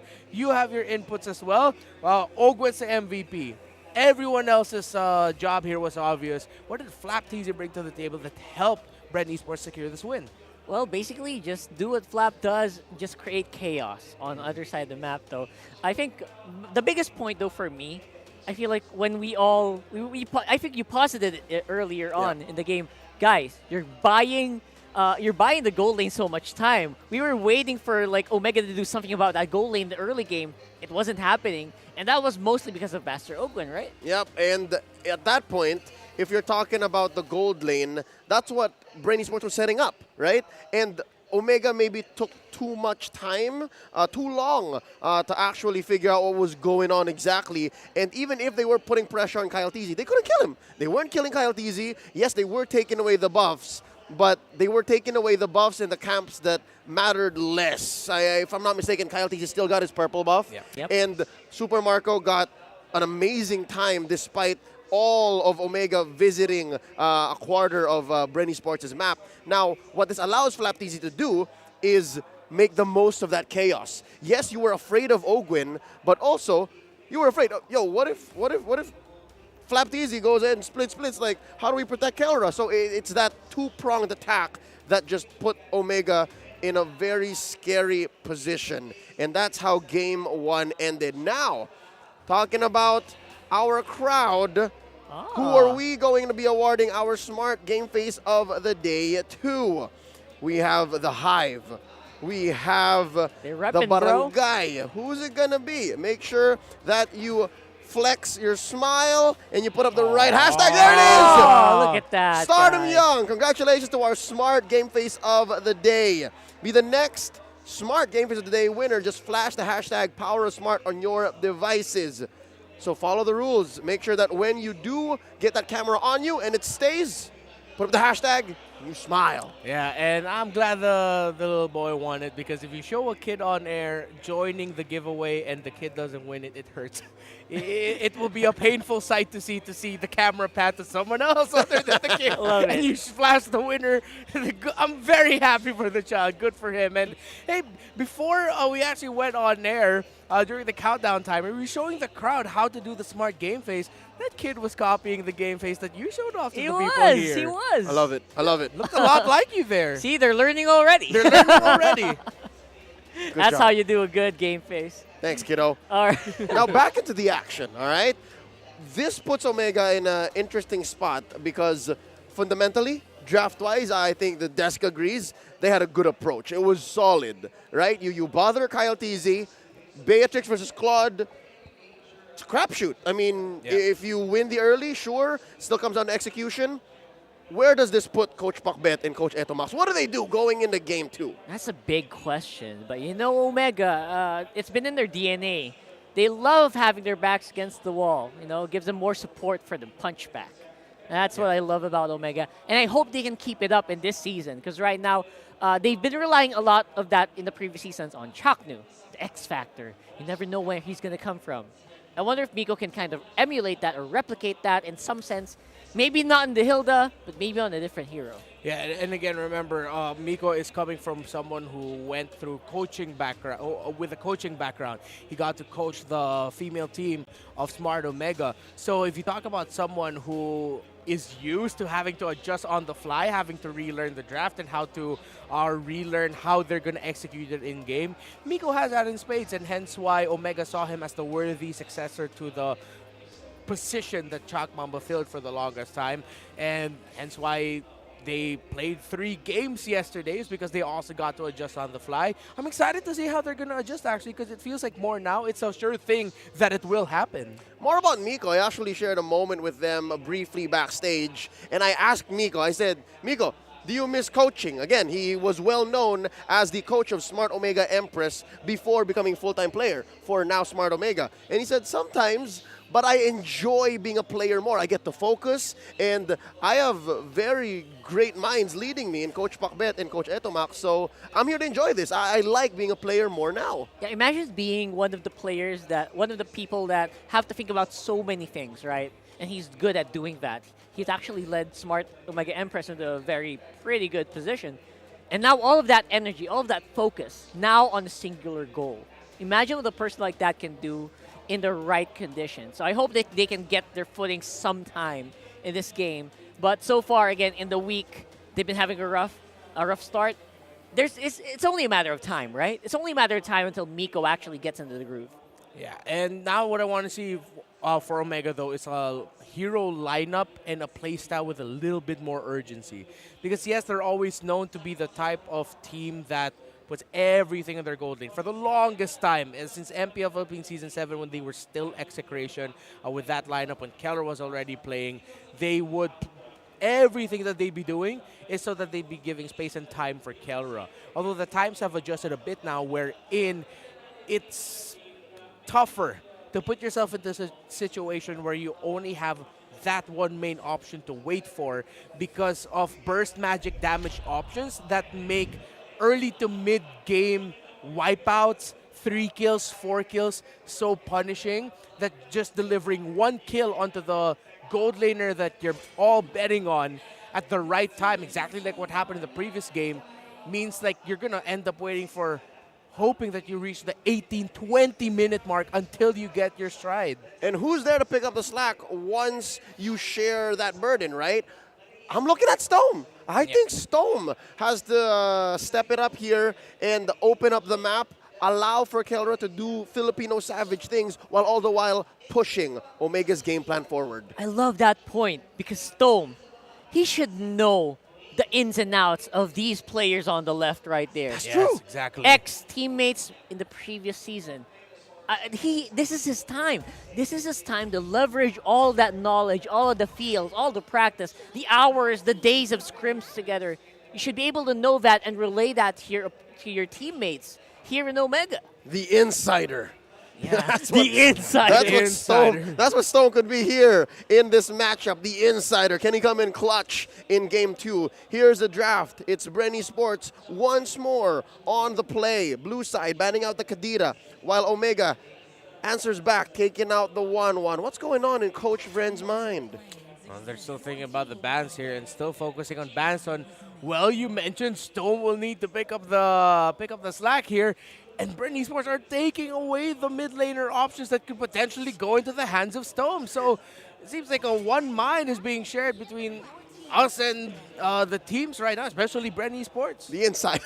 The insider. inside of your head, inside of the team. It worked in the last game, though. It worked in the last game where that's their focus. Remove the control away from Stone. Well, we said Stone's the insider, but it also works the opposite way, right? Because, you know, Coach V and Coach Ducky, they know all the picks of Stone. Yep, they know. Just take these away. They know everything. And then he'll have to be compromised. I wonder if the Valentina is still going to be a priority here. There goes the Kaja. There goes the glue. They understand that Flapteasy is not to be trifled with. What does this leave open for Bren Esports on their opening salvo?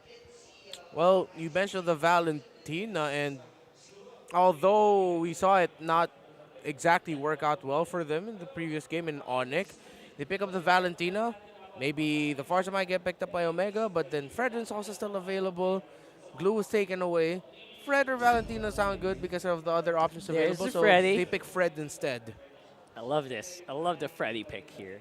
Also a Flapteasiable hero, I think. I was about to say, yeah. Flapteasiable. Of the teams and the players that could flex the Fredrin into the XP lane, I'd put Flapteasy up there as one of the players who are willing to say, you know what, why not? Yeah, again, I have to reiterate, it's just not as powerful in the XP lane compared to the jungle, but possibilities are endless. And we talked about Coach V's mindset. He's not one of those normal people. I say that in a very endearing way. Yeah, in the best way possible. He thinks so differently. We know him personally. He thinks outside the box in a normal day. Coach Bren is such a mind. He's a mind. He's such a mind. Here's the opening picks for Omega. They still do prioritize a Valentina, but this time around with a Grok. Yeah, I like this Grok pickup. Flexible. Can either go into the hands of Renjo or maybe even Ryzen in the jungle. It's maybe also a very Miko pick. Yeah, it's very Miko pick. Miko-able, yeah. Amicable. Amicable. I love that because it's also a very Omega hero. Yeah. Not even just now, even way back, right? You think about Omega, Grok is never far from the conversation. Uh-oh, that's a Fanny. And that's a Fanny in the hands of Kyle Teasy. Oh, boy. Kufra's still open. If I'm Miko, I'd pick it now. But that means you're forcing... Or that. You're forcing heroes like the Grok to go elsewhere where they might have been already set with the Grok going roam. Yeah, and so they're still thinking about flexibility. So great point there, Rockhart. Omega said, we'll pick up the Moskov instead. Someone who will also still be able to interrupt the flight of one Fanny. Just one quick knockback should be good. It's not an instantly dead hero to a Fanny. Yeah, I love that pickup. Great choice there. So now with the marksman show there for Smart Omega, the Beatrix is taken out. Let's see if they're going to take another marksman away. Bang, bang. Take more bang bangs away. They might consider banning out the Brody, maybe even the carry. With the Moskov on there, they're going to need to have a lineup that has a little bit more presence in the front line. Even though Moskov hurts, he still does need time to just get the momentum going with his basic attack. So, Bren Esports, they take away the Hayabusa, still respecting the possibility. It goes into the hands of Ryzen, and seems like they're trying to take away the options there of Ryzen. They might even consider taking out the Ling, which is a Ryzen special as well. You want an assassin matchup in the jungle. That's interesting. If you're up against a Fanny, you're going to need to match the speed. Pick up an assassin. Or just totally not care. Like, be fast enough to dodge where the Fanny is and be more impactful where you do end up. That's very anime. That's a very anime fight that's happening on my brain right now. That's the dynamic I see between Ryzen and Kyle TC. That is true. Could be. There's the Lolita, banned out by Smart Omega. And yeah, it is not clear exactly where Ogwin's going to go this time around. It's the Ruby that Bren Esports ban. Now, where does Smart Omega go from here? It's still a high concept idea, but I wonder if Smart Omega are even considering an Alice in the jungle maybe. But then with the presence of the Fanny, it might. But you think about speed. You mentioned speed. It looks like it won't be it. They pick up the Martis instead. Something Purple a little Brothers. bit safer in the jungle. Purple Brothers. Him and Moskov. Oh, that's true. Are they actually brothers in lore? No, of course not. No, I don't think they so. do look so alike. Yeah, they look like they could be like third cousins or something. It's a purple trio, actually. Look, 3 purple heroes. Homies, at least. Yeah, homies at the least, yeah, for sure. Remember way back then, we'd have like a thing where if people were picking up purple heroes, that's a pretty strong pick. Yeah, the Selena and the Eve. Selena. And the glue. And the glue. Yeah. Kufra already being shown there, so Omega want to take it away. So they're funneling certain heroes into certain positions. Oh, Kufra. That's Bren hovering it. Oh my God. Oh, look at this guy. No, is that Bamba? That's Joshua Mangilog. We found him. That's Jack Bamba. He's here. He's in the studios, folks. So, all right. Just when they show Chaknu, Kufra gets picked up there and is perfectly paired up with the Harith. So the Harith and even the Fanny don't have much to worry about. This roamer pick here might be great. A lot of dashes on the side of Omega, though. That's poetic. Oh, wow. But poetic in the sense that it's on the opposite side. It's on Bren. Oh, man. And the Mamba came to support his team. What does Omega answer with? It looks like Miko is going to be rocking the Franco this time around, and confirmed it's an XP lane Grok. Yeah, and the Franco, honestly, that situation with all of these dashy heroes going around, you're just going to need one suppress. One good bloody hunt, and that should be more than enough. So this was the best possible pickup, in my opinion, for Smart Omega. Yeah, considering I think they were eyeing that Kufra, the Franco just felt like a Band-Aid. It will be able to answer the Fanny at least. The Fanny can't just go willy-nilly with a Franco in the midst of Omega. So you're right. It's the second best answer, but Kufra would have been best. Yeah, but then again, it's the situation of looking at the lineup of Omega, everything is just for Kelra. Kelra's going to be the main thing right now. Oh, man, for this here we lineup. go again. I mean, we have the execute reset factor on the side of Mars. Not really execute reset, but you know how annoying he can be. But on the other side, though, if Miko lands those hooks, if Stone has a great early mid-game, Kelra doesn't need to worry that much. It's actually possible that in the same vein that Omega deals or looks at their lineup as a one-man army, like just protect Kelra, they can just go ahead and take down one and then go from there for Kelra. So it works either way. Let's see if we can go to game 3 with this. There's also a way they can do that. They can pull that off because they do have a massive amount of single target crowd control, including the Terrify coming in from the Valentina. So all of these factored in together can actually take out any single target of Bren Esports quickly if layered properly. Which is what they were lacking in game 1. They had very little CC. Yeah, so he even got him midair. Oh, there you go. Forcing a flicker out of the Franco is a pretty good start from the Fanny. That means you don't have to worry too much about your level 4 invades, which will be happening very shortly. So wait for that in the next few seconds. Yeah, it seems like the point you guys were making were that at a glance, yes, Bren Esports seems to have like the easier lineup to pull off, but when you really look at it, Omega has the tools that they need now that they didn't exactly have in game number 1. But I still think when you think about it, they have more boxes to tick to make sure it happens. There you go. Here's the level 4 that we're talking about there, and perfectly executed by the free members of Bren Esports on the mid. Key there was a Fuse Shadow Stampede. Just pulled Storm right where it needed to be despite using the flicker. Yeah, the powerful tool paired up with that Kufra. You pull your targets to the Kufra. Kufra bouncing balls. And if they have any dashes, well, good luck on them trying to get out of that. Yeah, optimal control, which was denied from Omega with all those bans. Oh, Miko. They're maximizing it right now. Great pull off on the Miko, although the Cult Altar will come out just in time. The damage is still possible here from Omega. Very, very healthy heroes open for this drill. Pretty good, though, I'd say, for Omega because they timed out all the ults, and Storm now has a call out of his own! Oh, boy, look at that. Razor sharp. That movement coming in from Kyle TZ, I think, took Omega by surprise a little bit there. Although I'm sure they saw that coming from a mile away. Oh, Gwen getting in position. He will have Tyrant's Rage up in a few moments. Will he go for it, though? Ryzen has to be careful. Wow. Kyle TZ secures that turtle. Oh, Ryzen's in trouble. Oh, Ryzen! Kyle TZ's not done with you. Renzio, I don't think he has even enough mana for a Guardian's Barrier, which can be used to stop a Fanny.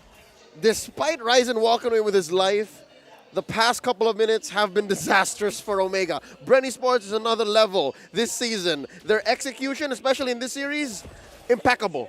Yeah, Omega need to watch out for that. Even though they get that pick off, just hope that Kyle TZ isn't going to fly by nearby because 2 times in a row now where it happened, it looked like Omega set something up, but then Kyle TZ just completely shut that down. Of course, with the other members of Bren responding right away, but that's 2 early kills on a Fanny with Assassin emblems, and it looks like he's building more damage items early on. My goodness, they have to be careful with this Fanny. Can't give too much. Okay, Ogwen once more very comfortable on the Kufra to go ahead and front it up, even with a Franco in the midst of Omega. We're about a minute away from the second turtle of the game. Purple buff just about to spawn for Kyle TZ. He needs that for the upcoming encounter. I'm wondering what this gold lane relationship looks like between Kelra and Super Marco. So right now, still very tame. It's going to be up to the rest of the team of Bren and Omega to determine how it's going to go down, who's going to get the early lead. Oh! There's a hook! Oh, Gwen will be hooked in by Miko, and a trio from Omega cleans it up. Nothing that the Kufra can do against that. Yeah, and that means now Omega can help out. Oh, Kyle TZ. This one I was about to say something, said, all right, I'm going to trade that out. Omega were about to help Kelra in the bot lane, but now they have to equalize in the mid lane, maybe even top after that solo kill by Kyle TZ onto Renjo. Yeah, Renjo definitely getting the short end of the stick here for Omega.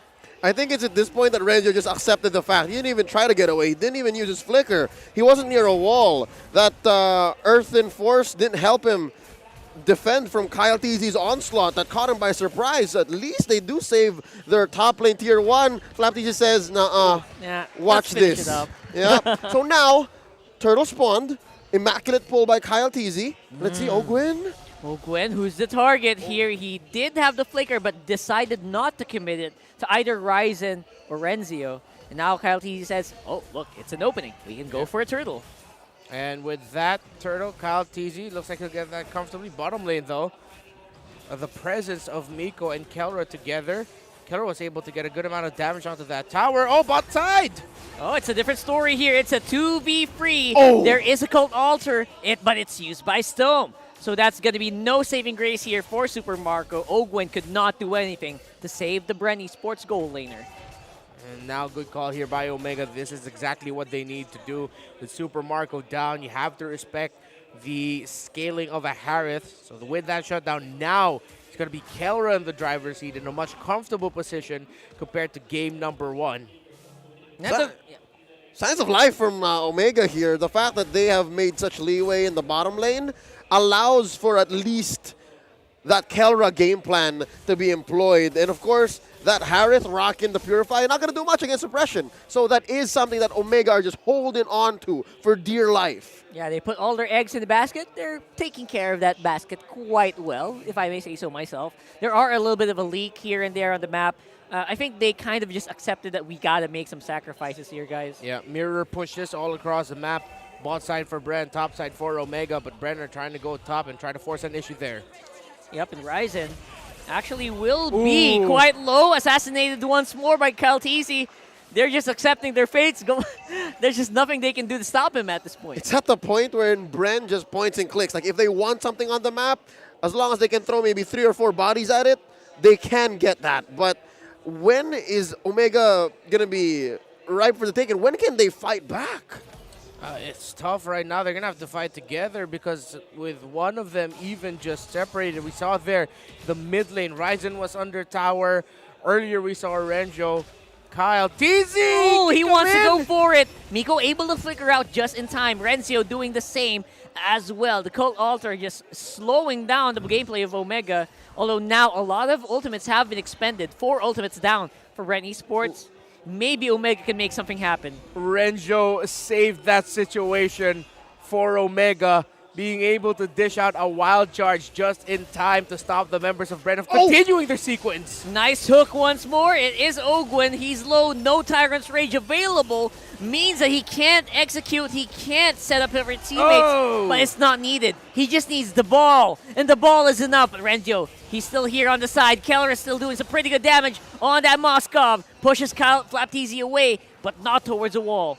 That was a tough situation for Omega. Timing was on their side, but the map wasn't. This is a weird place to be, especially when it's Bren Esports who's calling the shots. Ogwin caught out Stome. And yes, Stome did get off a Cult Altar, but it just wasn't enough. Whenever you have a Cult Altar, I think what's best is you lean into it. That was at best just a last resort, like, oh, I need to live maybe 2 more seconds. But it wasn't a spot where Kelra can free hit. So, yeah, that's what spelled doom for that last team fight for Omega. Yeah, and now Bren Esports, despite all the efforts of Omega to keep this game closer, again, just Bren finding things as a team. And, of course, the individual play of Kyle TZ. Ogwin still seeing the mark. There's Flap. Flap says hi, straight into the bush. Headstrong, no fear whatsoever. Will be able to dodge the hook. Can he try to make something happen here? Guardian's barrier means no. Slowly but surely, Master Ogwin making some ground. Miko with the conceal play. Conceal play, Miko. Ooh. Hook will miss once more. That's a big problem. Although here comes Kyle TZ. Maybe they can surprise someone here for Bren Esports, but they decide to back off for now. Yeah, Flap TZ got off that first kill just in time to stop the bite coming in from Miko. As we look at the items, how desperate things are for the junglers. A big lead there for Kyle TZ. A comfortable lead for Super Marco, 1,000 gold. So 1,000 gold is what separates the key damage dealers or key role players here for both teams, the jungler and the gold. I'm still waiting for the CC train to come in. Like, come on, Omega, where is it? Where is that maximum level of kill potential that you have with those crowd controls? They have that too. Bren had that in space in game 1, but they have that too here. It's just They really just can't seem to find their opportunity, or Bren is doing their absolute damnedest not to give it. Now it's Bren looking for an opportunity right now with a big concealed play from base. Oh man, that could have been something here. Ogwin just a little bit behind there of Flapteasy, spotted out by Miko. That will mean that they at least will have the opportunity to get first on the Lord this time around for Omega. Yeah, this is very good for Omega. Let's see if they can get a target here. They can start things off. You just have to be patient, not force anything. Immaculate pull here by Omega as far as it can go for this Lord before resetting. It's this wombo combo, the duo of Flapteasy and Ogwin buying so much space and just ground for Bren. So much vision. Let's see, can Ryzen hold this long enough? No at home. That was pretty close here. Ryzen's on the side. Ogwin will be the focus of the fire here for Omega. Cult Altar is going to be activated right there. Renzio, he's walking out. He doesn't have anything left in the barrel.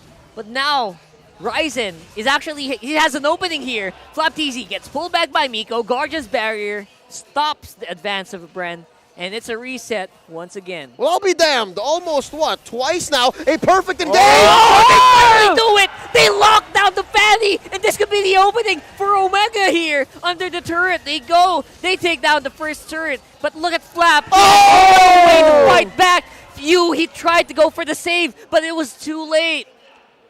That's why you pick up the Moskov right away if you're going up against that Fanny. A well-timed knockback onto a wall at that, hence why Kyle Teasy got stunned. And it's Omega hitting their stride just like that from out of nowhere. Turned this game around with a free Lord. All they needed was one. Every single time, a hook! Again! Oh my goodness! Another one here.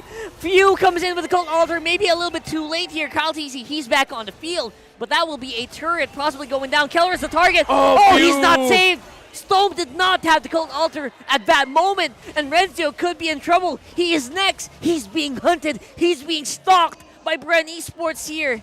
Oh, we're about to see the curtain call on the showstopper. Few looking for the pull, and that's all she wrote. Super Marco gets a kill. Wow, just like that, Bren did not stay in the corner. They fought back. They punched back. Immediately got to turn things around over Omega, although Omega found that hook. All right. The Lord getting confused of where to go, though. For those of you wondering, if the Lord enters the bush, yes, he does go out of vision. Yeah. He resets. What a sneaky Lord, huh? I never would have thought I'd see the day the Lord get that confused. In all our collective years in the MPL, it's the first time I've ever seen Lord enter a bush. Yeah, okay. That was... The Lord picked up a few tricks from Natalia. We've seen Lord get led into the jungle, but never into the bush like that. Never. Maybe he's like, I'm tired of getting killed, guys.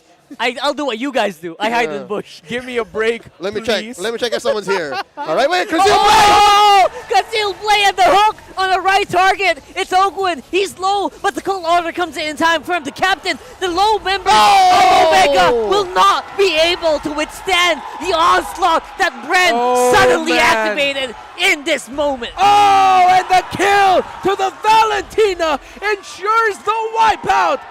The bees will not get eradicated today.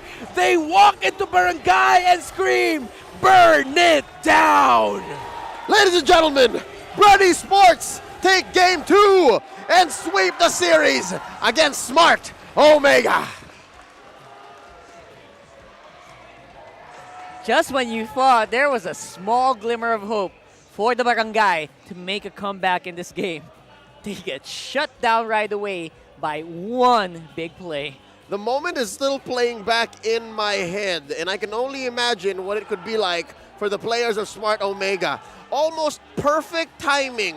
Kelra lighting up that one target that Miko hooked in, but it wasn't enough. Ogwin had another trick up his sleeve. Oh, man. Ogwin, another fantastic game, but great responses from both teams, especially for Bren Esports. Their Fanny and their Harith working together. Two main damagers, the ideas of double core. My goodness. Even though Omega would take down one, the other one would still be up and kicking. The time that they got to take out both of them was a turnaround that eventually led to the Lord A valiant effort from Omega as they take a bow. But today, Bren Esports just found the counterplay over and over again in Game 2.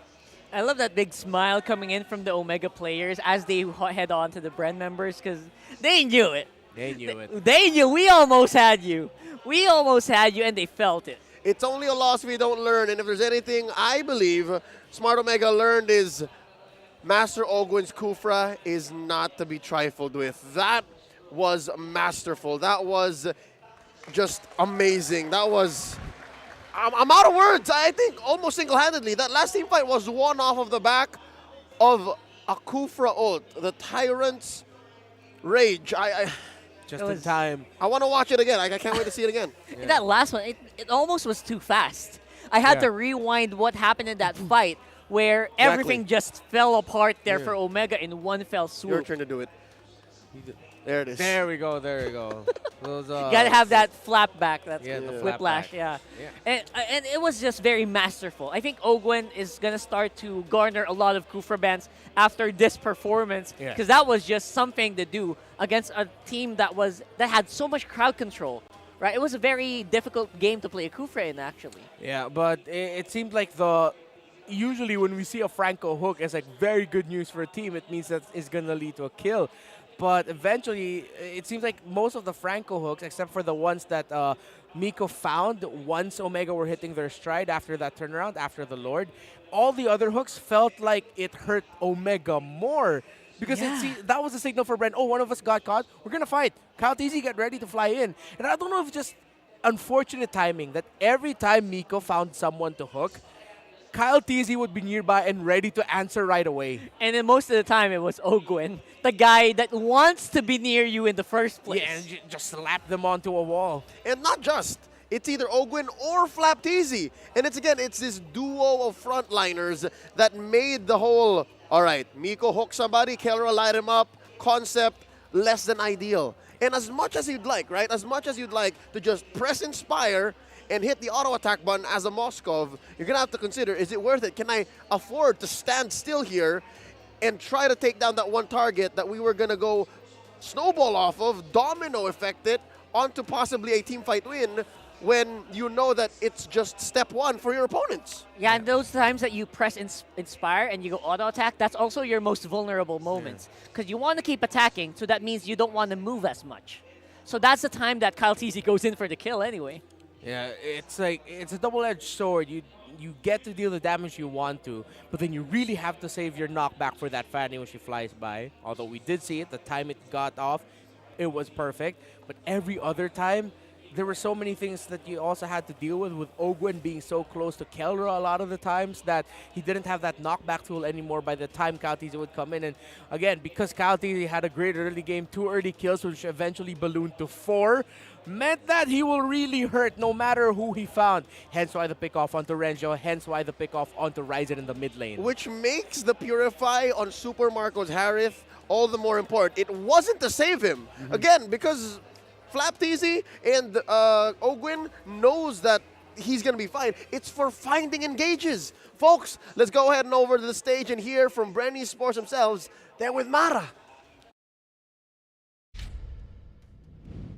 Bumawi ang Bren Esports with a sweep. Congratulations! Napansin ko ang performance. Ogwen, MVP ng game number 1. Tapos yung set mo nung game number 2, saved the team for the win. What did you think about your performance? At tingin mo ba dapat iba na yung Kufra mo? Lupit mo ah. So ano lang po, sinuwerte lang po talaga. Dahil lang sa teammates ko, kaya nagawa ko yung mga set na yun. Ang humble! Swerte lang ba yung ginawa niya, Kyle TZ? What do you think? Nagyayabang po yan sa mic. Okay, kwento. Sige. Hindi kasi namin marinig yung ganap dun sa comms nyo. Ano yung mga sinasabi ni Ogwen sa mic? So, huli daw lagi sa kanya. Yung totoo, anong sinabi niya? Ayun nga, harapan lang daw namin, mahuli niya lahat. Ganun. Confident! And you know what? You can do it. You can walk the walk, talk the talk. Kyle TZ, nakita namin, nabalik mo ang iyong Fanny. Usually, hindi nila pinipick to sa MPL. how happy are you got to use it? Kasi may sinabi ka last season na ito yung one of your best heroes. Sobrang saya ko po kasi na-open po yung one of my best hero po sa MLBB ko. Sobrang confident po pag ginamit ko po yung Fanny. Kumbaga, kapag Fanny po kasi kumbaga sobrang taas po ng errors ng Fanny. Kaya binata ko po yung Fanny para po males yung error ko po kapag ginagamit ko po siya. Nung nakuha mo yung Fanny, ano yung sinabi mo sa comms? Fanny ko na to. Ay, Fanny na yan. Hey, question. Kahapon, syempre, alam niyo, nakita ko yung mood niyo kahapon after the game. Very, very serious. Being the veteran, paano mo sila ni-lift para panibagong mindset pagpasok sa laban ngayong araw na to? Feeling ko yung kahapon first game starter lang talaga namin Kasi, di ko alam ano meron sa amin simula season 7, talo lagi first game namin Ganun. Tapos, ayun nga, yung sa ngayong, tsaka kahapon din pala, malakas din kasi talaga yung Echo Echo yung kalaban namin Kaya nahirapan talaga kami. Tapos yung binago lang namin ngayon, parang kinalmahan lang namin, inisip lang namin na scrim lang ulit. Parang nag-i-scrim lang kami, para hindi kabahan yung iba. Tapos, ayun yung nagpabawi sa amin. Sino ba yung super kabado? Feeling ko parang lahat din kami. As a team kami parang hindi ganun yung laro namin. What is it about the first game every season na hindi kayo kalma? Ano ba? Bagong setup, yung crowd in front of you? Anong parang nag-rattle sa inyo? Feeling ko rin po yung bagong setup. Tapos ayun nga, ang tagal naming puro scrim lang, walang tournament. Tapos biglang maglalaro kami sa stage. Parang naninibago lang din. So pagpasok kanina, ano yung pep talk mo? Yung sa pep talk si Coach Bren Oh, Coach Bren! Okay, let's hear it from Coach Bren. Pansin ko, wala si Coach Ducky. Nasaan si Coach Ducky? Sa Australia po si Coach Ducky kasi may mga matters siyang kailangan niyang tapusin. Nasa Australia? Anong ginagawa ni Coach Ducky sa Australia? Alis sinamahan niya yung girlfriend niya na take ng exam. Sana all, di ba? We'll interview Coach Ducky about that next time. But Coach Bren, so Coach Ducky's not here right now. Ikaw yung voice ng koponan. So before the game started, let's hear the pep talk. Anong sabi mo sa kanila? Parang proper comms lang, saka kalmado lang talaga. Kasi sobrang excited namin lahat kahapon Kaya, hindi naging dahilan siguro. Ano yung real talk mo sa kanila? Kasi alam ko si Coach Ducky, pag nandito siya, lagi siyang may real talk. To a point, kung ba yung nagsabi last season na parang coach naman, sakit mo magsalita. So kung yung pep talk mo, yung real talk mo sa kanila, ano yung real talk? Huwag lang maasim kasi bibigyan ko sila ng dato puti, ganun. Wag maasim, dahil bibigyan ng datong puti. Ay, may sabihin Wala naman masyado kasi mabait naman ako sa kanila Mabait din sila sa akin, kaya kung magkamali man sila, parang uusapan lang namin na, yung mali mo, next time, wag mo na ulitin And it's evident, sobrang ganda ng comms nila today with a sweep. Once again, Bren Esports, congratulations! You may now walk off the stage for sure. Yung fans nyo, sobrang happy for you guys to walk side by side. All right. Bren, bumawi sa laban ngayon. And we've seen the Fanny of Caltizi and Ogwen Scufra talagang dominating the game. Pero pag-uusapan pa natin ang ating laban, kaya balikan na natin ang ating casters. Pasok! Don't tempt Coach V. I know him. He definitely will give you the vinegar if you go ahead and play like that. All right, welcome back to the desk. Rockhart, Leo, and Renmar here at your service. I can't wait to break down Game 2 because there were so many concepts and so many heroes that actually came on through that made the difference for Bren Esports. That's true. And the biggest concept that I think was true in that interview was just take it calm. Just stay calm. Because that's exactly what they did in Game 1, right? They were under fire. They were being heavily sieged by Omega, but no, they didn't let that phase them. They kept that momentum going. They calmed down until a point where they could explode. And that's how they won that game, right? Yeah. It's a great example of a calm being shown really well. Renmar, tell us more about what happened here in Game 2. Sure. Let's go back to the draft between Bren and Omega for game number 2. So we have to revisit the bans first. For the side of Bren Esports, they took away the Karita, the Eve, and the Kaja, Omega took away the 1-1, the joy, and the glue. Taking away the Kaja, I feel like it was already a sign that Bren was cooking up something here. They were trying to prepare for something. Other than the fact that Kaja is a really great pick, you ban him out for specific situations. Oh, it's because they're going to draft the Fanny. And as Kyle Teasy said on stage, when it was drafted, he said to his team, oh, it's my Fanny. It's my time to shine. Roughly translated. But we got to saw it happen. So start to talk about the story of the early game. It was Bren Esports a little bit more comfortable there, although it was a bit of a back and forth. But going back, I was thinking about it again, and even early on in the game, we already got to see sort of like a setup for what would eventually happen, which is even though Miko would get a hook onto someone, Bren Esports would be able to punish. Again, that is an Assassin Emblem Fanny. It prioritized Raid of the Heptases, and then, of course, High and Dry as well. Hence why he was able to get key pickoffs onto even naturally high sustained targets such as the Grok and the Martis.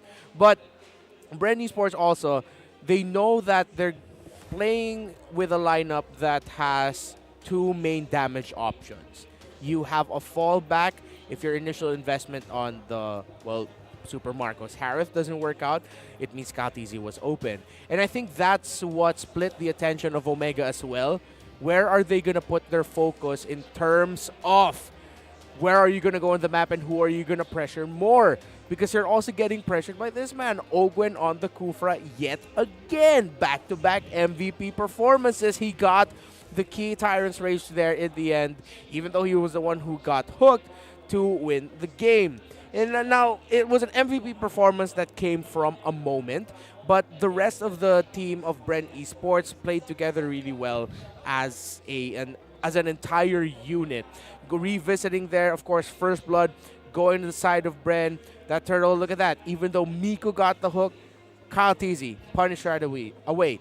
Miko got the hook here, and that'll be a kill onto Ogwen, but that was just a very rare scenario for him to happen. This is Kyle Teasy. Look at him being able to freely duel there. Kyle Teasy taking down the Ryzen again. So even though Omega were making moves in one part of the map, either to stop Super Marco a little bit, and which they did, they were able to deliver him a kill. My goodness, Bren Esports still had the Fanny, and Omega would expanded so many resources already just to take one target down. And let's revisit the game-winning play here. Miko with the hook on to Ogwen, the perfect cult altar, and here comes the Tyrant's Rage coming in. Bang!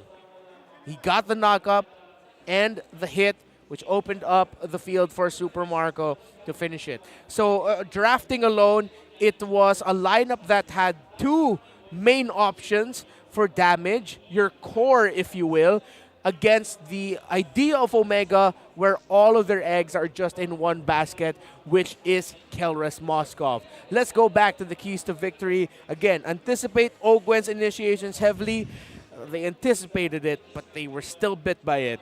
Of course, draft and play to make roam mid-rotations of Omega difficult for Bren Esports. It wasn't just the draft. Highlight here was the play. How well they were able to stop Miko and Stome to be a menace for Bren, and that helped them control the central river and jungle to control the game. These are two teams with very similar philosophies. In that, gentlemen, with everything mentioned here, I want to end this discussion very quickly, though, with what you think Omega can take from this, that they can take into the next series to eventually get that series win.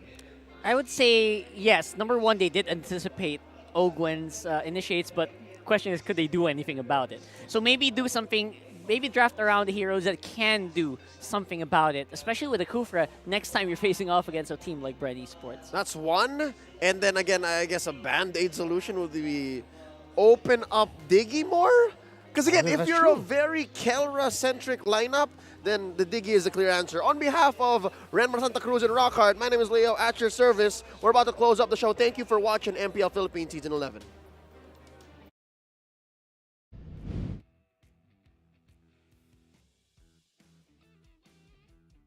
Double MVP to sweep ONIC Philippines, and Ogwen does the same for Bren, double MVP as well to help sweep Omega. Now, dito po nagtatapos ang ating unang linggo para sa regular season of MPL Philippines Season 11. Marami pa dapat tayong sasaksihan dahil ang ating manlalaro talagang nais patunayan na Pinas lang, malakas. Kita-kits ulit sa susunod na linggo, and special thanks to MPL fan and designer Jan Joseph Lyda for creating this outfit. Muli, ako pong si Mara Aquino, nagpapaalala na dapat lagi nating tandaan, tagumpay man or pagsubok, itaas ang lakas. Keep it good vibes, everybody. The 11th season of MPL Philippines is brought to you by the following sponsors. Smart, the official tournament telco partner of MPL Philippines Season 11. Our official sponsor, Infinix. Infinix Note, ultra-fast gameplay. Our partners in esports, Maya, it's everything, and a bank. And Secret Lab, the official gaming chair of MPL Philippines. Experience the MPL Philippines Season 11 action live at Shooting Gallery Studios. Tickets are now available via tickettome.net. Get yours now. If you missed the matches and want to quickly recap what happened, visit our official website for post-match reports at ph-mpl.com/news. To ensure the quality and fairness of our games, MPL Philippines is also monitored and supervised by the Games and Amusement Board.